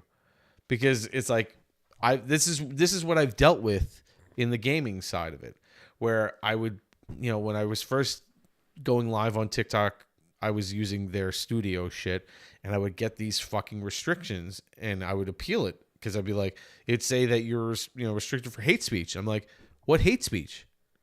And I would submit an appeal, and it would deny me, and I'm like, can I speak to someone? No, I would just get an ARI response. I'm like, but I didn't have any hate speech, so tell me what it was. Tell me what it was exactly, so that I could say that, all right, I'll not say that anymore, and then never get a response from an actual person ever. I saw that flag come up well before I said the M word, whatever, M-I. But I don't think that... Moist? Moist. I don't think that was it, though. I really don't. Yeah. That's wild. Yeah, sorry, Kivs. You were watching us on TikTok. Yeah, whatever. I don't like... I don't know. I don't know how offensive it was. A lot of comments going on there now. Yeah. Well, that's my brother-in-law. He was watching on TikTok the whole time. Oh, is that he's got to switch? He's got to switch over to YouTube. Wild. Anyway. It's fucking stupid. If it was me, man, I'm sorry. I don't... maybe. I don't know what it is. I don't know. I never know what it is. I submitted an appeal because we haven't said anything hateful. It's crazy, too, because the amount of hate stuff that you actually see on TikTok and the weird shit, and it's like people posting like really offensive things, and they'll say stuff, or people posting stuff that's like basically porn. They're like showing their naked bodies on there. I was just going to say, like that. TikTok has some very objectionable They stuff show on all there. this stuff, and it's fine. But There's some something that we said is wrong. Yeah. Yeah. I don't know. I'm not sweating it. We'll still make our clips and do our thing. I know. We'll get our shit restored back Hey, TikTok. May 25th. I'm right? sure. So, Yeah, I'm sure. We'll be back live. Every time we start there, we're gonna have to say, it's like, just so you know, they might cut us off because right. Who fucking knows? Put a little thing at the bottom, Yeah. a little scrolling thing. Come see us on YouTube. Come see us on YouTube because we'll be there because YouTube loves us. Yeah, YouTube has no problem. We could. I'm not going to do anything bad, but we could say whatever we want on YouTube. Because you know why? Because rules are made to be broken. I'll fucking break all of them. YouTube is, I guess, it's almost like a too big to fail type of thing. Like they have their guidelines, obviously, but like you have to really cross lines. What lines have we crossed? I mean, I honestly can't think. Yeah, I really can't think of us saying anything that was derogatory towards anybody. It's definitely not hate speech. That's it. Wait. Check your buddy When the YouTube. first flag came up, that was when we were talking about Lord of the Rings, right? I think so, yeah. Like that's the thing. We weren't even talking about... It happened very, very, very quickly.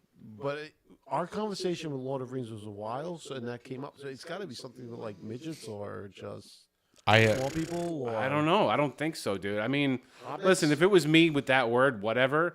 But that's not... That's pretty lame if that was... This is why a lot of, like, you see these people on TikTok and they censor their words all the time. And they're like, why are you doing that? And now I get it, I guess. Because it's like, you can't say... Like a lot of times, like, they can't say... you can't say, like, kill or something like that. And they'll say it's like, they... you unlifed something. Yeah. It's like... Blank a doodle doo. Yeah. That's the fucking private parts thing, exactly. man. Speaking of which, it takes a dick to know a cock. you know what's funny is that you guys, nobody responded to this. Did you guys see what I sent you about Alexa? When? I sent it in the group text and nobody responded to it. It was one of the funniest things. Apparently not. I'm just kidding. Fucking so. Wait, when did you send it? I don't know, just a couple days ago. So we were So the kids have been making shrinky dinks. What? Shrinky This dinks. is why you get cut off on TikTok. Do you know what shrinky dinks are? I don't want to know. Small pecker? Are you serious? You guys don't I have know what no shrinky- idea what shrinky Is dinks it a cayenne pepper? Shrinky dinks have been around since like the early 80s. I swear to God, I've never heard this term in my life. It's hold on a second. Shrinkity-dink. You really never heard of the term All right. shrinky dinks? YouTube audience. Brian. Does anybody know anything about shrinky dicks? Dinks. No. Sorry. Not shrinky. Shrinkity-dink-doo. I love you. What is you that go. from, dude? Skinnamarink. What is that from? I don't know. That's from like a kid's show back in the day, right? Probably. Shit, what is that from? Skinnamarink dinky dink. Dinks. Is that from Pee Wee Big Playhouse or some shit? No, it's I'm thinking like now my brain is on fire. This is the song that never ends. Was that shrinky dinks were invented in 1973. It's basically plastic art. right after Gump came out of the war?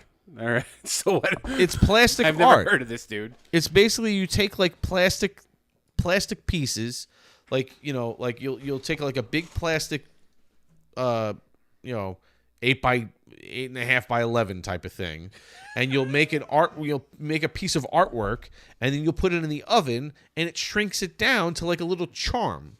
It just becomes a charm. You'd never heard of shrinky dinks. I don't. Maybe I know of the objects. I've never the term shrinky dinks. Like is you not see something- these? No, I actually know. It's plastic, right? Like Yeah. It's like okay, I probably did have them back in the day, or yeah, I know of them, but I can't. They're tiny. They're little thing. They're just little plastic artwork things. What did she say? Wait. It says elephant something. The elephant show. That's the song we were just singing. Yes. Okay. Yes. Okay. Thank you, Ash. Yeah, no, I mean, shrinky dinks has been a thing. I gotta pee now. For- See? You guys Said for decades. It's been a thing. All right, I trust you, man. I don't know what the fuck. So what was funny about it though is that we were like, the kids have been making them, and so we heat up the oven, you put them in, and they shrink down, and they wanted to make one, but we didn't have the doors open. Okay, so hold on. For audience at home, Nick forgot to close the door when he's peeing. Now he heard it. It sounded like the scene at an airplane. Where like whoops, just like it's Naked Gun. Nick. It's Leslie Nielsen. But man, that was loud. I thought Nick was spraying the wall in there. That was wild, dude. Sorry, go ahead. So the kids, because we didn't have the oven preheated and ready to go, they were like, we could probably put them in the microwave. I think there's directions to put them in the microwave. So we asked Alexa, can you put them in the microwave? But for some reason, she censored the word dinks. So she would say shrinky ding, and it would come. Oh, beep it. So Or she would bleep it mute out. or whatever, and even yeah. if you look at it, it's D star star star S. Like So it couldn't distinguish between dinks and dicks. yes. Okay. So every time she said it, it sounded like she was saying shrinky dicks. That's funny. Okay. So like if you did it, so hold on a second. So if you ask Alexa, if you have the Alexa app, or if anybody would just ask Alexa, you could try this. Bull in a China Let's shop. just ask Alexa about. Grab that IPA. There's one beer left. We're gonna split it between the three of us. So here we go. We're gonna try this right now. Here we go. Alexa, can you microwave shrinky dinks? Sorry, I couldn't find anything to do that. To get started, you'll need a smart kitchen appliance. Hold on a second. Yeah, it's fine. Bring the whole thing over. No, this is all stuff, though, right? Yeah. So we'll split this. So why don't we split this between the three of us? Okay. What's it? What is that? What is that? The remaining? It was four of them. This is the remaining Oh. beer. That's it. And then I'm taking some of this. That's fine. Okay. All right, hold on a second. Let's try this again because for some reason. All right, Shrinky Dinks, take 2. Yeah. What does he want to do? Alexa, how do you make Shrinky Dinks? Shrinky are fun to make. Draw on clear polystyrene sheets with colored pencils or permanent markers, then cut out your design. Bake at 325 degrees Fahrenheit for 1 to 3 minutes until they shrink to about 1/3 their size. Wait, so it knows it's not the word dick, but it still fucking edits it? Yes. Why? I don't know. That is really weird. It's every single time it says it. Even when you ask it, it censors out your words. So anytime you put the word dink, it thinks it's dick. Guess so. Is there another context in which we can use dink? So we can I don't try know. to Yeah. What was the language of the strawberries in Spaceballs? Dink, dink, dink, dink, dink, dink. Yeah. Yeah, Alexa, what did the strawberries say in those Spaceballs? Alexa, what was the language that the strawberries used in Spaceballs, the movie? In Spaceballs, the strawberries spoke fluent Gemese. Actually, they didn't talk at all. They were just part of a hilarious radar jamming scheme. Oh, that's bullshit. All right. Alexa, what were the words that the strawberries used in Spaceballs, the movie? The strawberries in Spaceballs didn't actually speak any words. They were part of a hilarious radar jamming scheme that left Dark Helmet tasting raspberry jam on his radar screen. Thank you, Noah. Thank you.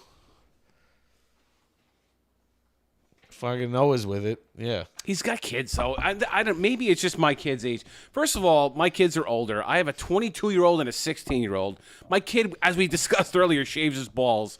So there's a whole thing there. I don't think he's happy about you putting that on the air. That's why. Well, I'm just assuming at this point. Wait, I don't know. I didn't what watch him. What was the question that was You asked? tell him the technique. Can you how to do use it, a but you don't know microwave? how I to- didn't. All right. We didn't cover this topic. This is what was used. Can you use a microwave to make Shrinky Dinks? Probably got to span on TikTok. It's the ball shaving thing. Probably what No, it is. you shouldn't use a microwave for shrinky. Have you tried the oven method I mentioned earlier? You know what's funny is that on this app, it's not even as bad. If you're using an Alexa device, she actually says the D and then it's censored, so it's like ding. So it sounds like she's saying dicks. Like, it's like, what the fuck are you doing? That's so bizarre. Mike, just to let you know, this is what's left. He had half of this. I took and half of that. I think an Infiltrator or whatever was You it? have you have your options when you're done with your beer. Wait, is it? Oh! Pee I again, got you. though, I got this you. is not good. There's more here and there's more here. I took half of this. Well, we just had an infiltrator, right? Yeah, that's why I stuck with the same thing, just because I had to I clean my switched. glass. I wanted some. I guess I I'll didn't grab just take the infiltrator just to kind of like keep it. keep it going. Yeah. Oh boy! Happens to get old. I'm still so First of all, surprised here about. was the situation with that door. Okay, did you guys hear me peeing? Is that what it was? Yes. That's why Was it it was. on? Was it on live on No, here? I mean, we heard it. I don't know if anybody heard it. Was The problem was, here's the issue. I felt like I was in Liz's apartment because I couldn't open and close the door. I had to like jam it. So I felt like I was going to break your door. Brian's not here to defend me on Liz's apartment. But I guess so. Yeah, I mean, it's you know. It has a little bit of I didn't want to slam it. No, I'm saying it Because has. my luck, I break it. It does have a little bit of a like you have to lift it I to have kind of push it in Is that what it was? I had to lift it? a little bit. Because I was peeing and all of a sudden I heard you guys talking. Again, Fuck. Bang. I said again. All this stuff was constructed by the previous owner. You So missed it. I said that door, I couldn't close it because it was like Liz's apartment. Oh my god, dude! Yeah, it did stick a little bit. All right, so it's not me that can't close the it door. wasn't. Well, that's but what I said. I still got it done. You do have Yeah, to, but I didn't want to you know, break you it. gotta I could, lift it a I little could bit. slam it. Yeah, whatever. Are you trying to go back on live on TikTok again? What I happened? was trying to see if it doesn't look like our appeal has gone through Wow, how far back you on YouTube?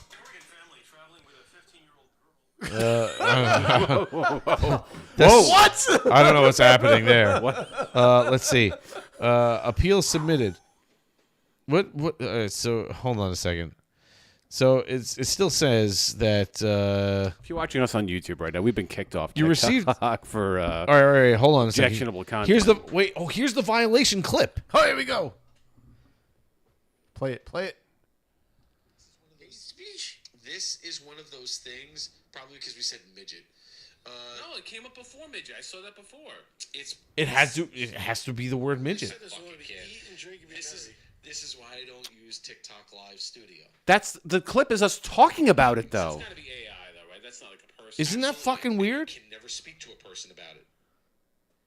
Wait a minute. So the clip that we got suspended for is us talking about it. TikTok does not allow usage of hateful slurs. All right. The M-word. In my own defense, On the M-word.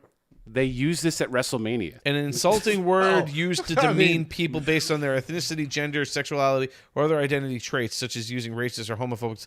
Like this is why TikTok is fucking crazy, because it's like, you know, if you're just using AI to interpret things, then this is why computers will never take over the world. They will never take over the world. What? I don't care how many fucking Terminator movies you make. Terminator in 3 years is a war. It will never happen because computers are stupid. As smart as they are stupid. I feel partially responsible now. No, because all they do is listen to specific things. They never refer to context, has nothing to do with anything that you actually said. It's just a word or something that sounds like this, okay, or whatever it is. There's a movie you and I quote frequently, Back to School with Rodney Dangerfield. Great movie. Yeah. Where he uses that word where... I forget the exact line or whatever, but it's like I know what the line is. Yeah. It's what's with the midget. What's with the midget, right? And it's not. If I'm quoting the movie, if I'm quoting Rodney Dangerfield saying it, am I breaking the I probably am. I probably am in violation at that point, right? Because I'm saying the word, even though it's in the context. But that's of that what I'm saying. movie. It has nothing to do with it, and he's not even really using it as a slur type of thing. His wife was cheating on him. And he was fucking pissed. Yeah. There's Nunzio, there's whatever. Yes. Yeah. There's you, there's him. Giorgio. Yeah, whatever. Clearly we have to be very... Does TikTok give you a list of words you can't not say? No. This is the bullshit thing. This is why... This is why it's bullshit. Pick-cocky? Because they sit there and they say, "Oh, read our community guidelines." Like your community guidelines didn't say anything about what we said. TikTok's fucked up. And it's just, oh, well, we heard that. Our AI picked up this particular word. Then you know what? When your AI picks up a particular word, how about you have a human go back and listen to it and say, was this really in violation or was it just you heard this word? Especially when there's pretty much flat out porn on TikTok. That's what I was saying. That's what I was saying. Was you scroll through it, and all of a sudden I'm seeing fucking people showing their actual naked bodies, and that's okay. So if you go back on TikTok, I take my clothes off, we're good. But you can't say apparently. Midget, but you can't say midget. No, probably not. Yeah. Gotcha. Okay. Yep. All right. This is all our standards for next show. Pretty much. That's what is it? It's the Santa Claus, where it's no, idiot, the elves do. The elves. We don't say elves; they're little people. Yeah. Oh God! Like I said, I thought we were. I thought we were safe because they used it at WrestleMania. You know this. Yeah, but you can't go by wrestling. But that's the whole point. It's not wrestling skews by every single line they can. It's all about how you Well, the context in which I said it right. too is not. By the way, talking about that's the speech. That's the point. Wasn't there a thing that there didn't we? This is all. I have a question. We're gonna get really political. This is all about fucking cancel culture, and fuck all of you people for bringing this on. I have a question about. God damn it! have a question on midgets. Is that okay? Go for it. Go ahead. I have a question about midgets. Is that okay? Yes, he asked after he said the word too, by the way. It was great. Go ahead. What is your question? Like he was a fucking 5-year-old. I have a question about midgets. Can I ask a quick question about... I can't breathe. Hold on. Holy shit. That was fucking fantastic. What is your question now? I'm curious now. If I can breathe. Hold on. Wasn't it back in college? Did we do midget tossing? Oh my God. Wasn't it one? It was there was an obsession with you. Oh, it was something, right? I knew there was something. What did you? What It did was you about do when you were in tossing. college? It was about about tossing. Putting them in a barrel. Stripping. Yes, it had to do with I strippers. knew it was something. It had to do with strippers. I knew back in college you were all about it. All of a sudden, I don't no, ain't understand. doing it. I don't understand why. Well, But it was some obsession that you had. I thought it'd be fun. We were all at that age where we were doing like bachelor parties and stuff like that. And We're I'm doing like, stupid shit also. yeah, oh yeah, Well, absolutely. here's the thing. I think I actually wanted to bring this up in a topic. The idea is like I don't know why. I think it had to do with it went along the lines of how some people love the thing. So, for instance, we were talking about how people loved Married with Children. Like you guys watched it and you loved the show, and I personally couldn't fucking stand it. It was not my thing, and that was the same thing for me with strippers. I've never been into them. No matter how many times I've seen them or whatever it is, I'm like, this does not appeal to me. All right, can I tell this story? That I got to do this. There's no midgets involved. So I've only been twice in the presence of adult entertainer, strippers, whatever you want to call them. Appeal has not been approved, by the way. Just Great. so you know. Thank you. See you on May 25th, motherfucker. But one of them was your bachelor party. Okay. And, dude, it's one of the funniest stories ever. Oh, yeah. That was very fun for me. Well, no, I'm not going to talk about that part of it. I'm going to talk about the part where Noah and I were talking. So, it is what it is. You know, you were getting married. We went to Atlantic City. We got strippers for your bachelor party. That's not the funny part. That's a very, very... That was funny, too, but I'm just saying... For you guys. But the funny part... So, you know, at this point, like, I'm not into it. Like, it's just not my thing. So I'm standing off to the side with Noah. We're talking to like the guy that brings them into the room. Yeah. So here's like a bunch of like, you know, like excited, rowdy 20-something-year-old guys and these two strippers. And here's Noah and I talking to this like male escort of theirs, and we're just like, so how do you get into this line of work? Noah's asking, like, do you carry a gun? Do you have to file a 1099? Like, all these random questions to this guy. And this guy's just like, yeah. Like, you could tell he was like, we're bothering this man. Sorry. Are you still in the TikTok thing? I'm fighting with all of his glory. I am. I'm just putting to our story that go to YouTube, TikTok. Oh, okay. Off, yeah. Okay. Yeah, so like I found that so funny that like here we are, it's a bunch of like juiced up 20-something-year-old guys, maybe how old were you? Were you 28, 29? No, I was 29. 29. Well, I got married at 30. Yeah, I was 29. Okay. And like everybody else is like into it, like, yeah, let these strippers. And Noah and I are talking to this guy off to the side, like, so you know, how much money do you make on the annual? Like all these like tax related questions and stuff like that. I don't know. I got a huge kick out of that Mike and I did not give a fuck about these two girls that were in the room. I'm not saying they weren't fun, it wasn't entertaining. It was a lot of fun, but I didn't care about it. It doesn't do anything for me.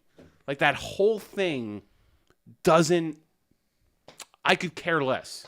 I'd rather hang out with you guys than see a bunch of strippers. If that makes any sense. Yeah, I like. So for me, the thing was too. It's like, I mean, like, so the idea of a stripper is what? I'm paying to have an erection. Like that's it. Yeah, it's like that's really what I'm doing. Well, your bachelor party was fun. Well, that's what I said. There was no strippers involved. No, we were shooting laser tag. Laser tag, and then we went. You guys thought it was stupid at first. We did. Yeah, I did. I'm not gonna lie. Yeah, we really thought it was. But it was fucking fun, wasn't it? Yeah, it was. It was. Mike's bachelor party. We went into the middle of the fucking woods in Pennsylvania, and basically got hammered on a Friday night and played laser tag on a Saturday night. But it was actually pretty fun. Yeah. Like, I thought it was going to be dog shit. I'm not going to lie. I was wrong. It was actually a lot of fun. It was different because everything else at the time was strippers and Atlantic City, and yours was the antithesis of that. We still went to a casino at night. We still went to a casino. We did. Yes, yeah. Because we went. So we did. So that was the Ruth's Chris. We rented a house. Yeah, we rented a house. I kissed Mook that day. Because he told me that there was a hand that was sitting on it. We were playing on the mouth. No, I kissed him on his cheek. I kissed him on his cheek. Okay. We were playing Let It Ride, and he's like, "You gotta leave that card there." I'm like, no, I'm gonna take it back because I never win. I says, "Leave the fucking card there." Fuck, I left the card there. Fucking hit. I fucking won like $500. I went like this, right in his cheek. Yeah. He's like, "You're welcome." Well, that's what I'm saying. So we did. We rented the house where we just, So the first night we just drank. Then we went to breakfast, and then we fucking came back to the house, and that was in the middle of the woods, and fucking played laser tag. Yes. And then we went to the casino later. Oh, I remember Charlie was so sick. Yeah, Charlie got sick. I got sick too. Me too. I was sick right next. I drove. Me and Charlie were the two drivers. Yeah. I was not in good shape. Friday night, so like this happens to a lot of people, right? So you go like on a 2-day bachelor party. The first night, everybody goes heavy because it's like we're there, let's go get drunk. Yeah. And I remember a lot of us woke up on Saturday like, oh my god, we could barely move. Rough. Well, I got there late. Took a lot of us like 3 or 4 o'clock in the afternoon to recover. Yeah. Played a little bit of laser tag to kind of like get some fresh air and go outside. Yep. But man, we were hurting the next day. A lot of us. And that's why it's like I'm not. I didn't I wasn't there for your like that part of the bachelor party. I was at your bachelor party, but I wasn't there for the strippers. You left early? I stayed down in the casino. Oh, you did? Okay. I was with the because I was like I felt bad, but I was like I'm just not a fan of it. Like I really wasn't. I did it once. To be honest with you, if I could do it over, I wouldn't do it. I did. So I went. Again, it wasn't my choice. I went to before that. I went to one strip club. A long. I think it was like when I was 22 or something like that on a Halloween. I was with my cousin and we went to a random apartment party, and then we walked the streets of. This was in Manhattan. Walked the streets, and then we went. To it's like Casey's or something. Rockville Center? Yeah, the rooftop. Not place. Casey's then. No, it's like a famous strip club in Manhattan. I don't remember the name of it. I don't know. But that's why it just doesn't appeal to me. And so we went there, and it's like we even got we had vouchers for like free lap dances, and I just didn't want to do it because I was like it's just not me. And then we did for my friend in college for his bachelor party. We did strippers at the hotel room, and I was there for that because I was like, all right, let me see if this is any different. And again, I was like, I'm just not impressed. I have no and it was like you paid for it, and then anything that so you paid for the strippers. And then you still had to pay for them to do anything. So I was like, why? What the fuck happened? Like, I spent money. You are paying for blue balls. Right. And then it's like, it's not like anything's happening. Right. This is what I'm saying. You're paying for an erection. Right. I don't know who wants to pay for blue balls. Right. I could get that. I could go to the bar. I'm fine with that. I think that's also like because you're an adult now. Like, you know better. Like, you're like, all right. Well, that's the same. Back then, I knew because it just he knew better back then. It just was not. It was not for me. Maybe, but some people at that age are like, oh, a naked woman and all these things. Are like, this is going to be great, and you're like, why? Yeah, I'm the same way, man. So that's why I was never into the stripper scene. It was never my thing. I'm not a fan. I think it's cliche too, man. A lot of it really is. The best part of the bachelor party was Old Homestead. Come on.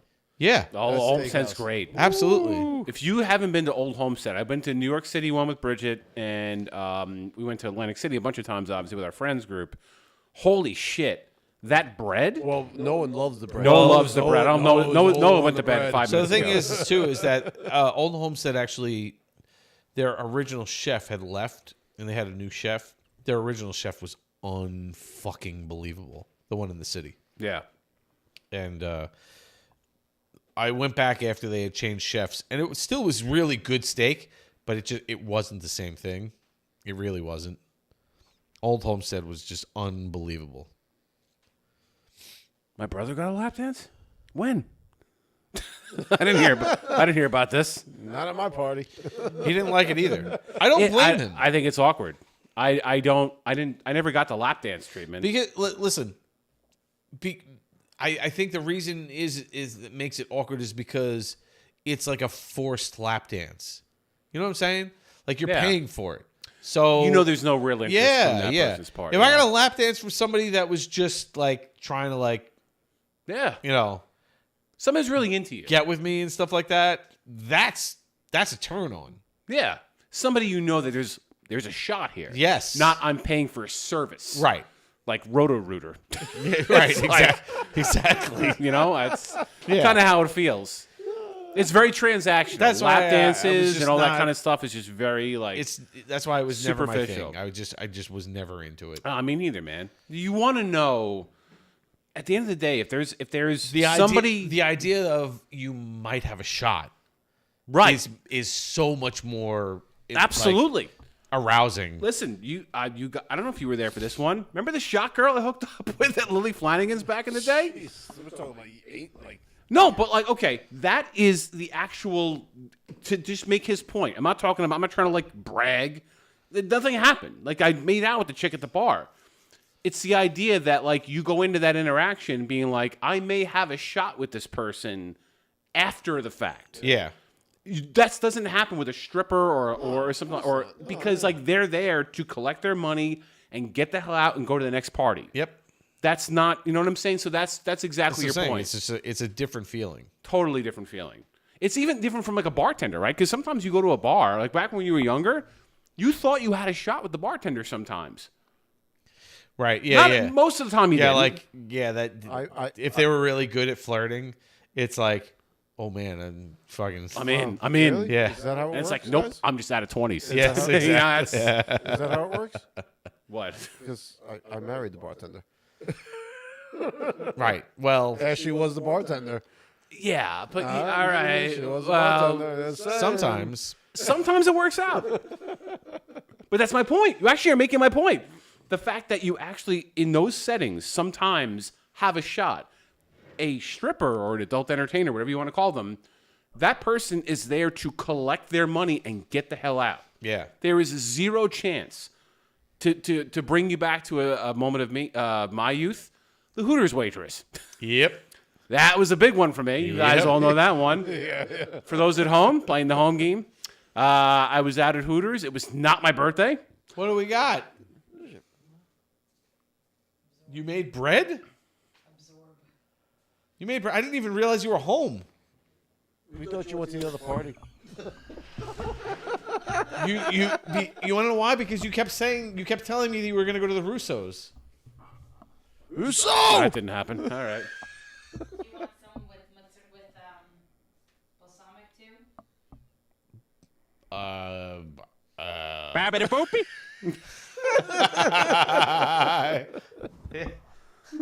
Yeah, that's exactly I don't know. Humming. It's me, yes? Mario.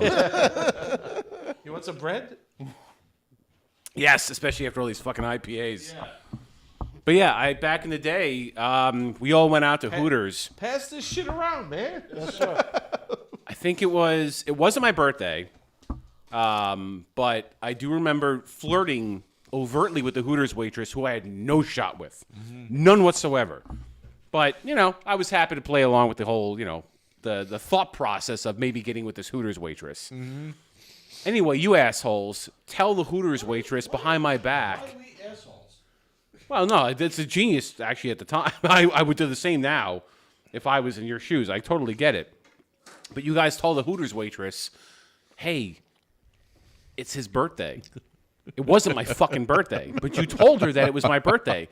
So a whole bunch of Hooters waitresses, as I'm sitting there, like unsuspectingly. All right, so hold on. First off, too, hold on a second. Hold on. If you guys don't understand, now, if you've been to a restaurant, a normal restaurant, you understand the idea of that if you tell somebody, you tell the waitstaff that it's somebody's birthday at your table, they'll come over, they'll give you like a little, maybe a slice of cake or a pie or something like that with a little candle on it, and they'll sing you happy birthday, and it's like a little spectacle type of thing. Hooters has a different approach. So if you didn't know Hooters would make this person stand up on a chair in front of everybody and make it a huge announcement. And like they would deliberately tell people to stop eating and pay attention to this person because it's their birthday. Like you were the center of attention. Yes. So basically it's you, meaning me, on a stool, standing up in the middle of a Hooters with a bunch of savages looking at me as I'm standing there like an asshole. Not my birthday, by the way. It's not my goddamn birthday. But these guys have convinced the entire Hooters waitress staff and the customers that are there that it is my birthday.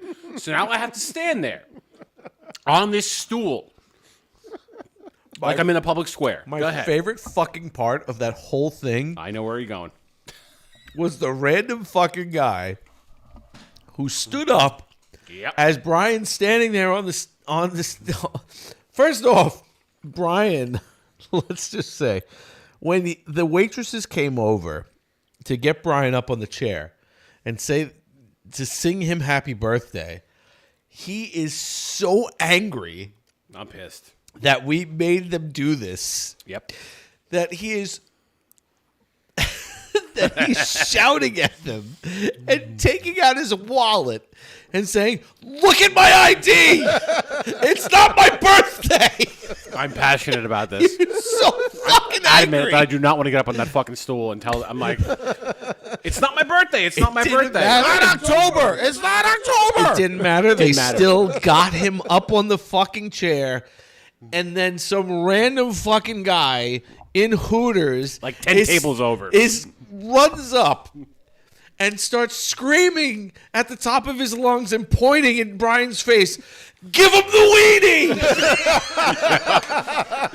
This is a totally true story. I had no idea who this man was. It couldn't have gone any more perfect than what we were expecting. Well, because let me tell you something right now. When it comes to Brian, every story is amped up 20%. It was so amazing. It's always amped up. You have that aura of just like, we're doing something, something's going to happen, and it just gets amped up to the fucking hundreds. We're going to embarrass Brian, but it's going to get 10 times worse than you can possibly imagine, is what my life was like.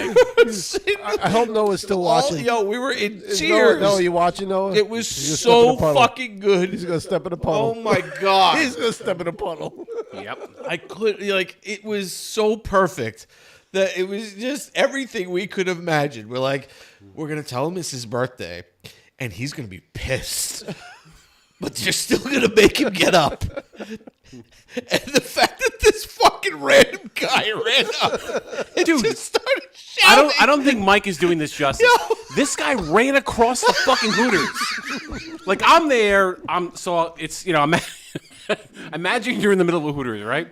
And you stand up on a stool. So now you're standing up like you're being hung in the middle of a Hooters, and somebody you don't know from several tables over makes a beeline for you and holds out a big sausage and then goes, "Give him the weenie!" And I'm just like, what is going on right now? I thought this was some satanic ritual of some kind. I was scared for my life. And you guys are laughing your ass off. And I'm like, this is not fun. I want to leave right now. I just wanted my Hooters experience and my wings. and the big-breasted women, and I got none of that. One of my breasted wings and my Listen, I never even heard of the give him the weenie shit. But it was just I learned about that night. I know. Did you know about that? Because it's only Brian that this happens That's to. what I'm saying. That's why it was so fucking perfect. None of you guys had any. Nobody had ever heard the expression, quote, give him the weenie. And I'm thinking, I'm going to get assaulted. He's going to get a weenie.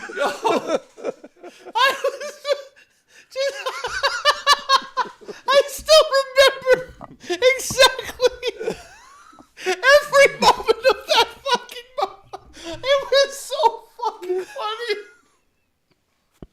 Because it just culminated. You got to see, Mike is crying right Mike now. is dying right now. Mike is in tears. This story has been told millions of times. Because it culminated in that guy. Because it was just like, we were like, oh, this is going to be good. And then the fact, like, yo, Brian's going to be pissed. And then he started ripping out his wallet and saying, like, no, look at my ID. And it was like, this is great. This is so great. And then the fucking random guy comes up. And it was 26 years later, he's still cracking up at it. You couldn't fucking write it. It was so awesome. Honestly, it's a fucking amazing story. Even having been on the receiving end of it, it was a fucking amazing story. Yeah, it's funny because the back then we didn't have smartphones to record all this shit. Now it would have been recorded, and we could all relive it over and over and over again. Yeah. But it is just. Also, too, I feel like for me, with you guys anyway, I was very shy. Yes, you were insecure about a lot of this stuff. Super insecure about everything. Like everything was very superficial to you. Like you scared also about little things. You know, you were also like in your heavy era too. That was pudgy as fuck. So you didn't want to make a spectacle of yourself wherever you went. And you guys wanted to do was make a spectacle of it. And we did everything in our power to make sure that you were the spectacle everywhere we went. It was like, what is Brian upset about or insecure about? Yeah. Let's do that. It was fucking amazing. And let's the ringleader of this whole thing is Noah. Oh, yeah. Noah starts everything. Son of a bitch is asleep right now, but he was 100% behind all of this. Honestly, I was right there with him when we were like, when he, like, because I'm pretty sure he was the one who brought up the idea. It was like, we should totally get the fucking waitress to sing happy birthday. And I was like, yep, let's fucking do it. Let's fucking do it. This sounds like a great idea. My best friend right there. Thanks, folks. Yep. Listen, I give him a lot of credit. He created some memories for all of you on my behalf. Absolutely. And luckily I survived it. Really, there were some moments there I'm like, this motherfucker. I knew he was behind it, but I also knew I knew he was just trying to get me out of my shell. Like, as I got older, I realized he just wanted me to loosen up and have a good time. That's what we're all doing. But in the moment, I was like, "Oh my god, I'm self-conscious. I'm just like talking to myself. I'm like, this is not happening right now." Hooters waitress. Yeah, you have to be able to laugh at yourself. Yeah, but it's understandable in those moments because back then it was the insecurities of like this is before you were with Bridget and everything. So, you think you have a shot with the Hooters waitress at the time, so you're like. You've ruined my chance with the Hooters waitress. Yeah. Instead of just rolling with it and being like, yeah, all right, whatever. Put me on the stool. Let this guy shove a weenie up my ass. You know what I mean? See what happens.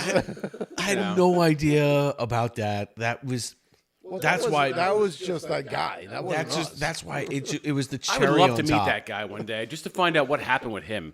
That guy literally made a beeline for me. Like we're all hanging out. It's like a table of 8 of us, 10 of us, whatever it is. This guy comes across the bar, ran across. This guy ran across to me, and then did the whole give him the weenie thing. Held up a big kielbasa or whatever, right? Why did the guy had a sausage? Like, why did he have a sausage in the first place? He went to the bar and got one. We're talking. This guy must have been holding like an 18-inch sausage, right? And was wielding it. Like, give him the weenie, and the thing's waving around.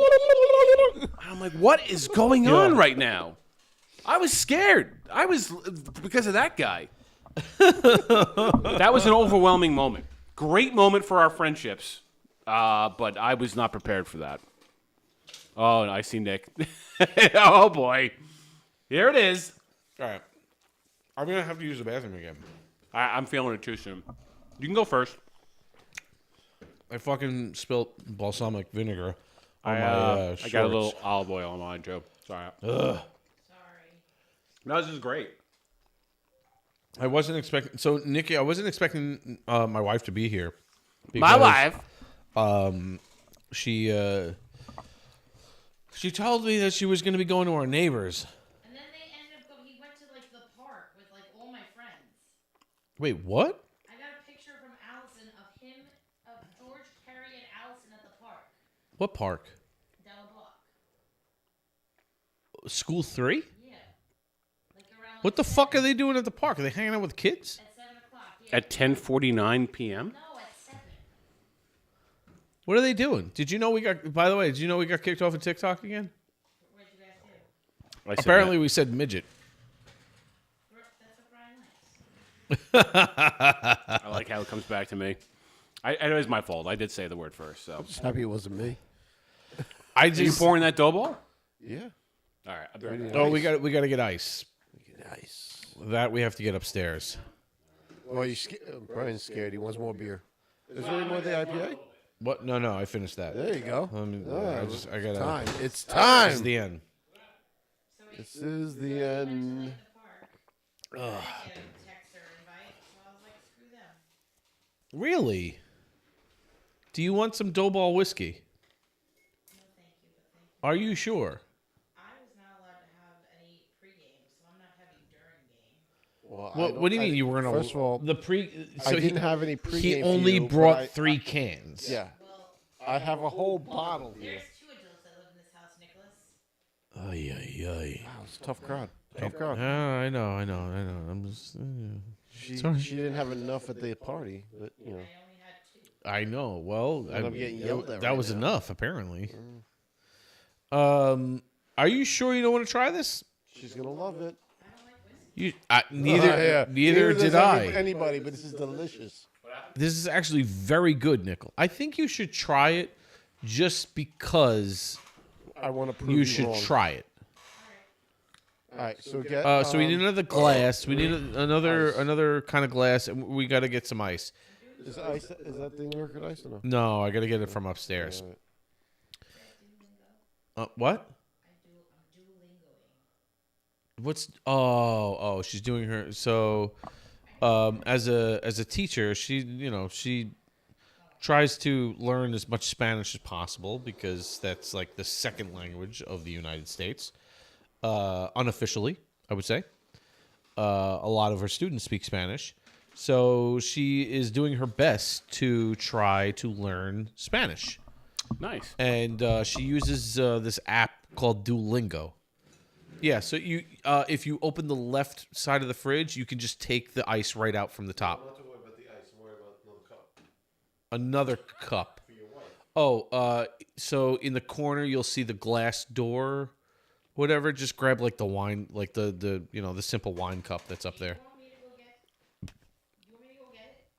If you want to show Nick. They speak Spanish in Venezuela. They speak Spanish in Venezuela. I know, that's my point. So she uses this Duolingo app that teaches you Spanish phrases and stuff like that. It's pretty cool. I used to not speak. I wasn't like fluent or anything, but I actually used to speak, and I understood a lot more Spanish than I do now. But I was able to communicate in Spanish pretty well back in the early 2000s when I was working at Parties to Go. My cousin, because of the clients, or because of the employees. So my cousin, it's like second cousin, however it is. He owned a party rental company. He still does, but wound up hiring a lot of Spanish-speaking people directly from Mexico. I'm not going to shade, pretend where they're from or anything like that. They were from Mexico. They needed to work. They were all looking to become citizens and everything like that. Great guys. But they didn't speak a lick of English. And I wound up working with them. What's funny is that they actually, a couple of the guys that I worked with looked at me and thought of me as a racist person in the beginning because... Naturally. Yes. But the reason they did was because I told my cousin, because I was one of the senior people that worked at his company, because I had worked with him longer than these guys did. Right. And I had to teach all these guys how to set up tents, how to, make the deliveries and all that kind of stuff. But I couldn't communicate with them because I didn't speak Spanish. Very nice. I like that. That was actually really good. I didn't see that coming at all. Yeah. It was good. So I had to teach them how to do this stuff. But in order to do that, I needed someone who spoke English so that at least I could speak to somebody in English and they could translate it to the other employees in Spanish. Soundbite, by the way. Do you understand the words coming out of my mouth? Chris Tucker. Go ahead. Right. Exactly. Go ahead. Yeah, I'm with you. So because I was requesting this one guy who was the only guy there, thank you. I was the only guy there. He was the only guy there who spoke English as a Spanish-speaking person. I kept asking for him to be in my truck so that I could teach everybody. And they thought I was racist because of that. But I wound up being friends with them anyway afterwards because afterwards I explained to them why I went with him.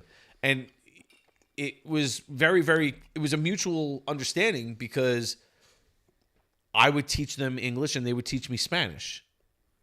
Right.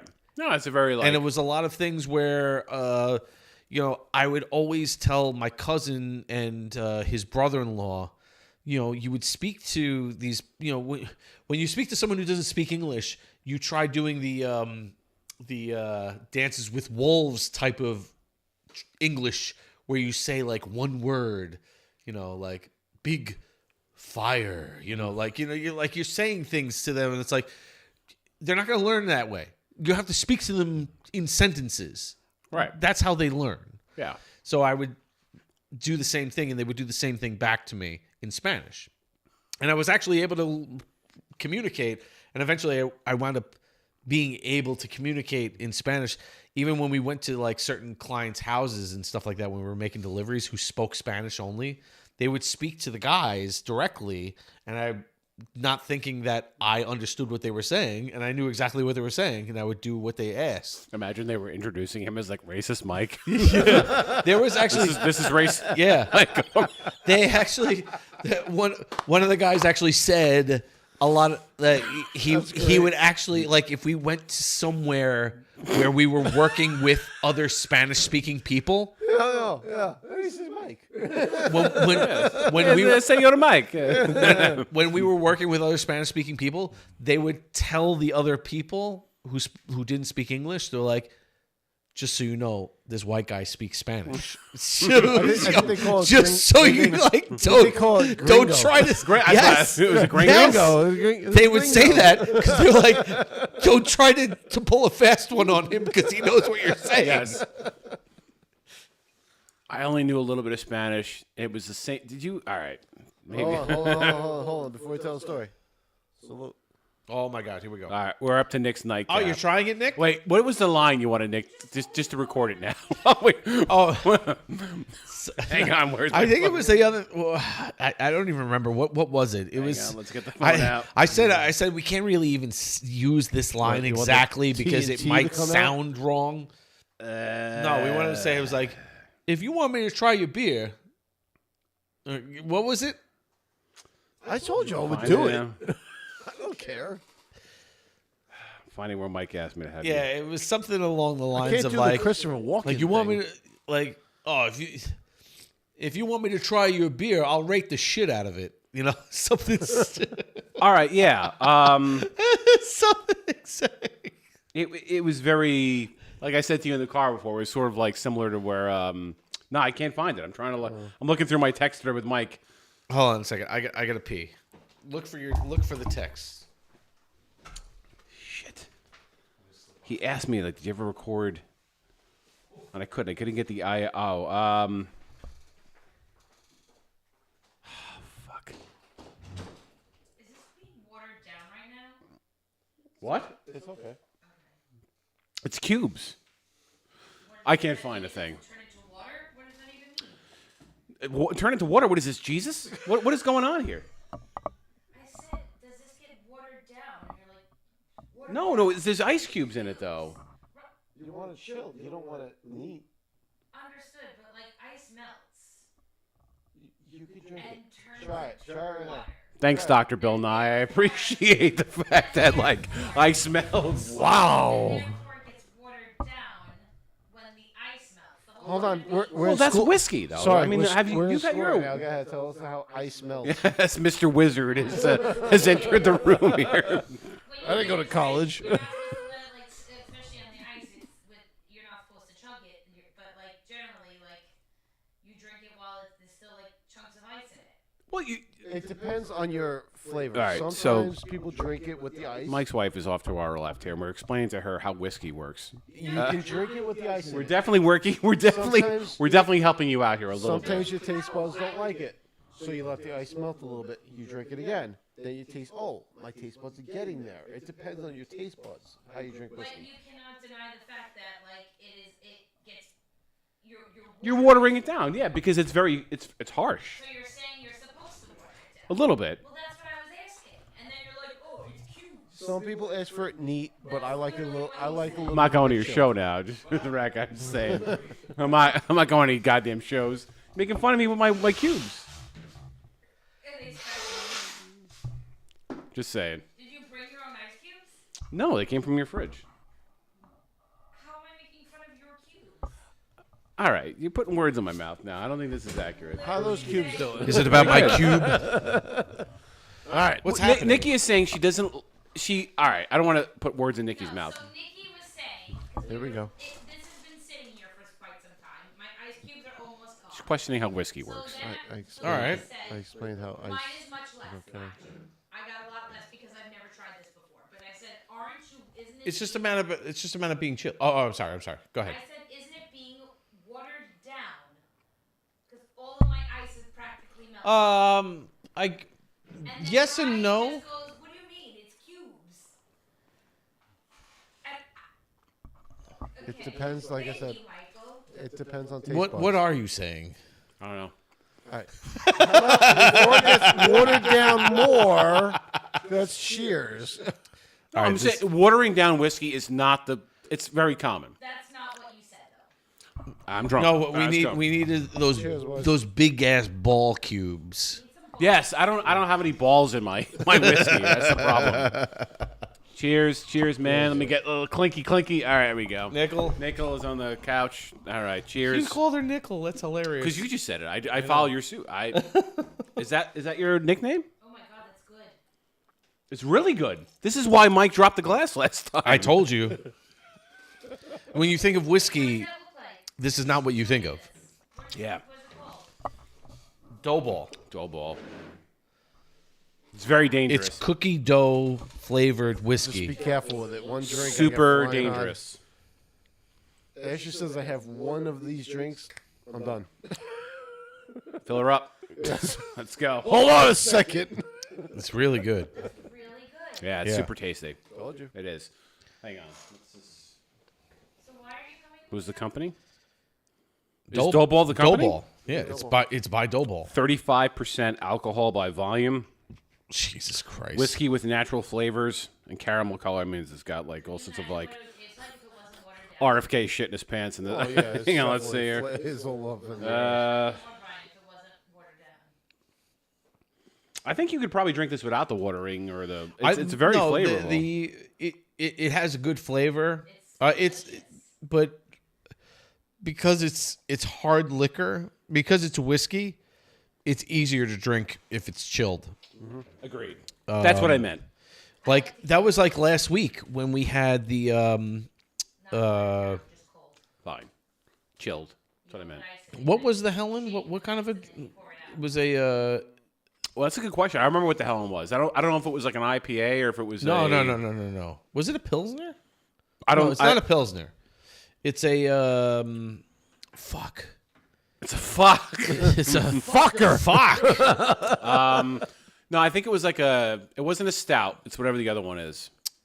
Oh, it's a stout. Oh, it's a stout? That's what it is. The stout is meant to be drunk warm. Drink. Oh, that was the one that Drink? we did like room temperature? Drunk. Wait, hang on. Drink. Did you, because you're a stout guy. No, it depends on how you use it. Oh, okay. Hold on. You're a stout person Because you if like you Killian's, say, I right? drank this is one thing, but if it's meant to be drunk. It's not, it's meant to be drank. Really? I'm pretty sure, yeah. So I'm meant to get drunk. Let's see. Yeah. I'm pretty sure. Let's ask Alexa. Let's ask Alexa about shrinky dicks. Meant to get drank. I'm just saying. No, I agree. He's telling me I should get drunk. Alexa, is it meant to be drunk or meant to be drank?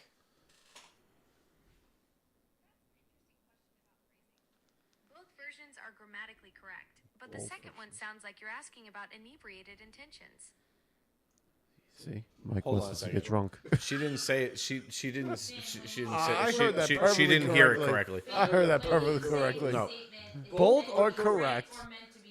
One Hold on. is- Because she heard my statement wrong. She took them as both drunk. Start over.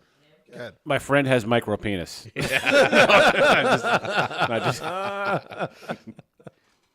Alexa, is the correct phrase "it's meant to be drank" or "it's meant to be drunk"? The correct phrase is it's meant to be drunk. Drink is past tense, while drunk is the past participle used with have or is. Holy shit. As my teacher said in junior year of high school, I am the future English teacher of America. So Nicely done. basically, if I get drunk tonight, I can just say, Ashley, it was meant to be drunk. That's it. I was meant to be drunk. That's what I'm saying. Grammatically correct. I'm meant to be drunk. Yeah. They thought you were meant to be an English teacher? Yeah. Want to know why? Because I'm fucking smart. This guy here, a smart. I'm smart. I want respect. Yeah. You're my kid brother, Mikey. Not like dumb, like everybody says.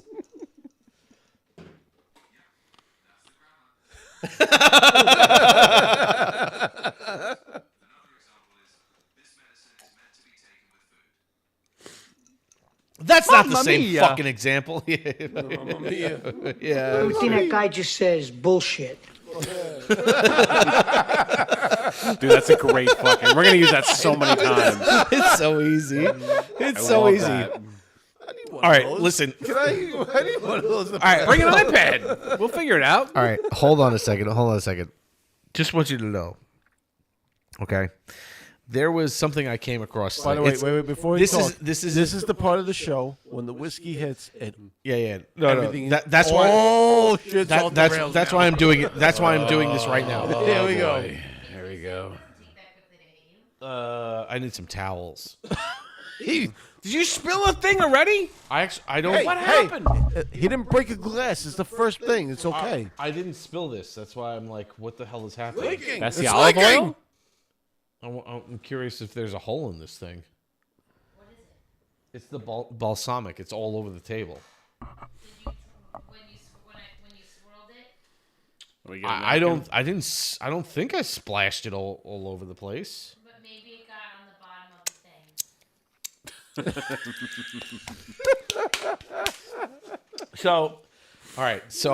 You're not gonna be able to hear this, Nick, but I sent it to you on TikTok. I was scrolling through. So now, have you ever had this happen where you're just kind of like, if you're scrolling through shit, and then all of a sudden you come across something and you're like, You get an erection. What? I get it. no. That's Brian on a Tuesday. It's funny that you say that because it's no. Oh, okay. All right. But you come across something and you're like, what in the hell is this? I had one of those moments yesterday. And then you got the erection. No, I didn't. And I'll tell you why. Because this is the shit that I heard. Don't put bananas in my butt. No, don't put bananas in my butt. I've told you several times before, my butt is not a banana door. And I say, don't put bananas in my butt. Don't put bananas in my butt. I'm freaking telling you to stop putting bananas in my butt. I don't like it. I said, don't put bananas in my butt. No, no, no, don't put bananas in my butt anymore. Don't put bananas in my butt anymore. Don't put bananas in my butt. No, no. Banana, banana, banana. Don't put it in my butt. I don't want a banana in my butt. No, no, no, no. Banana, banana, banana. Don't put it in my butt. I don't want a banana in my butt. And I said, don't put bananas in my butt. No, no. Don't put bananas in my butt. Everybody. If you got a banana, just keep it away from my butt. Because I Don't want bananas in my butt. No, no. I don't want bananas in my butt ever. I don't Want bananas in my butt. No, no. I don't like bananas in my butt. It hurts. Oh, the ending is great. Oh, that was great, dude. I didn't expect that at the end. No, I just hit my goal. My foot's holy shit! I just hit 5,000 steps for the day. Fucking run away from Oh, bananas. that's great. Yo, I was like, That's what? awesome. I was like, what the fuck is this? Is that on Spotify? I'm gonna play that at Cornhole on Monday. Oh shit! You got to go on YouTube and play that. That is amazing. That is a great song. That's what I'm saying. What? Yo, it's. I was like, what the Why hell? did you come across? How did you come across that? I don't, dude, I don't know. It's just I'm scrolling through, and then it's just fucking. You didn't want to dance along to that at all? I'm sorry. I do not want bananas in my Yeah, butt. I want to hear that again. Don't put bananas in my butt. I've never been wanting to get down so much in my life. That was awesome. Come on, man. I love that. That was great, dude. I'm just like, what the fuck is this? Because it's like If you asked Alexa to play that, would she bleep out butt? I don't know. Actually, I'm just curious. Alexa, can you play? Yeah, hold on a second. Bananas in my Let's just say. butt. Hold on. Where, Like I said, Alexa, come here. Well, it's hold on a off the second. rails now. Oh yeah. This is when the show Can you gets play interesting. the "Don't Put Bananas in My Butt" song? Wait, what did I miss at the end? Don't Put Bananas in My Butt by Outer Scope on Amazon Music. So the song? Don't put bananas in my butt. No, don't put bananas in my butt. It's an actual song. Just ask Alexa. She's got you covered. Alexa muted Dink. But is shoving a banana up his head. Come on, man. What are we doing? What are we doing? What does this world come to? What happens at the end? It hurts. his butt. It hurts. It shuts it off on the TikTok. Oh, he says it hurts. That's what he said. That's the ending. Yeah, it's a hard end too. It's like it's like a full stop. I gotta grab towels. Wait, you going upstairs? No, go right over here. Why, you need more ice? Yeah. Because Brian just chugged that fucking whiskey like it was water. I need more. Alright, so go get some ice. Wait, you're getting ice. No, I'm getting a towel to wipe up the balsamic vinegar. Ladies and gentlemen, boys and girls, children of all ages, this is when the show goes off the rails. Here we go. The whiskey is out. Party is started. Mike is wiping up the balsamic, similar to Anthony Bourdain. The good news is there is not a banana in his butt. Yes. You know why? Because it hurts. Guys, this is the graphic. Yeah. Wait, there's children in the... That's what I'm saying. It looks like a children's fucking like TV show. Like I don't understand. Like Barney, but with a big ass banana. Dude, I can't. that remind. You ever see that dub over of Barney, but it's Tupac? No. Wait, just Google Barney and Tupac, and it's the same shit, dude. It's worse actually than bananas in my butt. Don't put bananas in my butt. One in my butt ever. Don't put bananas in my butt. Yeah. Dude, that's the kind of thing that, like, back in our day, that would be our ringtone. No, I don't know about that. On our Motorola StarTech. Not on my phone. Actually, no. you know what happened? Noah would change it to your ringtone. Yeah. That's what would happen. We'd have a normal ringtone, You and know Noah what would be like... my ringtone back in the day would be like fucking The Rock or Stone DX Cold, or something like that. DX, Yeah. Yeah. All right, hold on a second. I'm not there yet. Wait. But if no one got a hold of I just heard a fart. That's all I if no heard. one got a hold of my phone, definitely don't put bananas in my butt. Oh, 100%. He would all change right, it to I'm the gonna most... switch over. Hold on. Let me get whatever. Is Ron whatever the hell we're doing. Ron's over here. calling in? No, I think Ron is driving, I think, to Lake George. Oh, okay. I could text him. Mike, don't tell anybody whatever the fuck you're doing. Just fucking do it. Fucking done. Yeah. That was fucking hilarious. All right, what is this? All right, hold on a second. Is this bananas in my butt? No, this is this fucking Tupac Barney video. Oh shit! Are you gonna play this no. live? Go ahead, do it. I dare you to.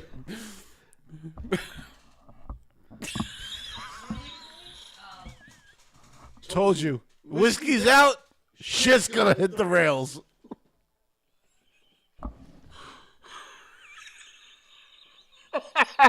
I'm sorry.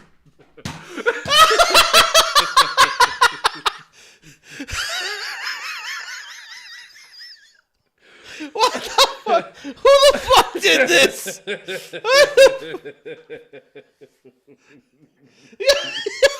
fucking kids dancing to it.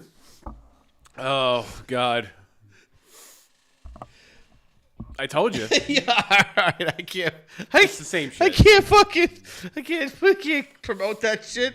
Oh my God.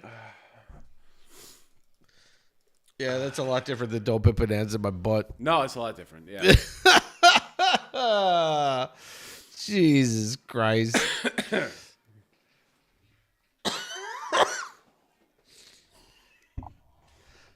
Yeah, Nick is a little behind in listening to. Like how we're watching. We're behind too. Rewatching the Barney. Oh, God. This is great. He gets the big glass though. You notice that? Well, you know what? He puts the same amount of shit in. Are you sure about that? One more ice? I'll get more ice. One more ice? You guys jealous? A little bit. Wow. I'll get more ice. We gotta get more ice. Get a, grab next to the refrigerator. No. Put that glass down. Why? Because next to the refrigerator, there's a cabinet. Grab a tall glass and just get some ice in there. No, you have a tiny fucking glass. I'm just no. Mike's giving you instructions. He's saying take a big glass from upstairs, fill it up with ice like a jug, and then bring it down here so we have a bat of ice. I understand what you're saying. I was just bringing it to drink while I go off. All right, I don't want to stop you from drinking. That's what I was doing. No, I don't want to stop you from drinking. This was very funny because I knew what he meant, and just trying to listen to you to explain what That's you fine. wanted him to do was very funny. It looked like he was like, no. Because what it looked like, he was holding up the tiny glass going, no, I got a glass to fill up some ice. Right. I thought he wanted to bring that Like little. what, with like 3 cubes? What do you want? What are you going to do with that? Right. Take a couple of fucking steps there, Spider. Nikki has not seen the Goodfellas. The movie? Yeah. Now, see, a lot of the things Nikki can't watch. Here's a frustrating. So, are there movies that you want to watch? Like, you watch movies with Bridget, right? Yes. And there are things that I will watch that she will not watch. And she will not watch. Yep. Yeah. So I feel like that's a universal husband thing because my dad says that like my mom won't watch shit. I feel like there's things I watch that you won't Yeah, but that's like. It's a universal wife thing. Yeah, okay. Yes. But you're talking about, like. Genre. Yes. Same with you. Yes. So really, it's just a universal spouse thing. Devil Wears Prada too. Touche. You would totally go to Devil's Wears. Touche. I want to see it, but I'm not going to theater. She wants. Brian would totally watch Magic Mike 3. Yep, I direct it. I would watch it. I'd be in it. I probably wrote the fucking thing like 8 times. No, For example, I want Mike to watch Schmigadoon. What? No, I don't mind. I would. That sounds I like would something probably you would. watch Schmigadoon. So Schmigadoon is like it's a show that kind of like it kind of makes fun of musicals. So Okay. it's people who find themselves in a musical basically. Okay. And they're like, Michael Key, Keegan-Michael Key. He's one of the leads from Key and Peele. Yeah. Okay. So he's like, you find yourself in a musical, and you're like, what's the movie with Tobey Maguire? Pleasantville. Yes. It's kind of like that, but he finds himself in a musical. Okay. And they can't get out. So there's actually a Broadway show called Brigadoon, and it's like a town, and it disappears after a certain amount of time. Yeah. You can't get out. So this is like. So I mean, it actually seems very funny. I've seen clips of it and everything. It looks funny. Okay. But like Nikki doesn't like suspenseful things. Anything that has to do with any kind of like somebody might die. I watched Stranger Things. I know, and she had to look it up. So we watched Stranger Things, and did you watch Stranger Things? By the way, your I did not. feed is Really? very far back. Oh yeah, it does that because it buffers. There we go. I didn't watch not every single one. You didn't watch Stranger Things? I didn't. I highly recommend it. Everybody because really of the pop culture references do you watch, and all that stuff. Do you like Goonies? Yeah, I love Goonies. Okay, so it's Yeah. like Goonies, but like terrorizing type of Goonies. Okay. Type of thing. And there was a particular episode where it seemed like a kid had died. And she could not take it whatsoever. She was like, after that aired, she's like, I am not watching the show ever again. And I'm like, but the show is fucking good. It's really good. This isn't the first season. And did you watch Stranger Things? I'm going to. Okay, yeah. I totally recommend on my list. It's really, really good. I have a list of shows. And I was so upset because I'm like, now I gotta watch this thing by myself.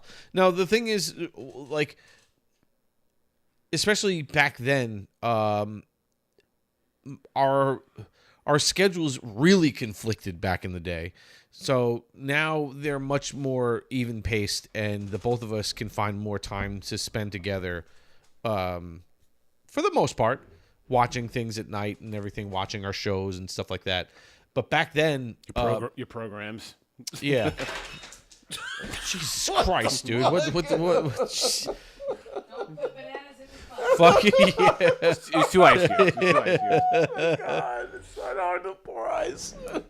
God damn. Careful with the whiskey. Dude, I'm not. Go ahead. By the way, but Sophia watches the cartoon of. I saw that. Yeah. I never It's a kid saw. version, I never. but Yeah. Okay. Sophia likes it. It's pretty scary. I was actually asking Juliet because I said Juliet. I told you before. Juliet was like looking for things to watch. I'm like, you want to try and watch Stranger Things?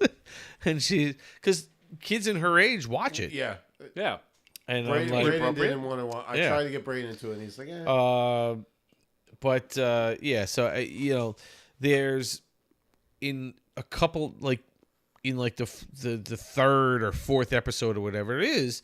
It seems like one of the kids dies, and she fucking flips out. She's like, "I'm not watching this. This is I can't watch this." And I was like sitting there going, "Well, I want to watch it. So when the hell am I going to watch it? Because the only time I get to watch things is when I'm with you. So if you don't want to watch it, when am I going to get to watch it? That's not cool. That sucks." Yeah. So then she comes back and she's like, "Okay, we can watch it." I'm like, "Why? What happened?" She goes, I read about it. I know what happens. I'm like, are you fucking kidding me? Well, what the fuck is the point then? Yeah, That's kind of fucked up. That is fucked up. She ain't even listening. No, she's listening. That's fucked. She's ignoring you. Because we said She's it's fucked ignoring up. you. Yeah, All right, so it defeats the purpose. all You right, want to so go into it with the basically, same I'm gonna level. watch this. You just sit there, and if you give me spoilers, Yeah. I'm gonna hit you. She didn't spoil anything for me. Because she knew how angry I would be by it. Yeah. But but at the same time, it is that idea of this is. I've said this before when I'm streaming my games and stuff like that. So I think I told you about a couple episodes ago where I fucked up and I deleted a bunch of my shit on my computer, and it really sucked. So some of the things that I do besides live streaming, I record myself playing games for the first time. And one of the things I enjoy about watching streamers and stuff is looking at their initial reaction to something, because it's a genuine reaction. And I like that. So I recorded myself playing a game, and I had 4 episodes ready I had to edit them and stuff like that, but I had them all planned out, and I accidentally deleted all of the shit. And it upsets me because it's like, Nikki, it's like, well, you can just re-record them and stuff. I'm like, yeah, I can, but it's not the genuine reaction. It's not the same thing. And it's like recording over your kid's Christmas when there's 2 girls making out on your front lawn. Who did that? No one did that. I have no idea. But that's what it's like. I understand. Do you still have that recording? I do. I'd like to see that one day.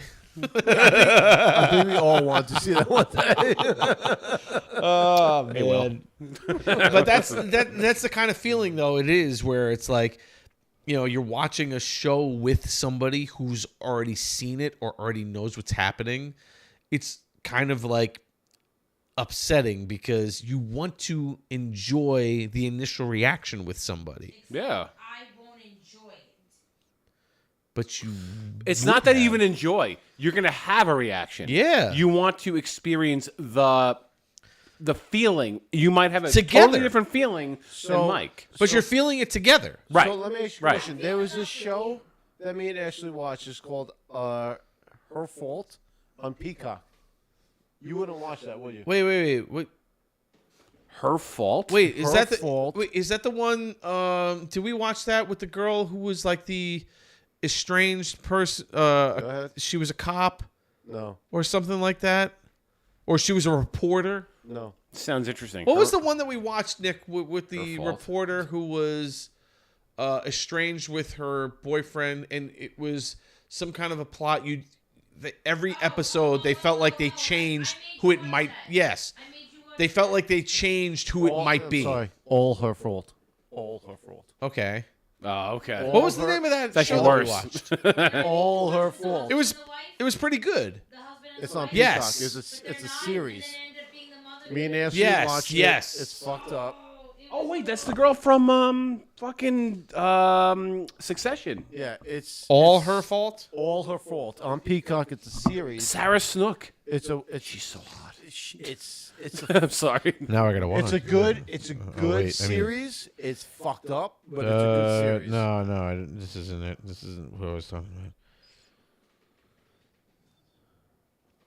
I feel like Michael Pena is a very underrated actor. Schwarzenegger's son is. Michael Pena's good. He's really good in he's always some kind of like.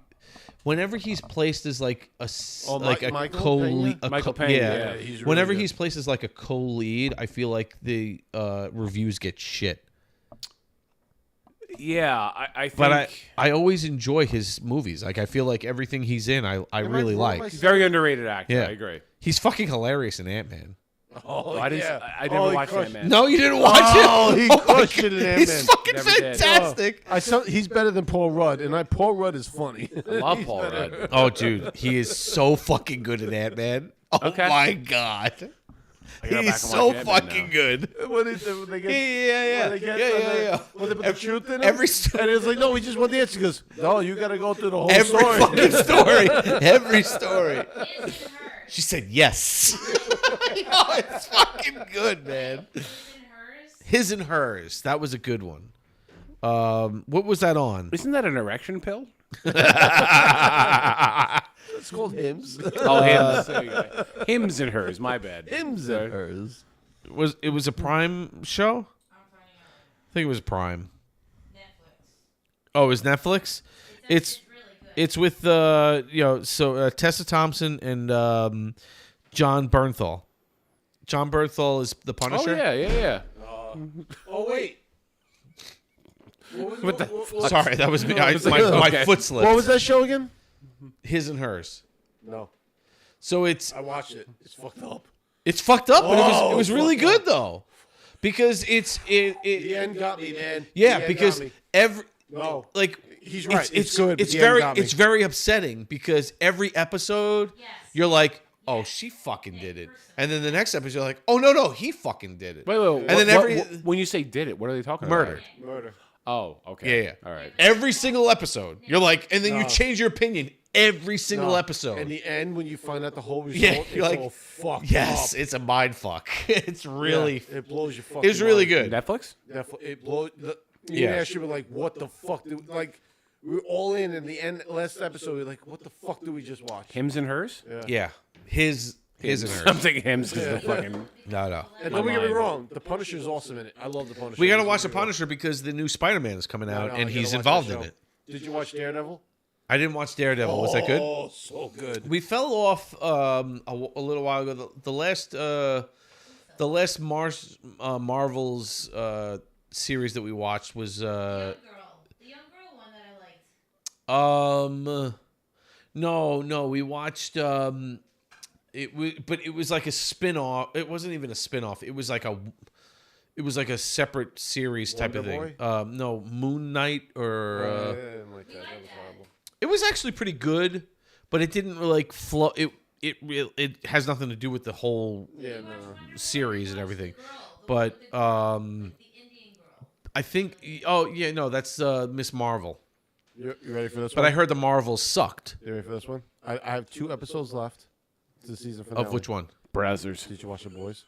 No. So we watched 2 episodes. We watched 2 seasons of The Boys. You have to. We have to watch The Boys. I never saw it. We have to I pick up The Boys. I haven't seen it. Dude. All right, so you should watch The you're Boys. listen, you liked all this like sexual in the window shit. I'm feeling attacked like a midget. No. Right now. I think we talked about this. Superheroes but being assholes. I think we talked about this because we talked awesome. about Elizabeth Shue. It's horrible. And I said to you, I was like, We did. Elizabeth Shue is in it, and she's fucking sexy in it. Like, Yeah, I just got to get Bridget on board, Yeah. but I'll do it. but Why can't you watch the it whole. alone if she doesn't want to watch it? Do you know the whole premise of The Boys?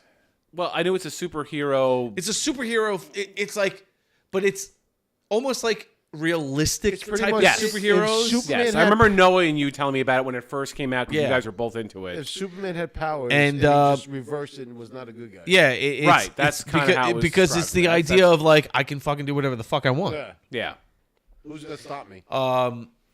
with a lot of sex and stuff. Yeah. Well, yes. Yeah. The very, very first episode, you're like, "Ha!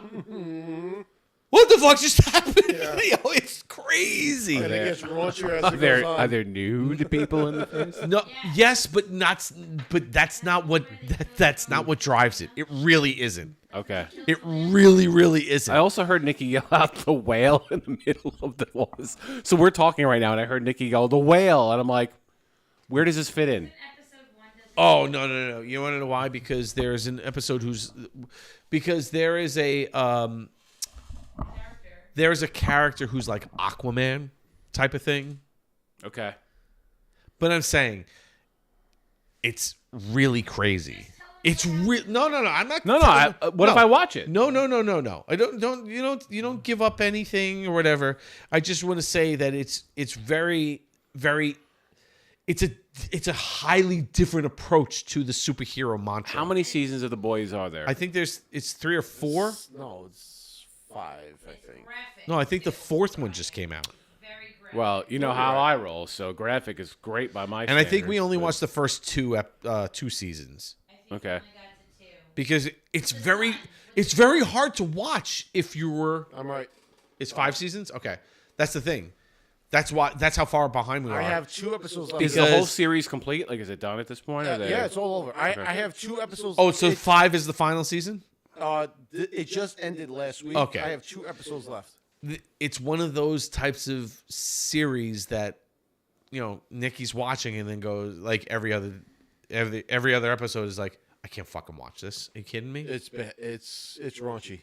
It's crazy. Some really, really crazy stuff happens. It's very bloody. And raunchy. Very, Like very blood. Okay. Very, very, very bloody raunchy. and also sexual. Yes. The innuendo is my ass. It's fucking right out there. No, they don't fucking No. care. And that's not the part I mind. It's very. It's so crazy. Brian, they don't care. Any sexual innuendo they can do, they do, and it's all bloody. You guys had me at 6. I'm good. Yeah. I'll watch it. It's really Fine. good. It's really, really good. by the way, and if you get into this, they're doing a prequel. Are they really? They are. It's starting, I think, next year. Wait, what's the whale thing? It's Of when How she keeps talking about a whale. how it all started. Brandon Fraser? yes. What is the whale part? What? He bangs whales. Oh, it's upset. All right. Let's not. Don't fucking bring anything into. Okay. Don't worry about it. I'm not going to hear anything about that's whales. what I'm saying. No, Don't all worry right. about that shit. Just watch it. Because I'm hearing the whale. I we would just totally talked about Brendan watch it. Fraser before, and I'm like, what is going No, on I would right totally now? watch. I would watch that. I would watch Stranger Things too. I highly, highly recommend Stranger Things. Now, All right, a lot of people one get really versus the other. a lot Stranger Things to me. Over the boys. Over the Okay. boys, yeah. Okay. Like a lot of people are upset with the direction Stranger Things went because of how long it took in between the last 2 seasons and everything. But overall, I would say that Stranger Things was a much more satisfying. What is he showing you? What did you show him? It's Ron. Oh God. Can I? Well, what is Ron show? What is Ron's? No, nothing. Can we put Ron on now? What? What do you want to do? Are we gonna Ron? try this again? The last time it was like, is he drunk? No. Let's do it. Is it probably? I think we should put Ron on. The last time we tried this, it was really rough. Want to FaceTime? Put Ron on in favor of the flag. on Memorial. We go to the bathroom. we haven't really set this No, up. we can't do this again. What did Ron say?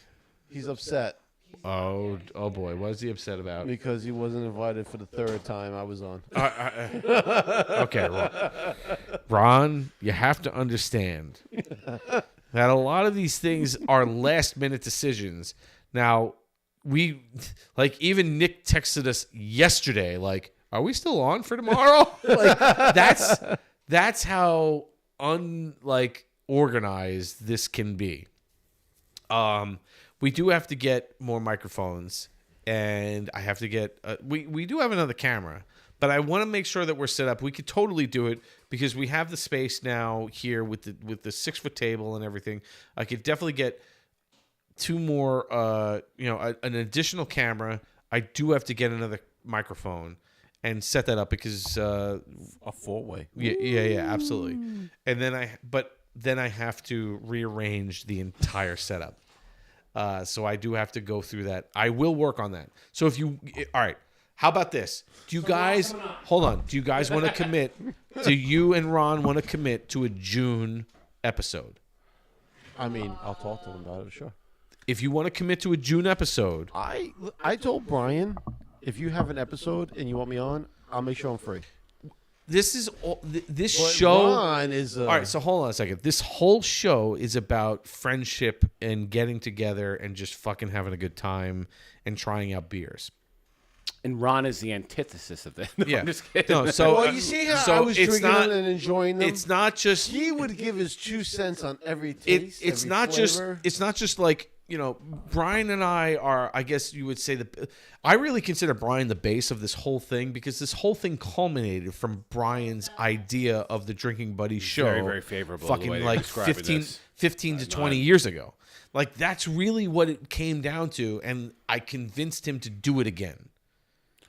That is a very nice way of putting it. I think, from being honest, this is your thing. This is your baby now. No, I can't say it's. And I'm okay. I don't want to say it's my baby. But obviously, Brian. He's right. But I was like, I even said, didn't I say I didn't want to step on any toes? No, because it's not about. There's no toes. It's not about stepping on toes and shit like that. If you've ever seen any clips of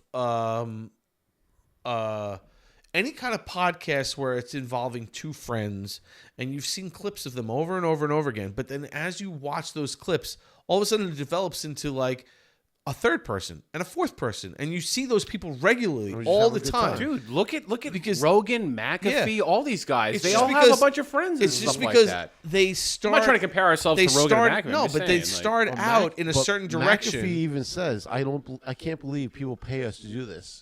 Right, you're just bullshitting. You're just sitting here having a conversation with your friends on, and they're just bullshitting about that's sports. It. So that's the whole premise of this show is just us getting together and having a good time, right? And bullshitting, but I put the idea of, well, let's make a premise of we'll try different breweries every single time we do this, and there we go. This motherfucker, it's Ron again. Hang on. He's just nonstop now. Ron is drunk. And yes, that is Play-Doh in the background. So Ron might be doing something with Play-Doh. And Jacqueline. Are we sure we don't want to do this for Ron? Yeah. I'm just to let you know, I'm going to love if I finish this bottle before we leave. This is fucking awesome. We're totally going to finish this bottle. Are you kidding me? It's almost done. I love it. I love it. And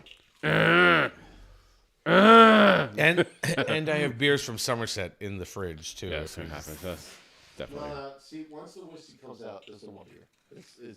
Are you sure about that? A little bit left there. Because we've only been going for 4.5 hours. Only 4.5 hours. I think the Christmas show is 7 hours long. Is it really? Our first couple of episodes were over 6 hours long. Do you know what happened on the Uber home? No. What happened on the Uber home? I passed out on the Uber home, and I don't doubt it. You text Ashley saying, "Is he okay?" Yeah, it was. He was. We went for a long time. We did. It was a long show. Yeah, it was a great show. I woke up. But it's one of that's the whole point. The whole thing of that, like we've said this over and over again, is that we have. What is wrong with you? What did I miss? Oh my god. What did I miss? What's fucking happening? Ron is texting Nick a bunch of like photos of him drinking or alcohol. I texted Ron back. Go ahead. You gonna say what you just said? Age, sex, location. You respond. You want to know the response? What do you write? 47, yes, Lake George. Is he in Lake George today? Yeah. How the fuck was he going to be here anyway? He said he would have canceled Lake George. Get the fuck out of here. Get the fuck out of here. Nobody's canceling Lake George for the Drinking Buddy show. God damn it. If we were that fucking... Are we that high up on the... He does want that to do Ron the would show. leave his family... He's 100% leaving. He wants to do the show. He's dying to do the show. So June, we're gonna find we'll find a date in June, we'll commit to it, and we'll do a 4. We'll have the first time we'll have 4 hosts on the Drinking Buddy show. I think that's awesome. The 19th or the 26th. Okay, so it's the 19th or the 26th because it can't be the 19th or 26th because that's Nichols. The 20th is Noah's birthday. Just pointing it out, and I know he's old, but it is one of our best friends. What about the 13th? That's close. No, I think I can do the 13th. I think that's fine. Can you do the 13th? Can Ron do the 13th? June 13th. Big Ron reveal. Let's fucking do it. Why don't you do it June 12th on a Friday? No. I'm trying Saturday, Nick. Saturday's better. I agree. Because that way, if I need to, that I way can Mike work. has a fucking day of rest. June what? June 13th. Juneteenth. Not Juneteenth. Oh, Lord. Down by the river.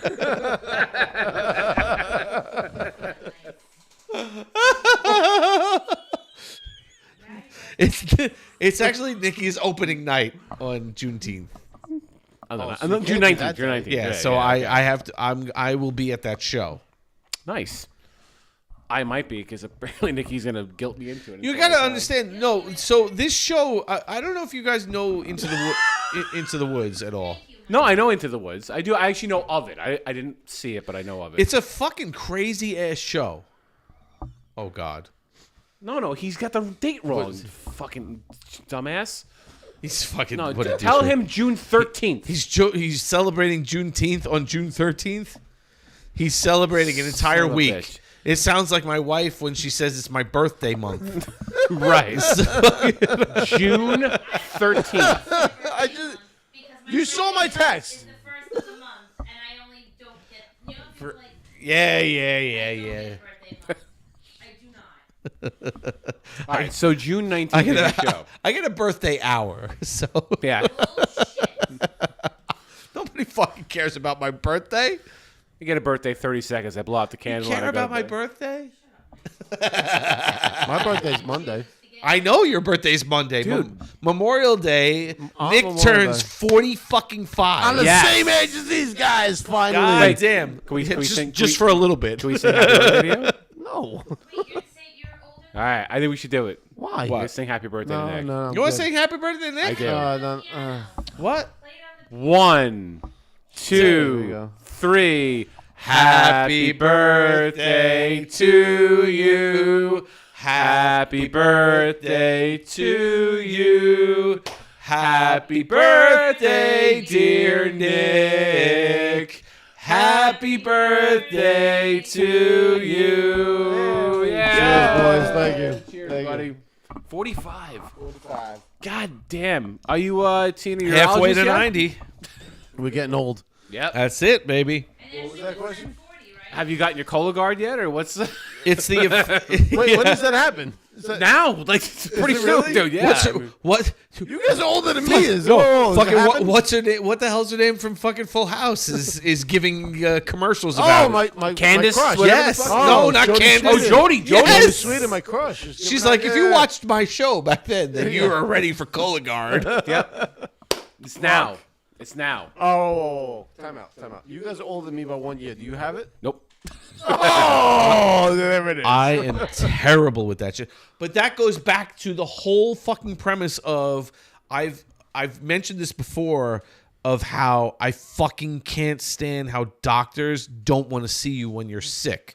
So I don't I have a general practitioner, but I don't go fucking see him because the first time I was sick, they were like, well, you need to take a COVID test before you come in. I'm like, fuck you. Really? Yes. Because I'm like, you're I my thought that's pretty doctor. cool. You're my doctor. The whole point of me going to you is to see what the fuck is wrong with me. So sorry, but it's like a rant. I just went into curmudgeon mode, and I just I can't stand that shit. Didn't you want to bring something up about it? Well, I wanted to bring up something about the medical field in general. All right, that's what I'm saying. Certain things it's about bullshit. that Medical where sucks. my issue has nothing to do with Brian's, really. Not at all. But it's the idea of the medical field is such a fucking headache. It's a minefield, and there's a lot of corruption there, right? Okay. So the thing I wanted to mention was about a month ago, Andrew's up at Iona. He's playing a drinking game with his friends. He breaks his finger. Whatever. What a fucking asshole. I know. Thank you, Andrew. Guy cannot hang when he drinks. I think what the game. Fuck? That's how I felt. I was more pissed about that than the actual medical stuff. You can't hurt your fucking hand on fucking. Well, you've swimming. seen him. He's a big. He's got like amoeba hands. He's like fucking ET. Oh, I broke my He's got finger. like the fucking thing lights up. I broke my finger. How did I break my finger? I was playing beer pong. No, I hit the table. Dice. Dice? I think they play this game called Dice, where like they throw a dice up in the air and they have to grab it. And I guess he jammed his finger into one of his friends. Ouch. Well, no, dude. He sent me the photo. No, I get it. His ring finger was sideways. I get it. So it was like here, but like it made a left turn. The story would have been better if you did it during swimming. I've seen I've seen a compound. Have you ever seen a compound fracture? Yes, I've had. Yeah, it's awful. It is so sickening. Junior year of high school, I did a football clinic, and some kid. I had twisted my ankle doing something, and they were like, all right, just go to the medical, station. So I went to the medical station, and I was like, limping over there, and, they put ice on it, whatever it was. Fucking sucked. Mel Brooks. Put a little ice on it. You're good. It hurt, but it hurt. Whatever. Some fucking kid comes walking over with his coach, and they're like, all right, so we're going to need blah, blah, blah. The kid he's like, I just remember the coach saying to the kid was super fucking brave about this. Because you got to think, 16, 17 years old, the coach is saying to the kid, okay, you're going to be okay. It's going to be all right, the whole time, whatever. And the kid wasn't like screaming or anything, but he was crying, and he was doing his fucking middle finger, that top half of it was dangling down on the side. I was like, I'm good. My ankle is fine. I'm going back to my team. Goddamn. Yeah. It's jarring when you see a limb hanging like that. And that's what he sent me. He texted Bridget and I the next day. He's like, yeah, this is my middle finger. Or my ring finger. The shit was making a left turn. Yeah. So, college kids, God bless them, they were like, no, dude, don't go to the hospital. That's Brian Regan. Get some leaves. Yes. Not too far off. A bunch of his buddies were like, we'll pop it back in place. Oh, yeah. And Andrew's like, well, they're drunk. 100%. They're playing fucking beer pong and shit. So he turns around and he's like, no fucking way, we're going to the emergency room. Which I give him credit. Actually, in that moment, for him to say, I want a professional to do this, yes, I was proud. Absolutely. So he goes to, I think it's White Plains Hospital. His buddy drives him there. Got his night was ruined. Because he couldn't drink. And this is where it gets interesting. This is where I looked at the bill.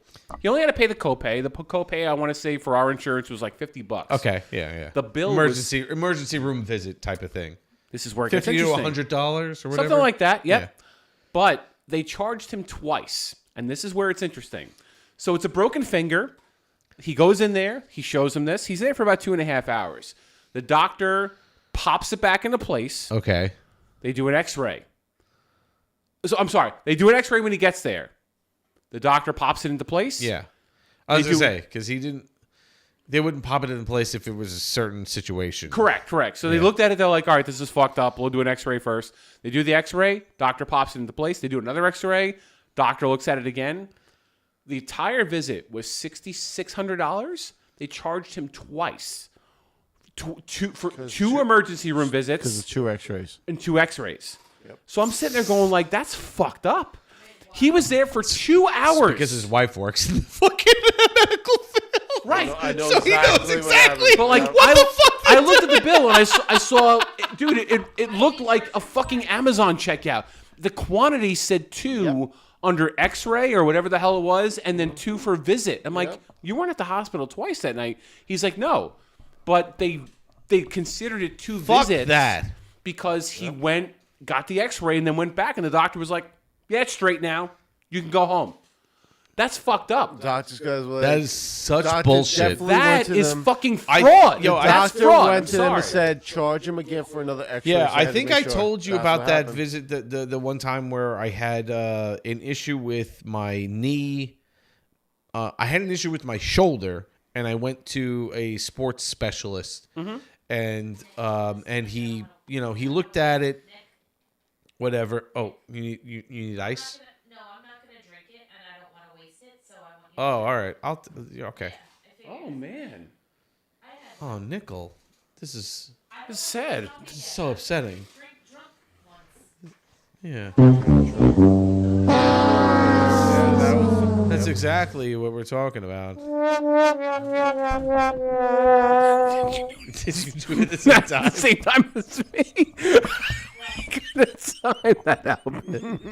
Mike and I played the sad trombone sound effect. It's so upsetting. Yeah. Yeah. All right. Whatever. How's your burger? Yeah, that was a mess up. burger? We just really fucked up everything. That's great. All right.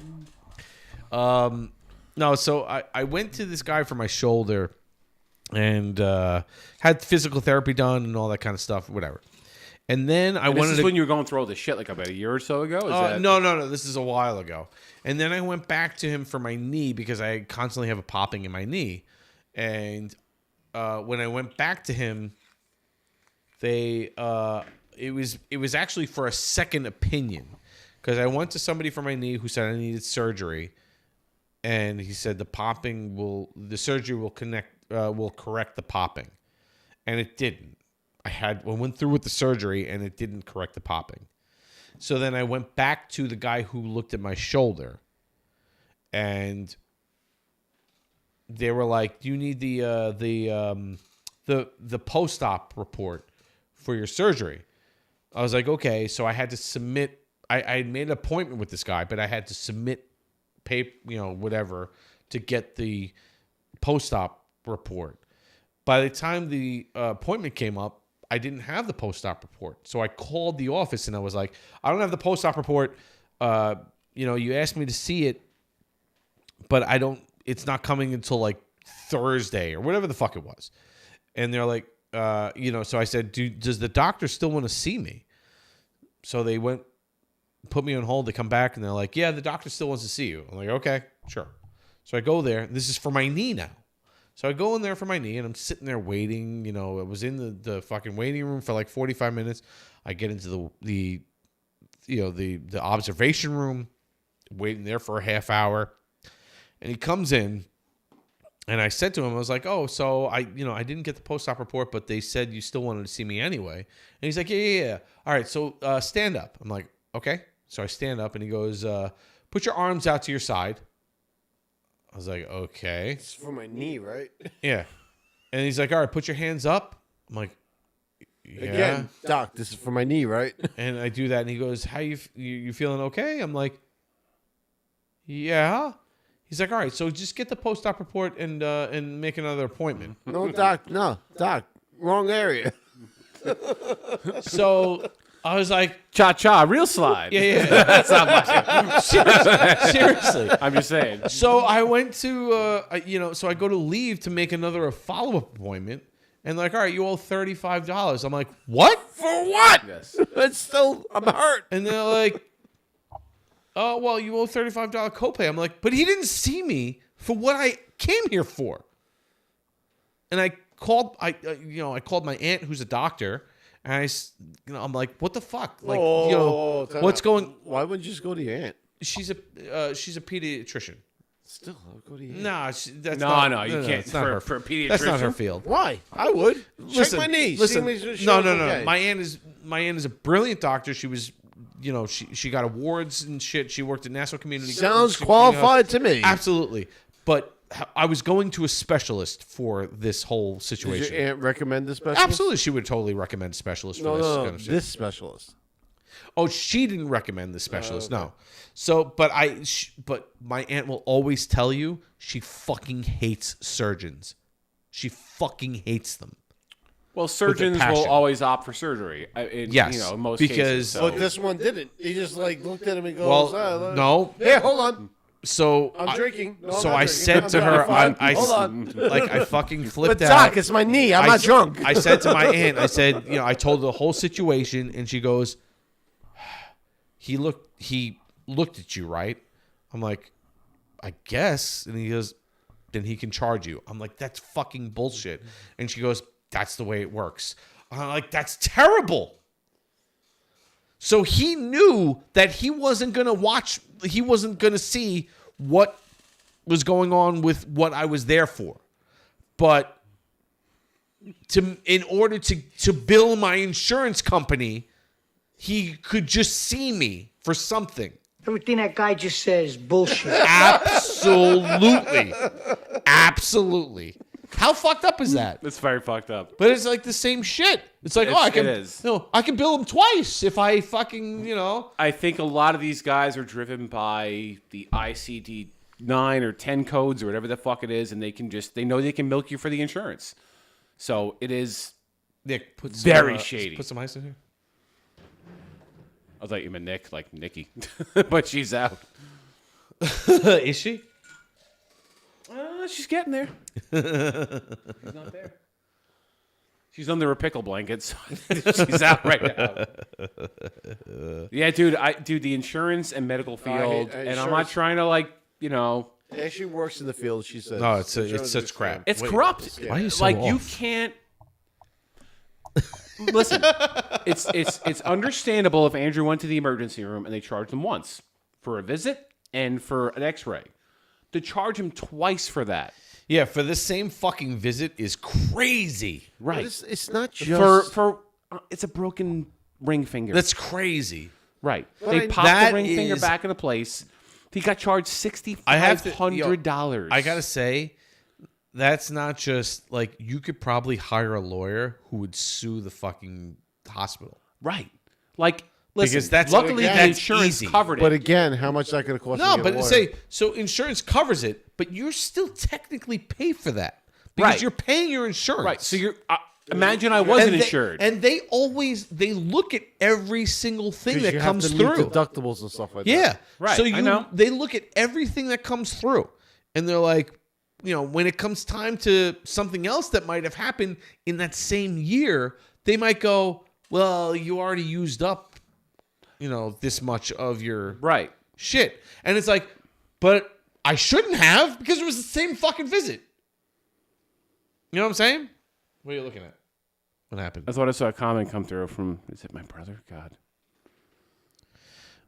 No. This is a long time ago about the Hooters. It's not just medical. It's everything. Car insurance. It is house insurance. It's any kind of insurance. We've talked. All insurance is a fucking scam. We talked the last episode. We talked about homeowner insurance.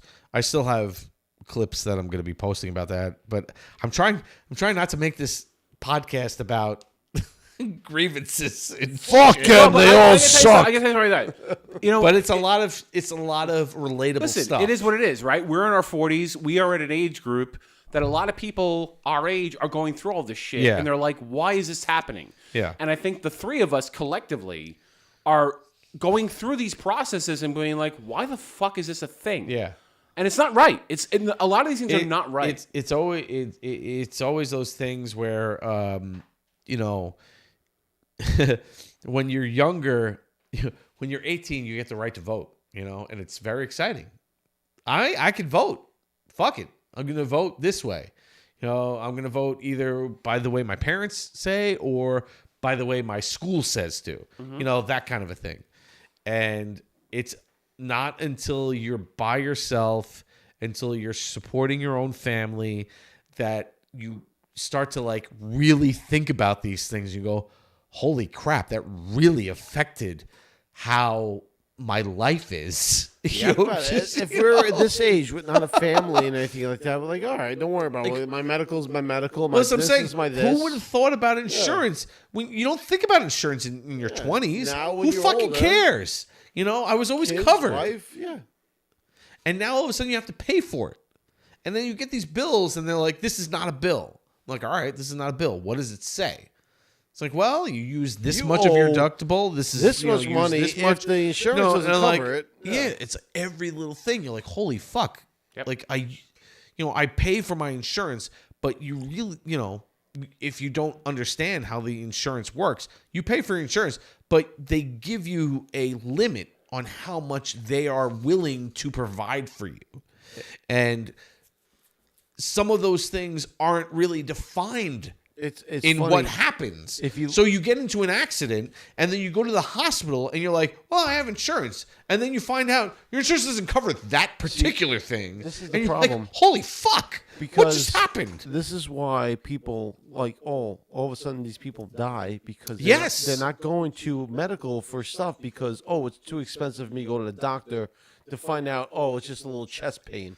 No, it's not a little chest pain. You have something going on with you, and then they die the next day. Right. Because insurance is too much that they can't afford to go there. Yeah, because, they that's what I'm saying. You think that you're paying for something specific. Like, you think that you're paying for insurance that covers everything. Like, I'm paying for medical insurance. So anything that medical happens should be covered. And you find out that, like, no, that's not what's covered. Nope. You paid for this insurance. So, your hospital visits and you get maybe sick from a cold and, or, they have to give you fluids or something. That's covered.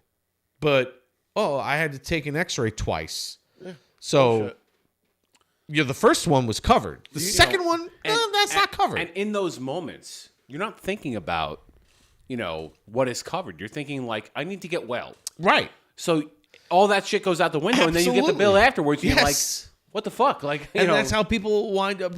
What's that fucking Denzel Washington movie, where his son needed a heart transplant? Oh fuck! And he had a fucking he's like, you got an HMO, like that doesn't cover it. Yeah, I forgot the name of the fucking movie. I know the movie. I know the scene. I know the fucking. It's I think it's like his name, the character's name, or something like that. But that's a great example, though. Like how, like that's exactly what people are going through, man. Yeah. And this is not some capitalism thing or anything like that. No. The shit that's going on. So basically, my insurance changed a little bit. It was all great. All of a sudden, like, you have to meet a deductible now. So every time I go for my cancer scans, it's $620. Oh, John go Q. for my scan. Oh, so okay. that's twice a year. That's $1,200 that I have to pay. So okay. And what's your? Do you have a deductible? I do. What's your? Yeah. $2 grand or whatever the fuck. I'm not sure. She knows probably more than $1,200, whatever the hell it is. But it's the funny thing about it. It's so I had to meet all this. But now they gave us an HRA card, so you have to it covers your deductible. Well, it's still bullshit because we're not getting covered everything that's in there. Yeah, right. But I have to say I am lucky by my insurance. My union changed everything. Now that I still have to meet the deductible, but everything for cancer stuff is covered now. So at least they fucking wised up on the fact that people do get cancer, and there's a lot that do. I'm going to tell you something right now, though. Like, and that is very specific to unions. And people are... I know there's I'm not trying to get political here. Cancer is a big thing, and everybody gets it. So it should be covered by anybody who gets it. Unions do a good job of protecting their employees against these types of things. Because as private employees don't necessarily get that protection. Yes and no. It's 50-50. It depends on the company. Depends on the company. So... Well, I was covered 100% until the deductible came out. So not every private company now is, they changed everything. So I have a weird thing with my union. This isn't cancer or anything like that, because my union, the medical insurance that I get from my union would probably cover that kind of thing. Not that I've looked into it and stuff like that, because thankfully we don't have to worry about that at this moment. You never do have. Yeah, absolutely. Yeah. But so Nikki wanted to get covered for something to help her medically. My insurance wouldn't cover it. Now, her insurance, in her school, her union has a clause that says you're not allowed to have supplemental insurance. Is it nice? I don't know. But it's a clause. They're very particular. But it's a clause from like 1983 or something ridiculous. Sounds like nice. Okay. So the married couples have two insurances. That's the thing. Yeah. So a lot of her. This is why insurance is scams. A lot of her teachers, they don't even fucking tell them that they have insurance covered by their spouses, because if they don't tell them, they don't know. Yeah. She didn't realize that when switching over from the city to Baldwin. so she was just like, yeah, I have supplemental insurance because I have my husband's insurance as well. And they're like, well, you have your husband's insurance. You can't get our insurance. So she can't get covered by Baldwin's insurance. My insurance covers. Save money on that. So the thing, because that's bullshit. So the thing is, if you're paying for medical, but that's you why can't it's be covered. That's why it's stupid. It doesn't make any fucking sense because it's like if you're taking out of your paycheck to pay for it, what the fuck is the difference? See, I know that shit. You look at your pay stub. Medical taken out. Exactly. I'm sorry. Why is that taken out? If I gotta be on my husband's insurance, why are you taking that out? It doesn't matter one way or the other. It's just some stupid clause that probably happened in the 80s or the early 80s or the late 70s or whatever the fuck it happened. Whenever they put that clause in, it was some kind of a thing that affected supplemental insurance between primary insurance and supplemental insurance. So she couldn't get it. So because of that, she couldn't get this procedure that she wanted to get. Good night, Nickel. That's fucking bullshit. So I hate insurance. So we were like, all right, let's take her off my insurance so she can, because her insurance, the insurance company from the Baldwin Teachers but if Union. you take her off your insurance, it's like a screw of shit. No, because the thing is that the insurance through her teachers union would cover the procedures that she needed. Would it cover you though? It doesn't matter. Right now, we're just focusing on this one procedure, right? So let's just focus on this one. Let's just focus on this one procedure. So she can't get covered because my insurance is already covering her, according to her insurance, according to her union, right? Her union contract. My union contract says that if I'm part of this union, me and anybody who's a dependent, including my spouse, has to be on our insurance. So my union has to cover. I cannot opt her out of my insurance. So it's two conflicting things. My insurance says she has to be part of my insurance, and her union says she can't have a secondary insurance. So she has to be covered on my insurance, which doesn't cover this procedure that she wanted to get done. So it's like, okay. It's like, what do you do? Yeah. It's like, so you're fucking stuck. I tried one area, it didn't work. It's just so try stupid. Area, it still because doesn't work. To me, it's like, what the fuck is the difference to you? I'm still paying for it. However, the fucking insurance company wants to pay. They're getting paid billions of dollars. That's what I'm saying. You're still getting paid. It doesn't matter.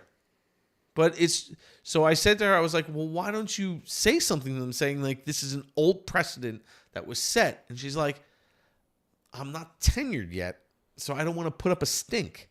I'm like, okay, I get it, dude. I mean, I get the it. whole tenure. I understand why. Yeah. But the fact that she feels that way is fucking insane. But it's crazy because as a union member, you should be like, listen, why can't I get supplementary insurance? That's the one thing What I is can the say. actual issue with this? I didn't leave my job. I stayed at my job. I fucking grueled out. I'm getting paid good. I'm up for hopefully another payment upgrade. But I can't, I can say anything I want now because I'm up there. They can't do nothing because I can say what I want. Can you say midget? I can't say that word, probably. Apparently, TikTok will not allow it. Can't say that. You know how many times I'm going to fucking put midget in our clips? Luckily, there are nothing.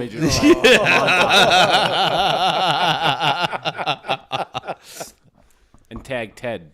Ted, I love you, bud. Oh, man. Yeah. Ted and Gary Oldman. And Webster. No, so it's crazy with that kind of, it made zero sense from a standpoint of that's why I was kind of saying to her, like, why don't you say something about this policy in your union contract. You have a union contract coming up. Renewal coming up. It's not. Ask just what was the reason for this clause to be in there? Open your mouth and just say, "Listen." Not saying anything right. disrespectful. No, that's what I'm saying. Just ask a question, because what if I'm paying for the insurance? What is the difference on how it's billed to you? I'm still paying the same amount. You're still getting billed so. And even if it's a supplementary insurance, what are you losing out of it? Well, insurance not losing nothing. They sleep good at night because they give me no matter what, even if we don't fight anything or they still get. If there's somebody out there who knows, there's a specific reason for it because A, B, and C, let me know, and I'll be like, all right, that fucking makes sense. But at the same time, how does that make sense? We're still paying you. It's not free insurance. It's not government paid for insurance. It's personal, private insurance that is being paid for. So there should be no reason why you can't get a supplementary insurance. There should be no clause that says, well, you pay for this and your husband pays for that, but because your husband pays for that, you can't pay for this anymore. This just making no sense. Makes no sense. Yeah. No, I'm agreeing with you. So, the medical field is fucking. It just. Thought you were locked in the bathroom again. No. One. I was there for 30 seconds. I know you struggle with the door though. No, I wasn't that bad. Come on, man. There was a fucking There's a clip out there. It was hilarious. There's a game streamer that I watch who plays this game. I gotta pee. And so you motherfucker. this is his first time in 5 fucking hours. Second time. Sorry. You heard me peeing before. That's right. Who is this? I show speed or clavicular? This guy right here. No, so there was this guy who I watched stream, and it was hilarious. He he's a Twitch streamer, YouTube, and TikTok. He broke my door. So whenever people give him gifts or tips or whatever, it does a text to speech thing. So you know what text to speech is? Yeah. Okay. So it'll read it out loud, whatever the text is, and people like to they'll spend money to send text to speech stuff that's annoying, long and annoying, dragged out shit that while he's playing the game, it's like he's like, shut the fuck up, I'm just but it's all good fun, and everything. They have a good time with it. So whenever he takes a break, he has to go to the bathroom or something like that. That's when somebody will be like, here's my chance. I'm just going to fucking put whatever I want out there because he's not there. Just stop it and skip it, whatever. So it was really funny. He had to go to the bathroom. So he leaves the stream and somebody sends a text-to-speech message that's fucking long, really long. And it's just about, it's nonsense. Him, skipping to the loo, and he's British, so it's like it's all this fucking. It's really really funny and long and drawn out and stuff like that. And at the end of the text speech, it says, "And here he is back in 3, 2, 1, hello." And to the fucking split second was him coming back and sitting down where it said 3, 2, 1, and here he is. And everyone in the text was like, holy shit, that was fucking amazing. So he sits down and starts seeing everybody sending these messages like, oh my God, I can't believe that happened, or whatever. And he's like, What did I miss? What I do? It was so perfect. You timed it out perfectly. Yeah, it was really amazing. Here we go. Glasses are back on. There we go. The glasses are back on. What's weird is that it took a full cycle. All right, so you know what's funny? So my dad texted me earlier saying, "Why is Nick sound so low?" Apparently, I had your mic a little bit lower in the beginning of the stream. See what happens? He doesn't want me involved at all. I don't know how that. In all honesty, I really have no idea why. It must have been something that happened while I was just kind of like passing through, and before we even started the show. Inside baseball here too. Nick sounds fine to us because yes. the headphone.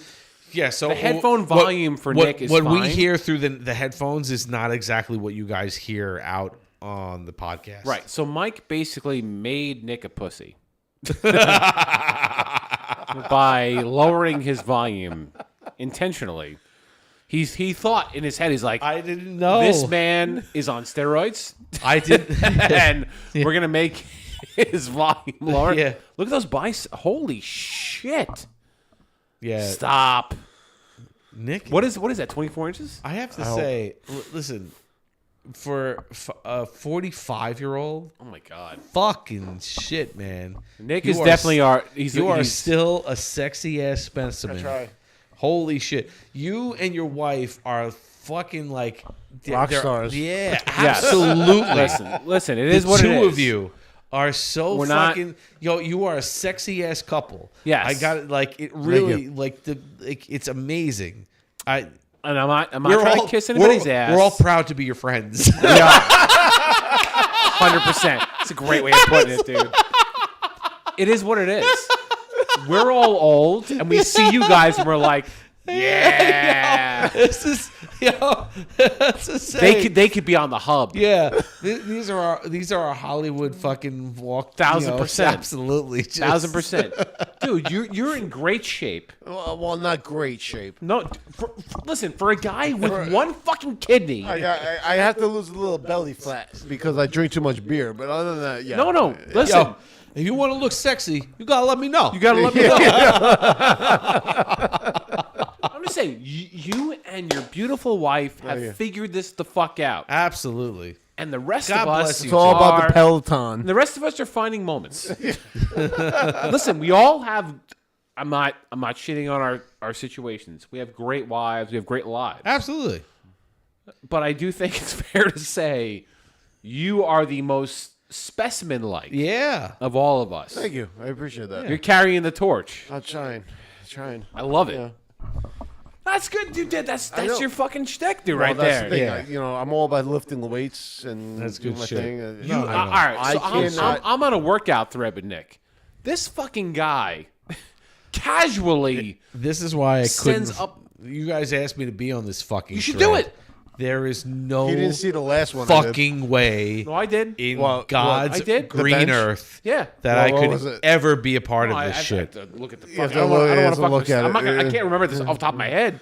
Yeah, so look at the bench. So Nick like casually benches, like straight bench, like 300, 310, whatever. I did 325 the other day. My fucking What?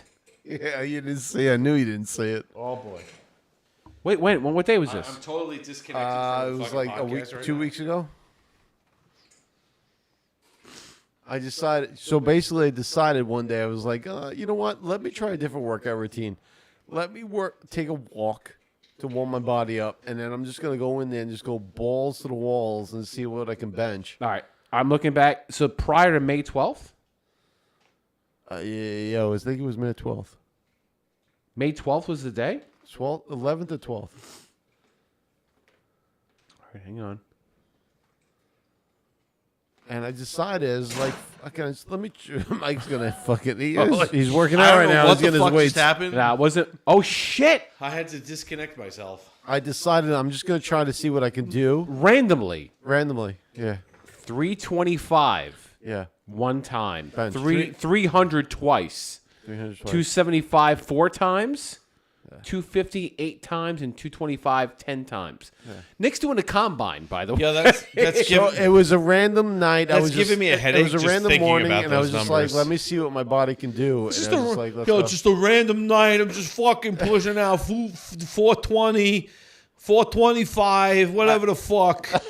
Don't fucking matter. I'm addicted. I'm sorry. I'm addicted to lifting. I'm doing the ropes. I'm doing yeah. I'm doing the thing. Yeah. I'm doing the free weights. I'm doing the fucking machine. Whatever the fuck. Don't fucking matter. Protein. You need a tugboat? You call Nick Tarracone. I'll fucking tow your shit. TNT. Whatever the fuck you need. Hand me the fucking ropes. God damn it, man. Ain't nobody got time for that. Me, Mario. Yeah, fucking shit. Listen. That's not even. That's a. Mamma mia. Yeah. Jesus Christ. I said to Ashley, I didn't want a house. But I said, if I'm going to have a house, I want a garage where I have my weight set and my own thing. And that's it. That's what every... Man, good for you. Yeah. I go in there. You know, so what's really upsetting is, so we're all athletic guys, right? And we've all played sports growing up, and it's been a part of our lifestyle. Imagine me now playing softball. Listen. Well, listen. I think Now, really, where would they stand now? Well, to Mike's what really point, sucks. though, What really sucks. So I'm very it's really awesome that you guys can do this. It really is. I don't want to get overly emotional and everything, but it really fucking sucks because I literally can't do this shit. I literally can't. Why and can't fucking you? Because of my surgeries. Oh, I mean, Mike had like This serious, is these what are, like, really. very, This is what like, really life-altering fucking surgeries. It's crazy. So basically, can you ask the doctor, what can I do? I can't play sports. No, but like, can you? That's do what my anything surgeon said.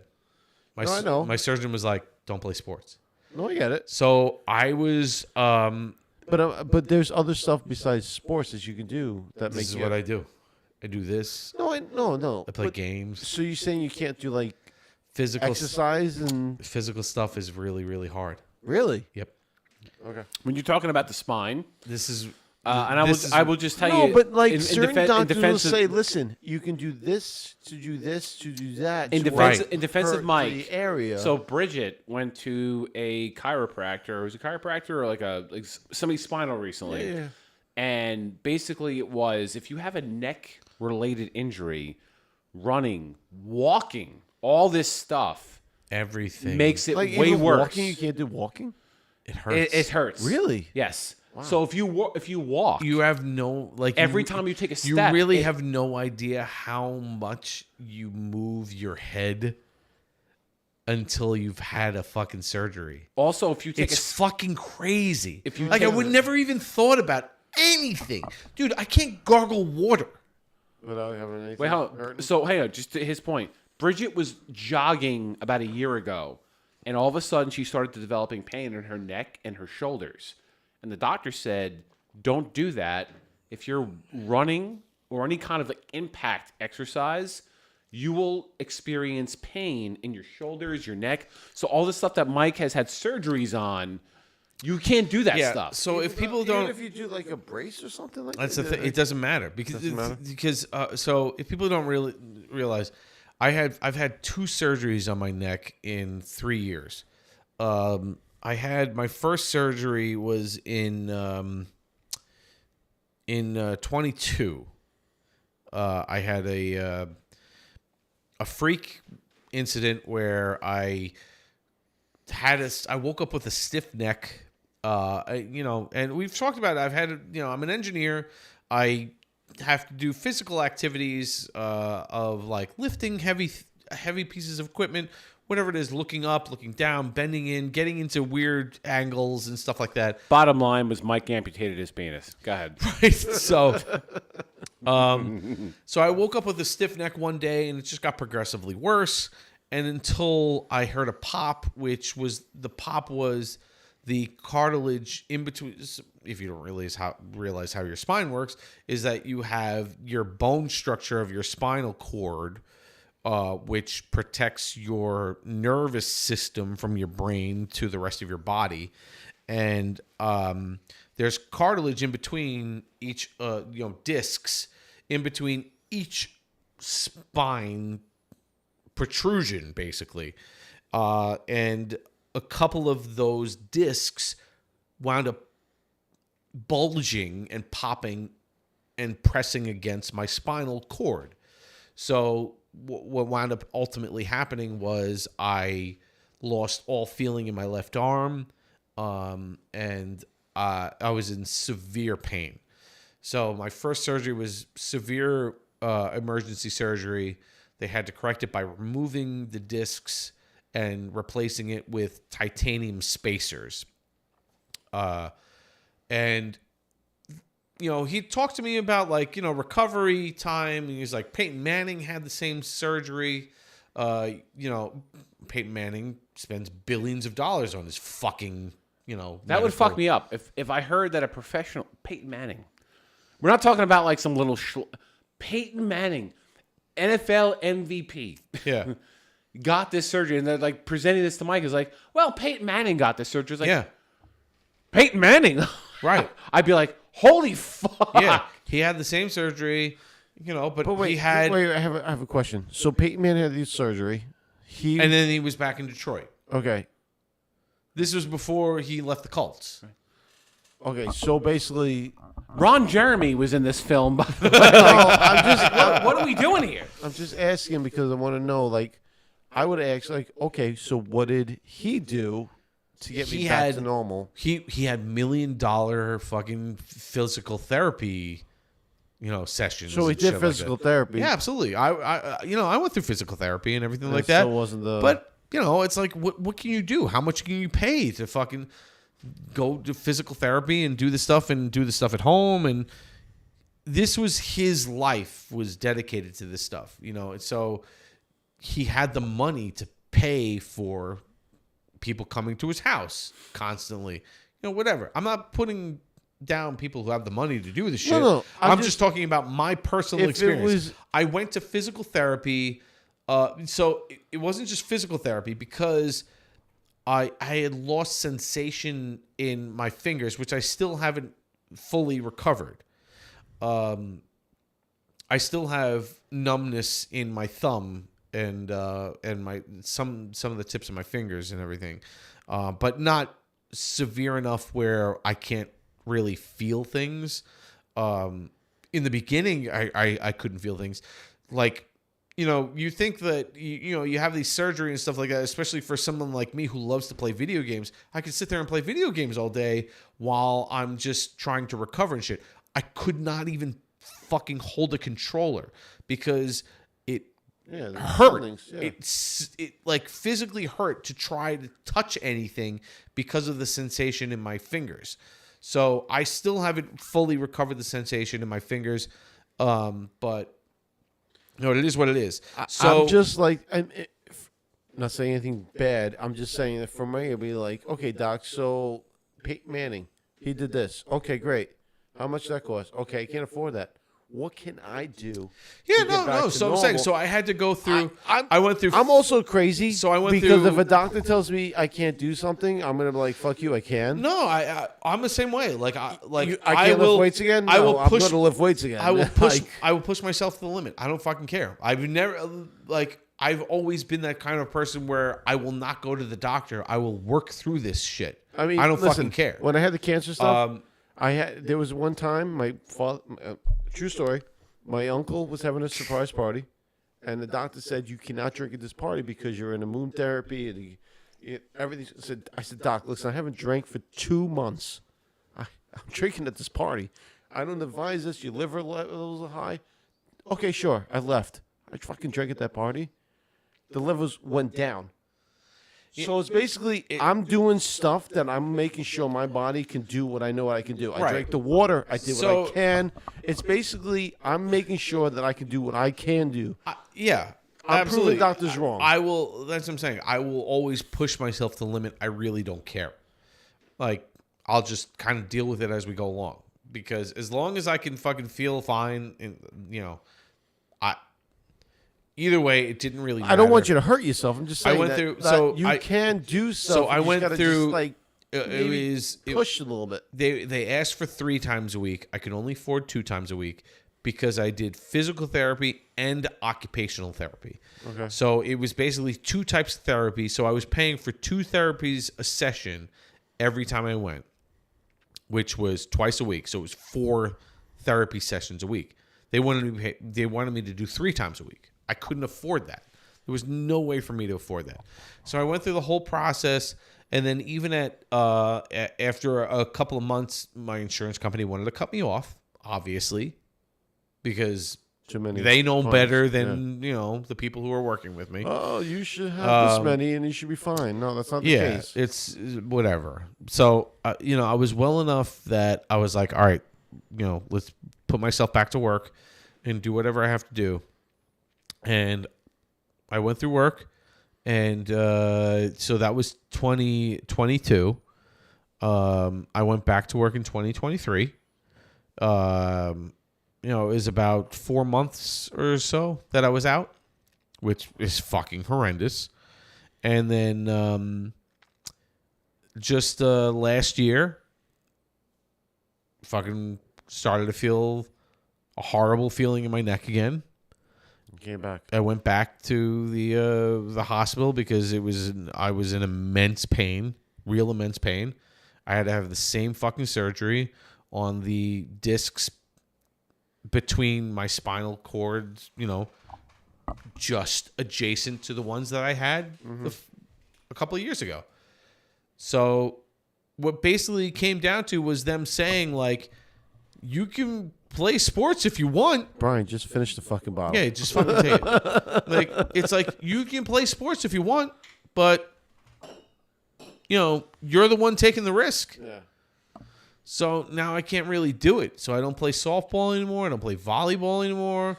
I get that. Even when I was playing cornhole, it fucking hurt. I'm then at the point where it's like, if you want to work out, like walking, like also I would love to do it, but everything hurts. I pay for Beachbody, and just doing straight cardio shit. It hurts. It fucking hurts. Yeah.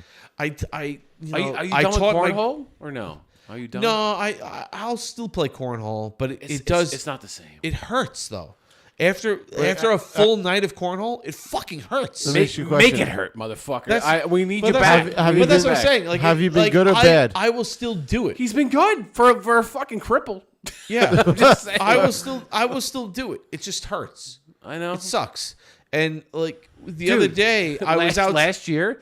Him and I were partnered together like 9 months ago or something like that. It was only a couple of weeks after I was like ready to go back to work. He had literally come out of surgery like a few weeks prior. He did it. And he's like, I'll come down and I'll help you out. Remember we tested it at your house while I was playing Lefty. Oh yeah, that's right. Yeah. So a couple of maybe you're doing good. It was like a week or two ago. Yeah, a week later. after that. He's like, all right, I'll try to come down. I'll figure it out. He comes down. Him and I got second. We got second. We placed second. And honestly, if I'm being honest, fucking Noah. If I'm being honest, yes, it wasn't because I played shitty. He played well. Noah did Noah things. Noah played really well. But he was fucking, for a guy who was playing with one arm. Yeah. What's really funny is that in our history too, you and I have been terrible partners. We had a good night that night. But that night was fucking amazing. We beat some good people. Yeah. We beat like Red and a couple of we people. really played well. I was happy about that. Me too. Yeah. The first time I had ever made money in South Shore Baggers was with you, so I was really happy about I still let you down, but thank you. No, you didn't let me down. You definitely didn't let me down. I played poorly that one game. It was nice to place on the podium. I was happy to do it with a friend. Yeah, that's all this, So I'm trying to say, like, it hurts to do those things, and it fucking sucks because I still feel like, when I'm not playing, I'm like, I could fucking do it. There's no way I can't do it. And the other day, we have a volleyball, And I showed the girls. I was like, you guys, like, you know, they were just fucking around in the backyard. And I said, I'm like, do you want to learn to play volleyball? Because I played volleyball. I could teach you how to play volleyball. So I'm teaching them. I'm showing them how to bump. And I'm like, this is where you start. Let's bump. We'll bump back and forth to each other. And I'll show you. And, you know, I'm tossing it to them. They're bumping and they're learning. And it's great and everything like that. And then I start kind of fucking around. I'm like, all right, you know. So it's like they bumped it to me. And I set it back to them just so that they can bump it back. But it's like, I was just kind of doing that. But I'm looking up and doing this, you know, whatever. And it was only like a few minutes. And I walked into the house afterwards to, you know, with Nick. I'm like, oh my God, I'm in so much fucking pain right now. It really fucking hurt. Yeah. It sucks. I can't do it. It really, really sucks. And I even think about like just working out. I can't fucking do it. And I look at my gut and stuff and like, you know, it's like, I wish I could like be in a much better shape than I am. You should see Tommy. I love your fucking brother. Once a month, mow the lawn today. And then maybe a Peloton ride. That's it. So like, I don't know if an accountability system would help you. But Nick and I are in this group workout thread. I held myself accountable. Like I paid for Beachbody. I still pay for it. I still have the yearly subscription. I like our thread though. I don't know. I feel like it makes me. You know, I posted that I was working out and stuff like that. You don't want to join the thread? I can't do anything. You can walk. Where am I gonna walk? Like, Dude, even walking, like, your brother counts the lawn mowing. I mean, come on. I mean, I'm just saying. Like, I don't. I pay someone. You to got a leg mow. care. I know, but like you. No, but here's my thing. Like, I'll lift Monday, Tuesday, Wednesday. I'll do a 30-minute walk. Walk is good. I'd love. So, all right, you can do this. So before Nikki had mentioned the idea of getting a dog. And I brought this up to her. Don't do it. No. Don't tell me. Don't tell me. Don't do it. Don't do it. Don't do it. Don't do it. Don't do it. Don't do it. Nick, first off, I fucking love Willow, and I don't give a shit what the fuck you say. You guys are I will take psychos. Willow off your hands in a goddamn second. So you want a new dog? All right, hold on. Absolutely. Can we just? I know there's only like a couple of people watching. Nick has a gorgeous pit mix. Willow, who he hates. I know. I fucking like. But Willow's a beautiful dog who you hate, and she isn't. Listen, she is annoying. I get it. It's the like funny part is she it's loves like my father-in-law. me. I know. That's the weird part. No. Well, I can't sleep because she's got to snuggle in my legs. You want to know why? Hey, man, my fucking legs. Because you're the alpha. I know I'm the alpha. And that's how I feel about my father-in-law. But either way, that's Will. No, wait. He's not. Wait, He's not. what? Wait. What? No, I don't mean like snuggling. Your father doesn't let you sleep? Yo, hey, fucking Jim, fucking curled up. Hey, Brian. Yo, are we? Am I the little spoon tonight? You know, like fucking Jim, how we doing this tonight, baby? You tell me. All right. Bridges passed out on the couch. You and me got the bed. Oh my Big God. spoon or little spoon? Can I send this clip directly to Jim? Do it. He would love it. He would love it. All right. Maybe not that specific. I mean, we're talking about Willow. You said it's just like my father-in-law. Yo, Nick's talking about Willow sleeping between his legs. He's like, yeah, Jim does the same shit. He licks my balls too. Oh my God! All right, I may have overstated a little bit. Oh, you Just a think? tiny bit. We're gonna go. We're just gonna take it back. Mr. Egan, yep. I fucking love it. Jim, I I love you, man. cannot. Yo, you have the greatest son-in-law. God damn, you are so blessed. I love being part of your family, and I love the fact that Mike's running cover for me right now. Thank you. But the next clip is going to be very interesting. Yeah, this is good shit.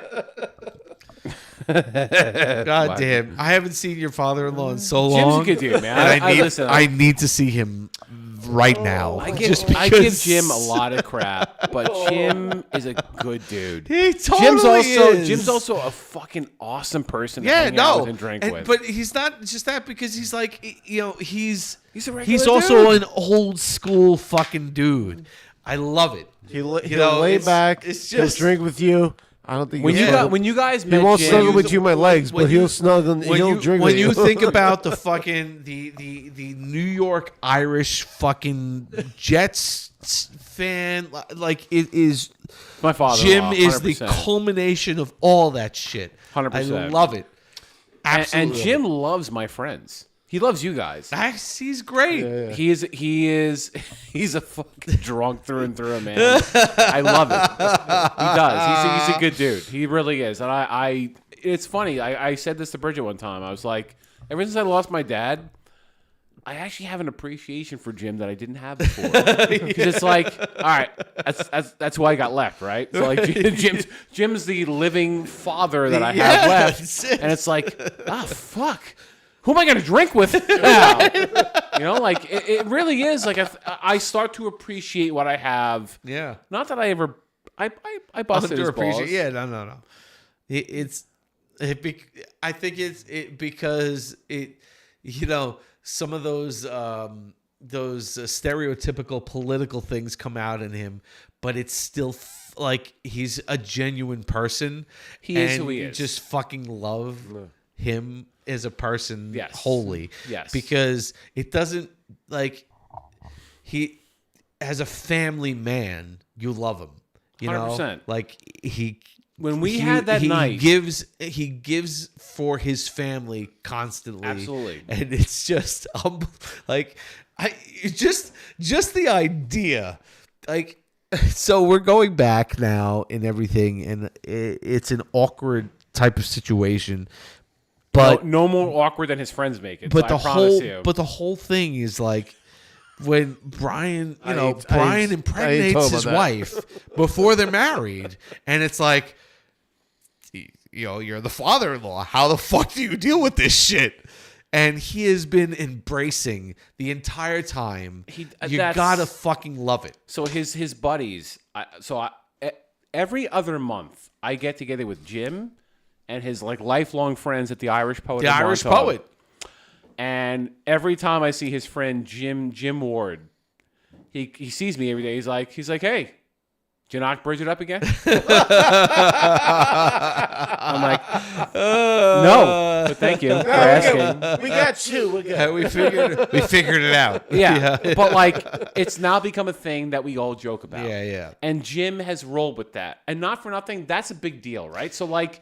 If you're the father in that situation, we've always talked about that, like how, like of an awkward and stressful situation it must be for the father of your daughter. I mean, imagine being the father in that situation. To be like, that's a tough spot. Yeah, like all of a sudden you're like, oh, I'm pregnant with my boyfriend of just a few weeks, type of thing. It's like, holy fuck, right? Like, right? like. It doesn't matter that I went to Kellenberg and I checked a lot of boxes. It doesn't fucking matter. This is a guy you started dating couple of months ago? This is also why your whole situation, and I've talked about it before, like your situation and your whole family is such a blessed situation because 9 out of 10 times I would say this fails. Yeah, and you guys are the complete exception, and you are the role models for that whole idea of, oh my God, we have thrust ourselves into a situation that we weren't ready for, and we've made a beautiful family out of it. I think people can look at us and say, don't give up on what's going on. There's a lot positive, but it also happens. It has to. It also helps because you had a great support system between both of your parents. Yes, I was just going to say that's a great point. So my parents, my dad, my mom, and Jim and Janet. It took a little while for them to come around. Absolutely. Which understandably. But once they got there, it was like, this is a fucking awesome story. Yeah. I'll give you a recent example. Obviously, Andrew when he graduated from college, he had a bit of I'll just say this. He stubbed his toe a little bit academically and athletically. I was at a bar one time with Jim, I would say within the last couple of months. And Jim came to me and he said, it wasn't too long ago that you were in this same situation and you made an amazing life for yourself after a really difficult hardship. Yeah. He's like, I think that's going to happen for Andrew. I thought that was a fucking That's really awesome. That was like a fucking great way awesome, to look at it. Right. It was like wow. he drew the line between my situation and his grandson. There was a quote unquote fuck up. Yeah. But you turned it into something absolutely beautiful. And that's, dude, that meant the world to me in that moment for a couple of reasons. One, I felt bad for my own son. And two, it was like he saw that. Yeah, that's what I'm saying. Things when you're you're the father of the daughter who got knocked up by the boyfriend of just a few weeks, and it's scary fucking shit. But at the same time, like I know you, so it's. If that were to happen, I would really fucking hope it was someone exactly like you. Yep. And dude, I'm telling you, that meant the world to me in that moment. Unbelievable. Like, absolutely. That's a great thing. Yeah. It's, dude, bottom line, we're all going to go through some crazy shit. And I feel like all of us, me, you, him, are prepared for all of this, however it surfaces. I feel like we talked about this before in the previous episode. How it's definitely something how we were raised.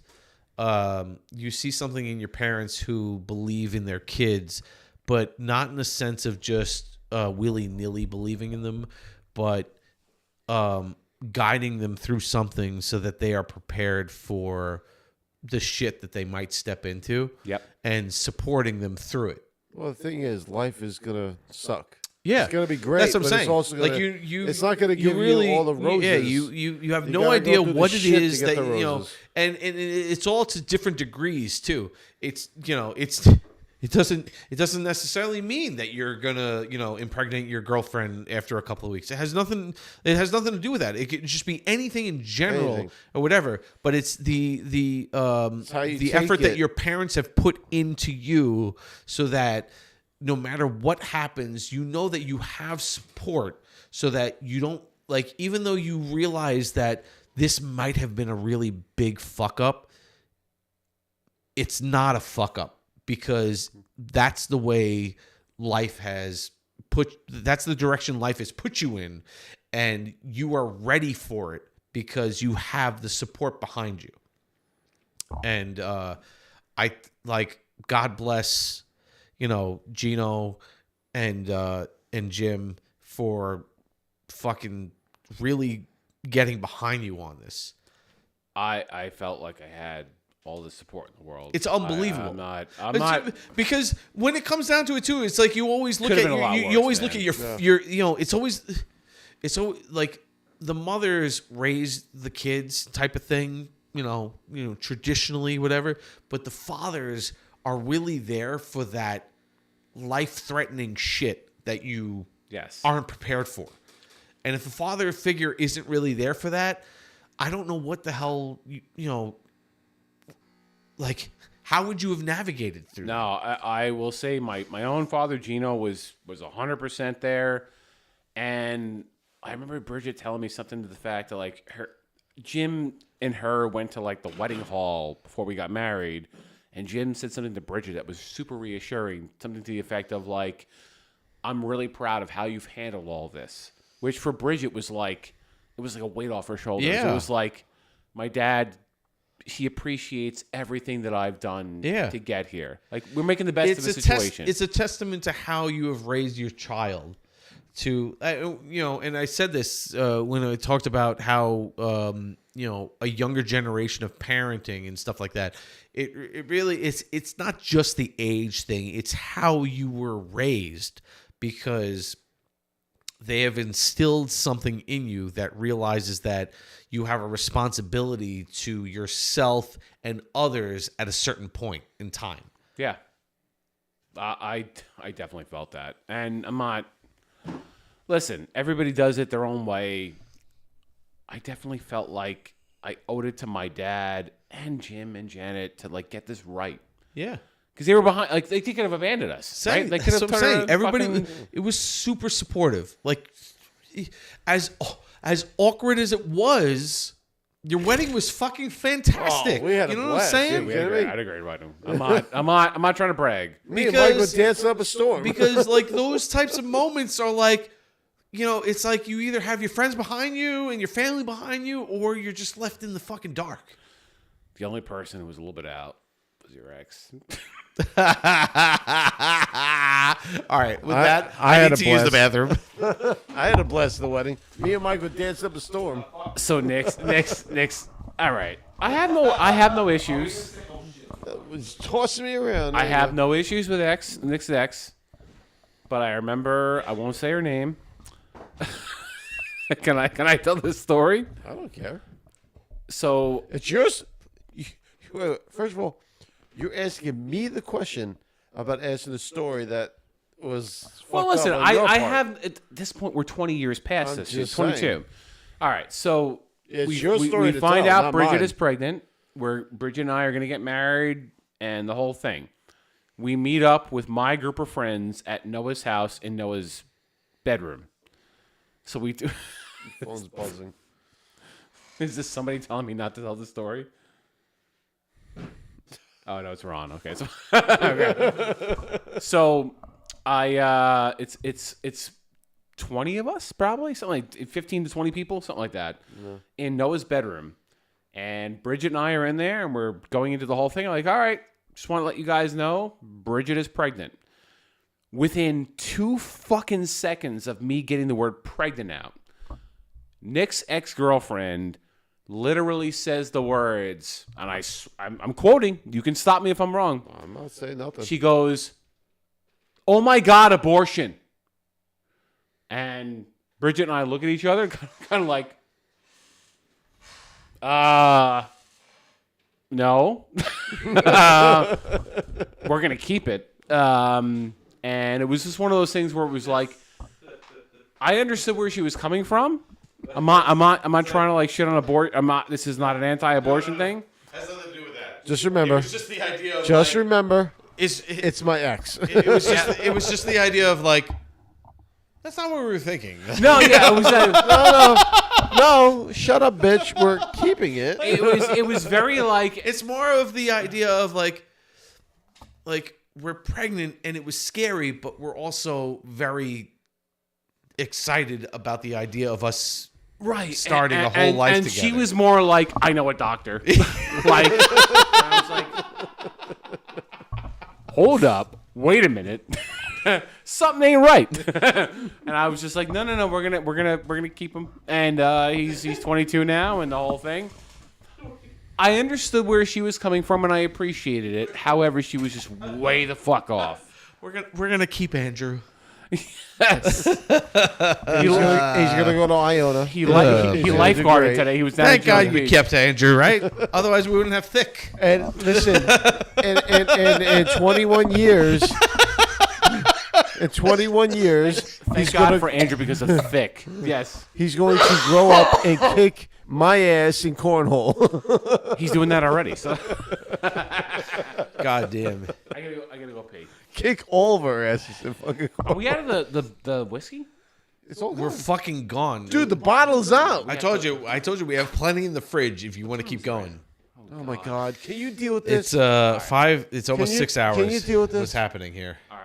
Here's what I'm gonna do. I'm gonna go to the bathroom. Oh Jesus Christ! What the fuck? I'm gonna grab one beer. Nick is. We were gonna go through this shit again. I'm not. Do we really want to go through this shit again? No, I'm tired. I want to go to bed. How do we do this? Let's see. How do we do? God, I want to go to sleep. You want to go? All right. Wait. Excuse me. We went through this before. Now. All right. Hold up. Where is the? I don't even know where. Hold on a second. I gotta fucking get us into this whole shit. Oh my God! Excuse me. Create a room. How did I do this here?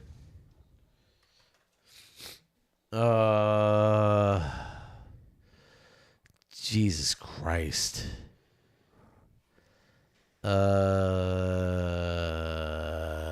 does this work? All right, hold on a second. All right, so we're trying to get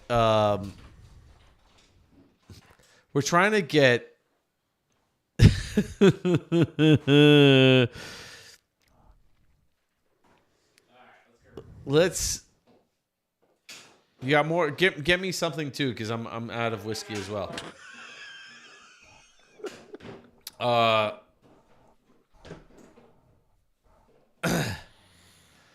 right. Let me see your phone. I don't even know if this is gonna work.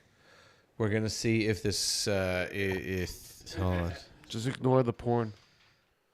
Who's porn? My porn. You have porn on here? Get the fuck out of here. I'm kidding. Don't you go to a website for that? What did you just give us? What the fuck is this? I don't know. No. What's this? That's from Somerset? Yep. Yeah. So that was our the last show we did beers from Somerset, and I had to buy 6 packs of every beer. So we have a bunch of leftovers, which is nice. I'm trying to get What, Ron? Yeah. Here we go. I don't know if this matters. Hold on a second. TDP. So I texted him. I said, Mike is trying to get you on. He goes, I guess I'll open up another bottle. We'll see if this works. I sent him a link. We'll see if this let's just get him in here for a second. Let's go, Ronald. He said, buckle up, bitch. Where are we? I want to make sure that everything is set before we go live with him. We tried this in the Christmas episode, and it was rough. Eventually, we did it, but at the same time, when Ron is drunk, it's hard for him to take instruction. I gave him instruction. That's my point. Where's the beer? I gave it to you right there. Oh, what do we got? What is this one? All right, so we're going back to Somerset. Surgical Precision. This is an IPA 6.0. We're not cleaning out beer glasses. We're just fucking doing it. I mean, we finished a full bottle of whiskey, which I'm shocked about. I know. This has been... I'm glad I kept it. Thank believe, God we had something other than partake in the fucking refrigerator. Believe we did this. Oh, yeah. Are you kidding me? This is what happens whenever Nick is here. On the bed. We decide to do a 7-hour show. What time out? Why is it always my fault? I'm just saying. All right, so this is the issue that we had the last time. Did he fucking get the link, and is he gonna try to actually do this? Thank God we're not live on Twitch, because if we were on TikTok. Because if we were live on TikTok, I would have had to have set up something completely different. But you can't say midget on TikTok, apparently, without them fucking freaking out. Even if we're not being derogatory in any sense of the fucking word. Thankfully, YouTube loves us so far. And we will continue to be on TikTok. And I'm going to promote ourselves on TikTok. I will promote our YouTube page on TikTok unendingly. Because we do have love on TikTok from people watching our stuff. But TikTok denies us constantly. We'll keep showing up as long as they fucking keep letting us go live. We'll just keep showing up. We're allowed to go. We're allowed to go live on May 25th. So that gives us time for June 13th. Juneteenth. It's not Juneteenth, but that's what we're saying. Sissy was an asshole with this. Did he fucking? No, I'm texting him, bitch. Let's go. Wake up. What is Hello, he doing? What the fuck are you doing? He's passed out. All right, it doesn't matter. All right, we're here right now, and this is what we're doing. We're drinking beers now from Somerset, which we enjoyed on episode 15. I don't know what Nick's doing. Is he gonna join us? Is that the Helen? Yes. Oh God. Is that a good thing or a bad thing? You gotta have that at room temperature. No, actually, you don't have to have it at room temperature. It's really good though.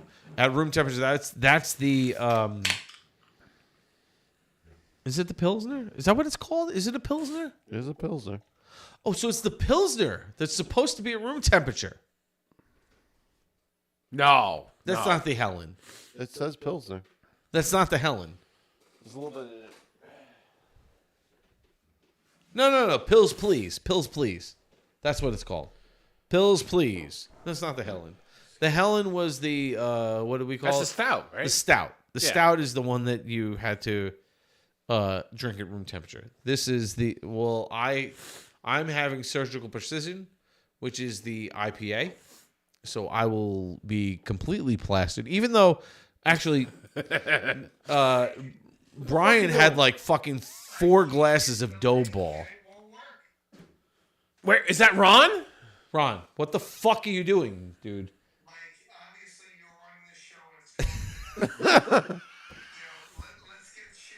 Hold on. He sent you a link. I sent you a link. Wait, I sent you a link on. So hit start. Hit start.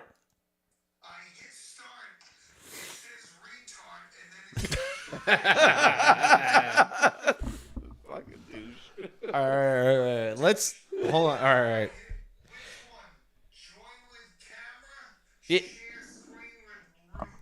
Join with camera. Let's try join with camera. That's what I tried to do. Allow. And what did it say? There's my ugly face. I see you. I see you. I see you, but I don't. All right, hold on. It's like magic. There he is. Is he live? No, not yet. I don't have you live yet. I got to make sure that you're coming through. Where are you? Where are you? Is this you? Talk. He's looking. He's trying to fix his hair. Like it makes something. Ron, just talk for a second. No, that's not you. How do I get you? I'm trying. Listen, I'm doing my best. God damn it. I'm trying. Tough crowd. All right, Brian, you do it. Ron, this is a lot of pressure. This is not. What are we doing here, man? All right. I am not a matador. So I have you here, and I have Ron is still in that whole let's take this body for a spin mode. There's something going on because Ron, it's not there, man. There's something going on around because your audio isn't coming through to the podcast.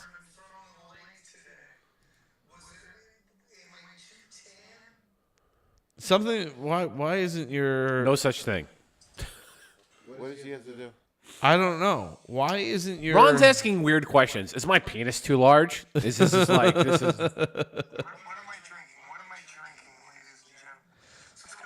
Why isn't your stuff coming through on the podcast?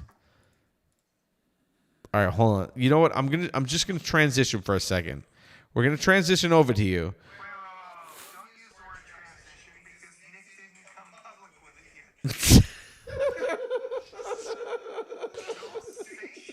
I don't understand. All right, so I have you coming.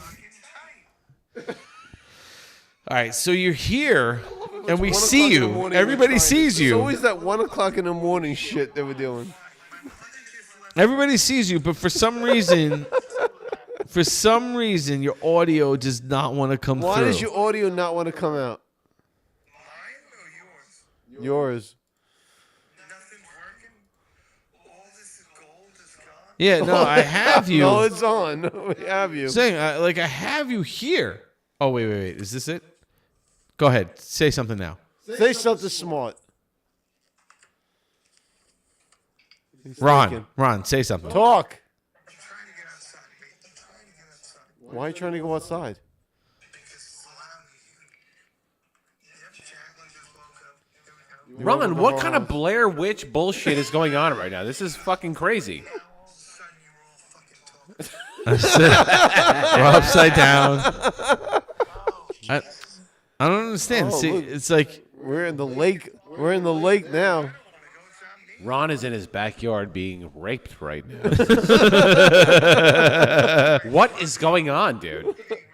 He's in his front yard being raped. Where the fuck are you? Front yard being raped. That's the sound of a rape, actually. Are you? Right now, it's coming through. And there's a banjo just in a different. All right, so you're on screen. You're on screen, but for some reason your audio is coming through Nick's phone and You want me to not just keep it here? I'll keep it here. and not the video stream for some reason. I don't care. You want it to be? This is Brian. Your dick is going through Mike's screen. What is So I don't what? know what's happening. Your dick? I don't agree. If my dick was going in, it would be into your screen. What is going on? All right. All right, hold on. Ron, we have a very, very important question. Are you available on June 13th? Well, like I said before, I do celebrate the date, Juneteenth, and I'm not actually sure which date that is. That's June 19th. It's during the teen, so I would like to respect that date. That's June 19th. That is 6 days later. We're talking about 13th. Ron, the lighting is insane. Oh, you mean as white people? As white people, yes, we are Look at white. Ron. There's nothing I can do about it. look at I am Ron's a white. setting. I am a white person. Brian's a white person. Nick is a white person. You are a white person. Wait, Listen. Wait, guys. We are totally on the side of the freedom of slavery. I'm white. For celebrating June 19th as a recognition of when the slaves in the South were informed that the Civil War has ended. Wow. I'm totally for that. Has nothing to do with June 13th. It's going all in. Yes. As he should. Just to show Ron what the fuck. All right, Ron, what's going on? Brian, I agree with everything you said, and it's 100% true. Unfortunately, Mike and Nick agree with nothing of that. Wait a second. I was the one that was talking. Wait, what? Now, look, obviously, Juneteenth is obviously... Well, June 19th is out. June 13th? Obviously, I'm free because it's not real. So, You're free just like the slaves. On June 19th, you are free. on that day, as a white man, I'm good to go. Okay, all All right. right, so June 13th, you're June good. 13th. I am going to make sure that we are arranged to have 4 people on the podcast for the first time ever. Is that a Friday? It is a Saturday. Oh. No, we need a Saturday. I got to check out the wife first. Right, in all fairness, like when you say arranged, that seems like against He keeps talking to Brian. Juneteenth theme. I don't know. He keeps talking to Brian. I'm Ron, struggling. it's Mike that's speaking. Mike is the one that's speaking. Mike, maybe you should say, if you want to come, you can. It's not like a sale. Listen, You were the one that said that there was an issue with the idea that you weren't invited to this particular show. You don't want to say ideas because that's an ideology. You gotta tippy toe around these things. What the fuck is going on? Tippy toe. You know what? We know we did shit wrong, and we're gonna say we did shit wrong on a day that you call wrong. Nobody said anything about anybody being wrong. The idea is no. There was nothing wrong with this show. It was just the idea that we threw it together and we wanted Nick to be on, and now we know that you are committed. I'm gonna say it now. We needed to know that you were committed. From white guys. No. So let's stop. Let's stop with the racism. Has nothing to do with the color of our skin. You're right. You know what? When I put the setting, when I make the toast. I had a fucking dream. Like it's nice. We're close. It's close, but it's a little different. And it's fun. Hey, Ron, can you do me a favor? Ron, can you do me a favor? Can you say cayenne pepper? I don't know what that means. Just say cayenne pepper. All right, listen, Ron, I just need to... Are you committed to June 13th? It's a Saturday. Mike has to make a bunch of promotional stuff. Can you do this? We are going to do this. It's just in a few weeks. It's like 4 weeks away. June 13th. We will do the first ever 4-way co-host of the Drinking Buddies show with you as one of the co-hosts. As long as I can poke around between the four, I'll be fine. You can poke around as much as you want. Yeah, no one's poking on me, right? Like I just poke. Well, no. You have to. You have to be able to take as much as you give. Ron, you're going to be here in studio with us. This is a give and take relationship.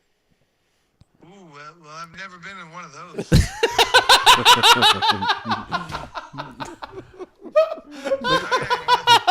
willing to go. Let's go. Let's do it. There we go. All right, that's all we needed. So then we are going to make sure that the June 13th show is going to be a very special show with you on it, and I will guarantee tomorrow.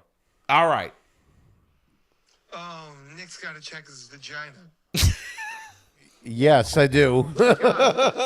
Nick, can you just show your vagina to the and let's see if it, has any fruition to it. It has a little, wetness to it. That's all okay. Is it dripping with a little bit. Tonight's been dripping. It's dripping with anticipation. Yeah, it's okay. The world knows that you're dripping with anticipation. The world knows. They know how I roll. Good for you, Nick. Good for you. Yeah. Okay. All right.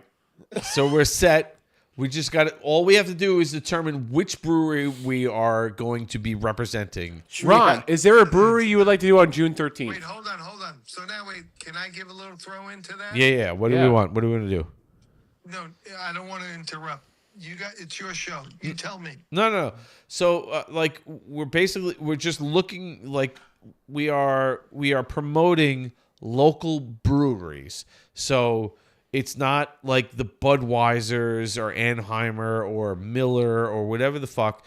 Like even Montauk and stuff like that. Those are a little bit bigger. We are looking for the local breweries to promote. So, for instance, today we are promoting Root and Branch in Copiague. So if you have any brewery that you're like, you know what, you guys should check these guys out, we're going to do it. Otherwise, we will just go through the list. We'll put ourselves in a chat group, and we'll send it out, and we'll say between the four of us, we'll pick something that we all think we should try out.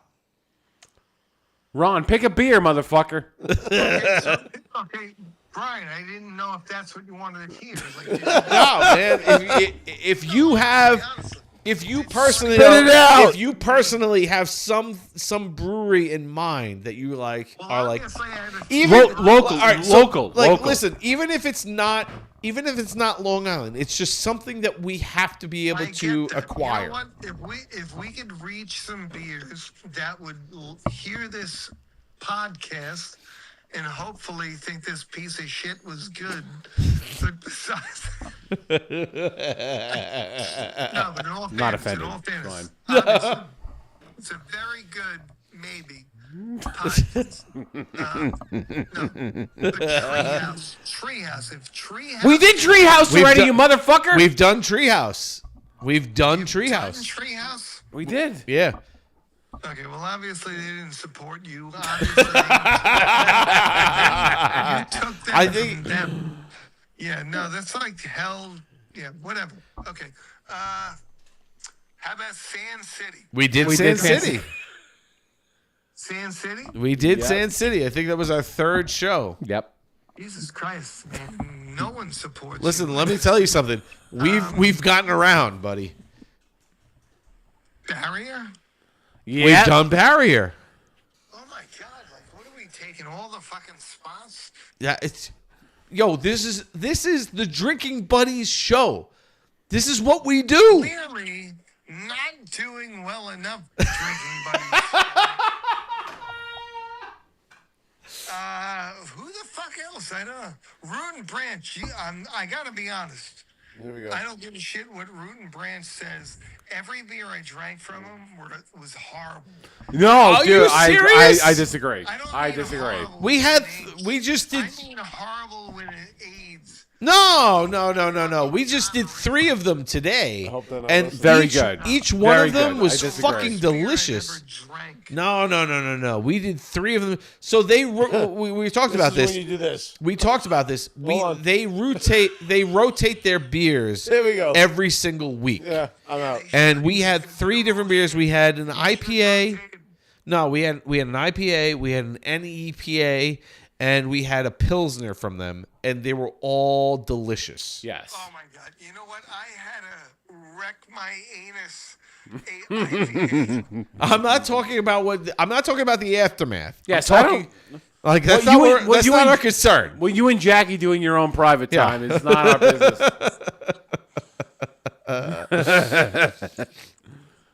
Well, I gotta say a lot of things about you guys. You are entertaining. Thank you. That is the point. I appreciate that. I'm locked out of my house. I like how Ron is shitting on. You guys need to do X, Y, and Z. By the way, I can't get in my house. Oh shit! Where's Jackie? What's going on? My mother's sleeping in the bottom room. Your mother? Your mother or Jackie's mother? What is happening? So you know how it's not coming through video? I guarantee you, it's something that he's muted on his end. Ron, can you hear me? I got it through here. Oh yeah, that's the only reason why we're still fucking going. Ronald, can you hear me? Because he has video. Because the video is from VDO. Yeah. So it's from the link that I sent him. Can you see me? No. Well, right now it's pitch black. You're the Ron, darkness. Ron, can you hear me? The darkness of Hey, white. hold on. I'm just going to the basement. There you are. Wait, hold on. That's not the basement. I know. Hold on. What is happening? I guarantee you that Ron has muted his mic What'd you do? in the video broadcast. Switch the video. Switch the video.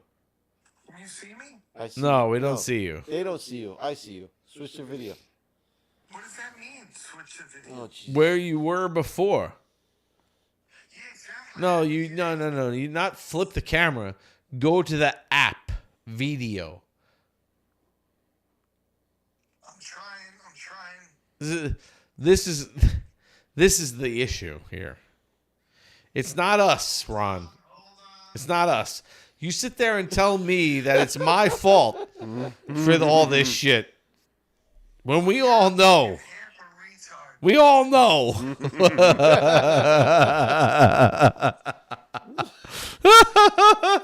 All right, hold on a second.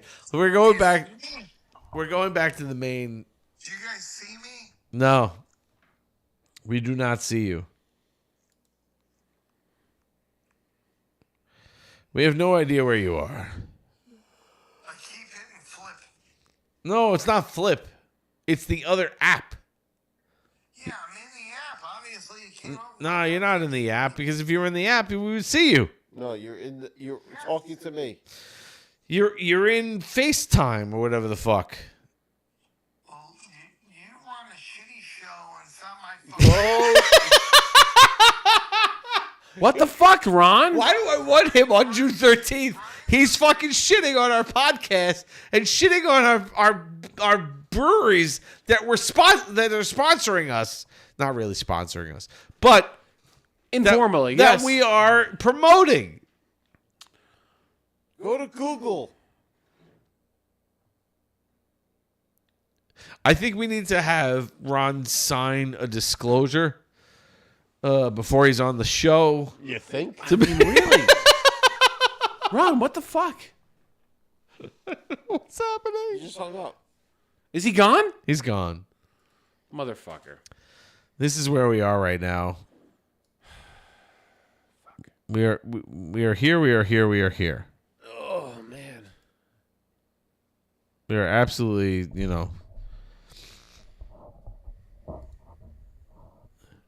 Okay. All right. So we will get Ron on. We will? Yeah, because it's entertainment. How you guys feeling tonight? Oh man, I am gone. Done. I'm done. You're done? I mean, I can have a couple more. Yeah, fuck it. Yeah, exactly. There was another, because you know what? There was you just looked at you. There like, was another who topic. the fuck are you? There was Are another, you done? There was another topic I wanted to bring up, and the reason I wanted to bring up is because I texted this to you. I said I wanted to bring it up because I saw a video that came up that was like a controversial topic, and it kind of pertains to you in particular because you take care of your own lawn. And you take pride in your own lawn. I do. I'm a lawn guy. Yeah. What do you think about mail carriers walking across your lawn to deliver mail? I think it depends on the situation. So, as a lawn guy, if you're a mail carrier and you see somebody who has a very anal retentive lawn, do your best to avoid walking on newly seeded lawn. All right. So, looking at it from another perspective, as a mail carrier, apparently, okay. Well, I'll just talk about how I came across this whole thing. I saw a video of it was like a Ring camera of a woman, I guess, and her husband too, but you didn't see the husband. You only saw the woman. And a mail carrier came to deliver their mail and was walking across the lawn, and she was like, "Can you walk on this, walk on the pavement, please? Not walk across my lawn." And he was pissed, and he fucking just threw her mail on the lawn and walked away. So it's like a divisive thing where people are like, "Who gives a shit? It's just lawn," And then there's other people who are like, "That's disrespectful." Yeah. And some people are saying she was snooty about it. Some people are like, well, it's her lawn. She was pretty polite about it. She just said, could you not do that? And I'm just curious, as someone who, like, I pay for landscaping. And my mail carrier walks across my lawn, but I don't really give a crap. Because my lawn still looks good. I walk across my lawn and everything like that. I don't really care. But I also understand the idea of, maybe you should just use the pavement.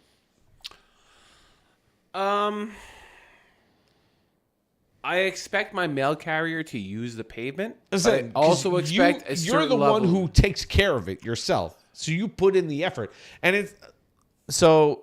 Just to preface this too, like Brian is not the I just mow my lawn. Brian has invested in taking care of his lawn, and to the extent where if you look at like fucking Major League Baseball fields where they carve the logo into their outfield stuff. Brian has invested into that shit where he can actually do that if he wanted to. I have a striper.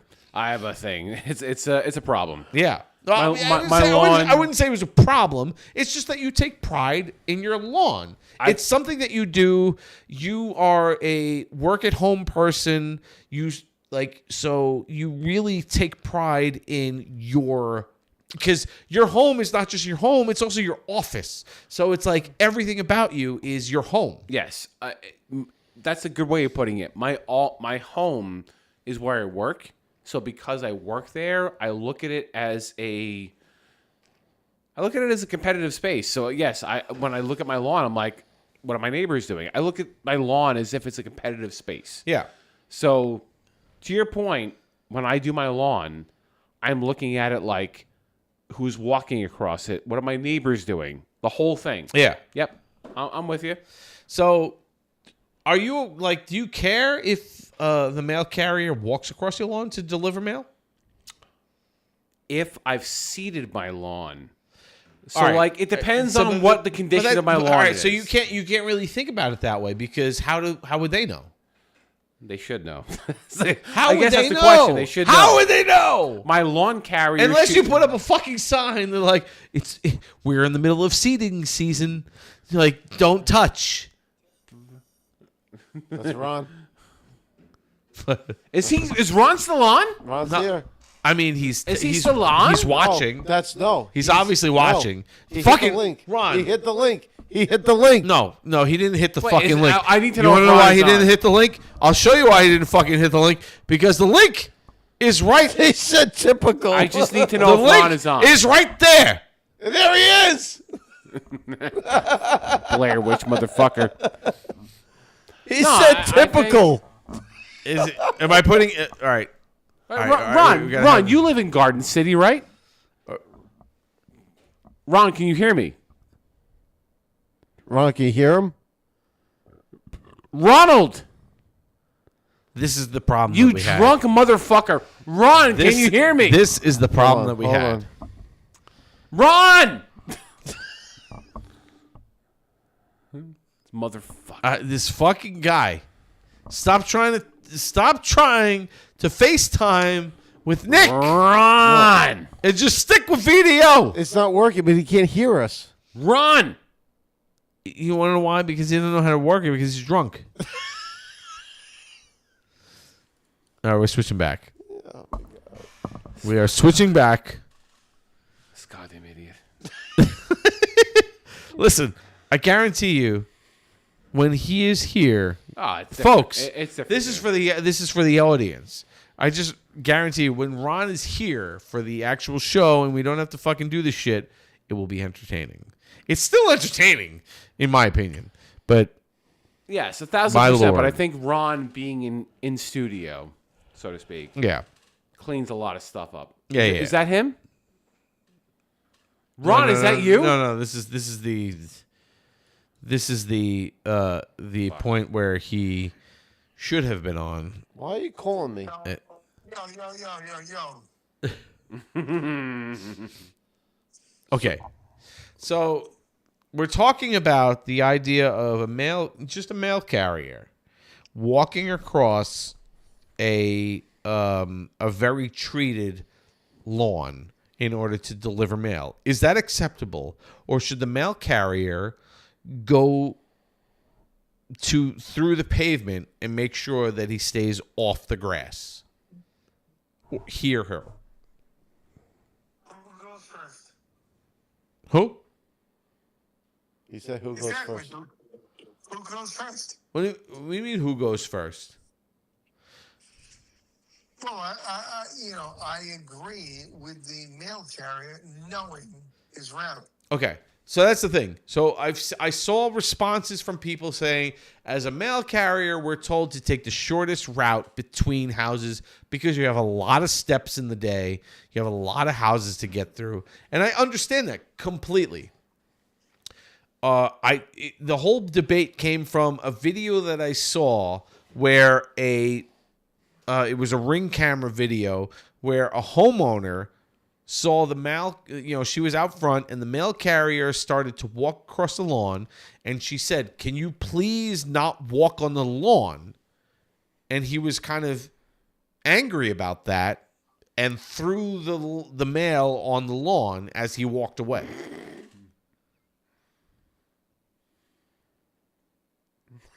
Do you understand what I'm saying? Ron, this is not. No, so I'm saying, do you? The question is, who do you agree with? Do you agree with the mailman for throwing the mail on the floor, being like, honestly, "Fuck you, this is what I got to do," honestly, or do you agree with the homeowner who says, "Don't walk across my lawn"? I don't care if anyone walks across my lawn. Do you take care of your lawn? Yes. You do it yourself? No, I do not. That's my point. The whole point was because that's why I brought it to Brian. I pay someone to do it. But Brian takes pride in taking care of his lawn. Well, he's crazy. But that's Brian's prerogative. And Brian and Andrew said the same thing. But Andrew's not a homeowner. Wait, why am I taking strays? Why am I taking strays right now? What's going on? No, I'm on your side, Brian. I'm on your side. I'm saying I personally pay for the landscaping of my lawn. So do I, and I hate it. And I don't mind that. You want to know the reason why? Is because, first off, I don't own a lawnmower. I would, even if I did, I would mow my lawn, but it probably would not look as good as it does right now because they treat it properly. Like, it's not just about mowing your lawn. I get it. It's seeding. It's doing it at the right time. It's cutting certain branches at the right point. It's a process. It's a whole thing. No, I get the process. I just Mike. Oh, here we go. Go ahead. Let's cut it off. You could probably do all the work that you just said and keep your lawn looking green. I know. Absolutely. I probably could, but it takes. My point is, it takes effort. It takes a little time and effort. Yes, absolutely. So it takes effort. So it's whether or not I want to do it myself and put the effort in myself, or as Brian does, he puts in the effort himself and takes care of his lawn. But what was the original question? The question was about mail carriers. Exactly. Yes, and whether or not it's polite for them to walk across a lawn. I don't know where the fuck you ended. Mail carriers. It's all about taking care of the lawn. It's all relative. It's all about respecting your lawn. No, not necessarily. Let's reel it in. All right? So, a mail carrier. Yes. Honestly, I don't know the mail carrier's name in my town. Okay. So I'm a piece of shit. No, it's not about being a piece of. No, I understand. I don't know the mail carriers in my neighborhood either. I don't know his name, but I know who he is. Good for you. But Right. Needless to say, I'm just saying I don't know my mail carrier's name. Okay. And now I meet a man who shouldn't know anyone's name because he's a piece of shit. Now, he knows Mark's name. Have fun with that. Okay. Okay. I'm still following. I'm following you. Keep going. Mark waves to me when he hears Mark's name. He's like, "Hey man, good to see you." Okay. I was like, "What the fuck, Mark?" And I throw the right arm up, not in a bad way, but I just say hello. Yep. I got you. I'm following. Now I have to sit there and wonder why the guy who's not friendly at all knows the guy's name, and I'm friendly, and I know nothing. So I am so blown away. How do some people know the mailman's name? He does an excellent job every day. But some people know his name, and some people don't. That's a good question. But that's fine. I'm saying, how you connect to your mail carrier is not the issue here. It has nothing to do with the actual mail carrier. It was just because of the circumstance of the video that was posted that I saw. It could have been anyone. It could have been a Amazon delivery. It could have been an Uber delivery. It could have been It could have just been anybody walking their dog. It doesn't matter. My point is that is it rude for someone to walk on somebody else's grass? Shoot yourself, queer. Is it rude to walk across somebody's grass, or is it like, who gives a shit? But Mike, you brought up 100% purposeful question. Uh-huh. Where it comes from? No, where does it come from? It's not just like some random person running across your lawn. It's somebody with some sort of perspective coming to your lawn. Yes, absolutely. It has they have a purpose for being there. Yes, so that's the new purpose. Of course. So, but regardless of the purpose, I'm saying, regardless of the purpose, the whole point is this is why I brought it up. All right, so the whole point. I might lead with a shoulder because it's tougher than a fucking kidney. My whole point. You can't bench 225. All right, so my stop whole it. point was that as a person who doesn't personally take care of their lawn, where they pay for somebody, they pay somebody to take care of their lawn. I don't really care if somebody walks across the lawn. Everything that guy just says bullshit. But Brian is someone who physically invests his time. Mike, I gotta be honest. It doesn't seem like you own the lawn, because if you own that lawn, you'd give a shit. Most people care. But that's my point. I'm surrounded by assholes. That is my point. My whole point is that if you are the person that takes care of the lawn, do you mind if somebody steps across it, or are you going to be upset that someone steps on your lawn that you have taken the time to take care of and groom? Brian, can you make a segue out of this thing? No. He's an asshole, sir. We've accomplished. Yes, we love our lawn. I would take a fucking step in the wrong way for our lawn. Honestly, we get older as men. It gets stupider. Well, so saying, me personally, I've always... Mike, now you've actually, now I'm going to tell you everything I think about a lawn. Okay. Yeah, I get stupid about my grass. Well, not high. But that's the point. I love my grass being green. Okay. Mike, I just bought a new thing for my grass. I'm not trying to sell it, whatever it may be. It's a new wireless function for my sprinkler system. I jerk off to it every night. It's fan-fucking-tastic. I can water zone 5 10 minutes longer than water zone 3. It's un-fucking-believable. Now, all that said, as a straight man, no. Yes, put that out there. No. Nick, are you wet now? Everything that guy just says bullshit. Are you kidding me? I'm sleeping. Yeah, exactly. It's like He's an asshole, sir. I don't know what what the fuck we're looking for. Don't put bananas in my butt. No, don't put bananas in my butt.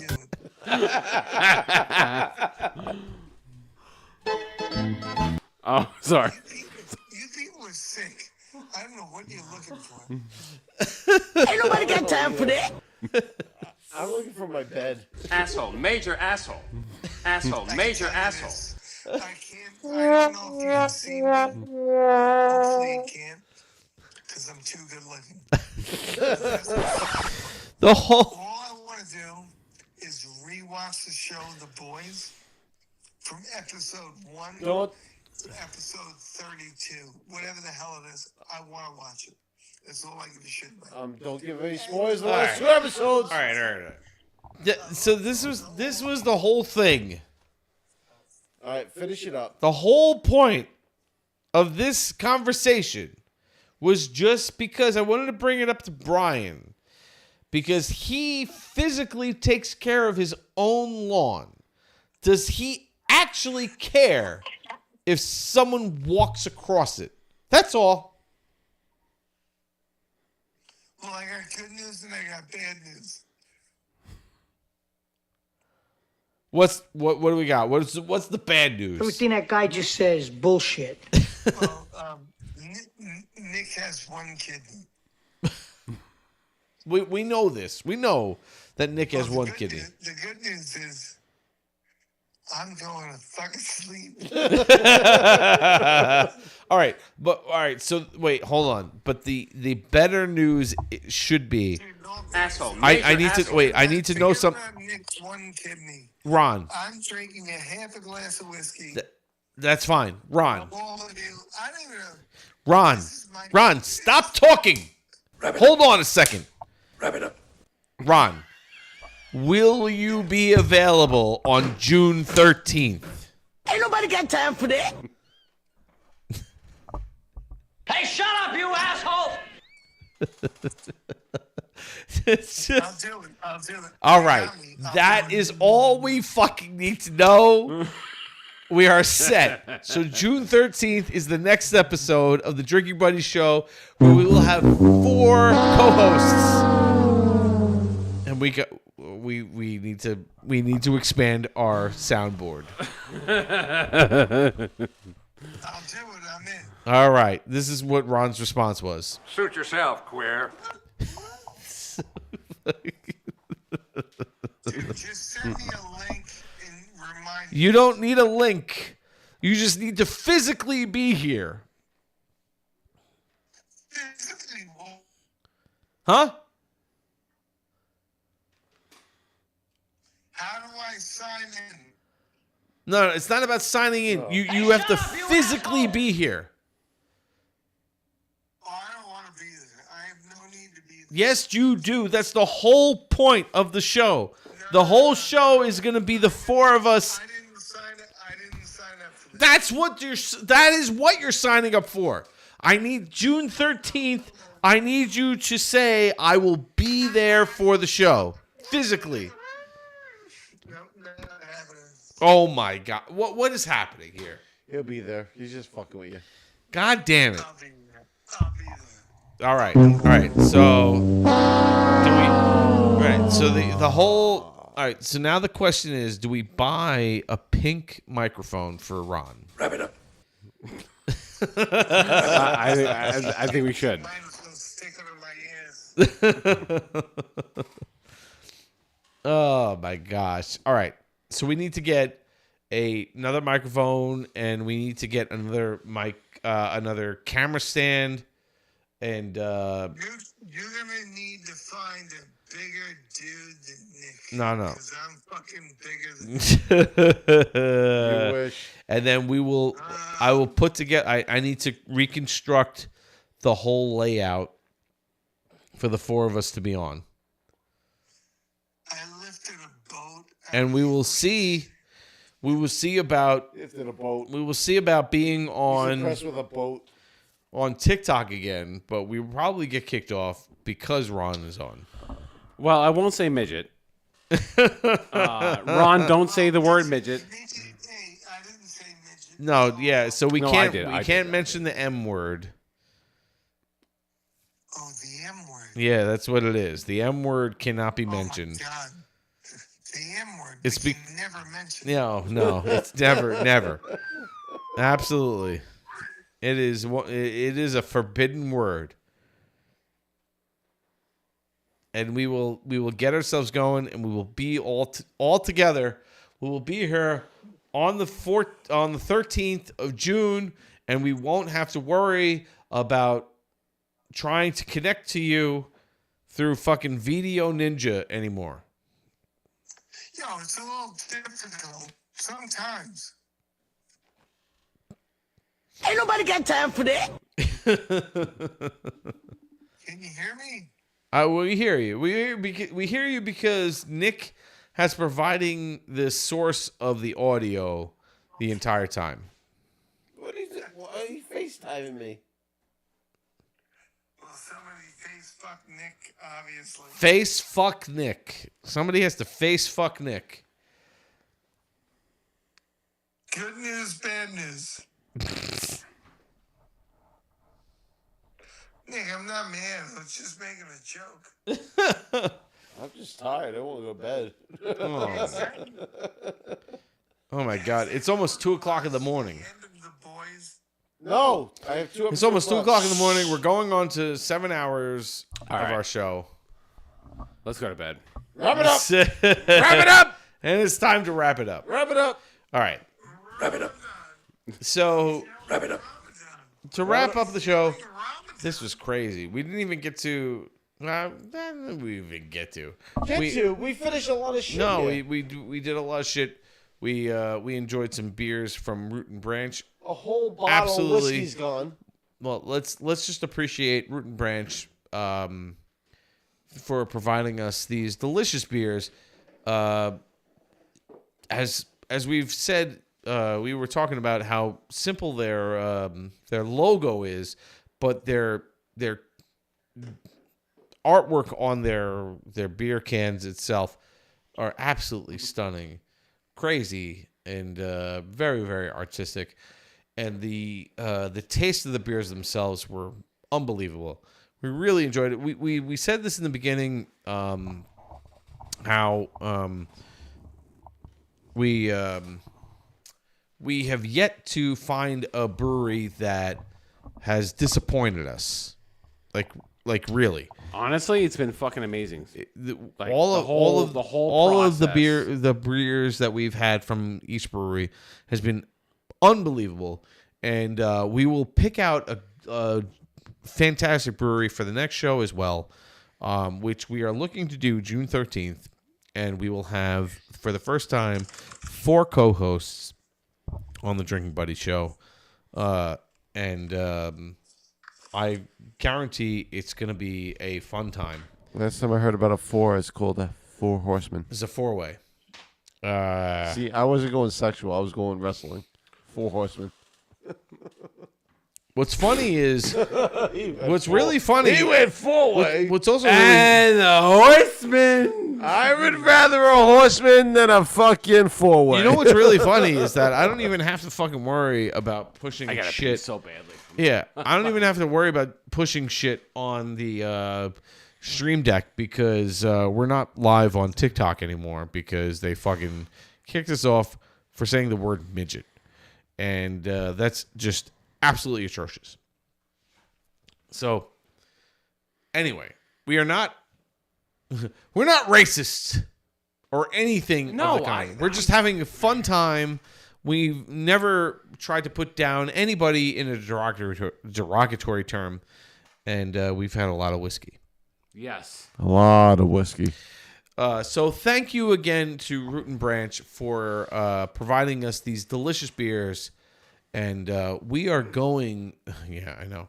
We are going to say sayonara for tonight as we wrap up this Memorial Day weekend podcast show. I hope everybody has a wonderful weekend, even though the weather doesn't look too great here in New York. I hope you all enjoy it. Thank you, Nick, for joining us. I can't wait for you to join us on the next one. Brian, again, as always, I love you. I love you, Nick, as well. Love you guys. We had such a great time. Woo! Let's do this. Let's do this. Thank you, guys. Thank you, everybody, for joining us. Hope you all have a great one. Take care. We'll see you on the next podcast. Cheers. Peace. Post-game show. Oh, man. I don't even know what the fuck I...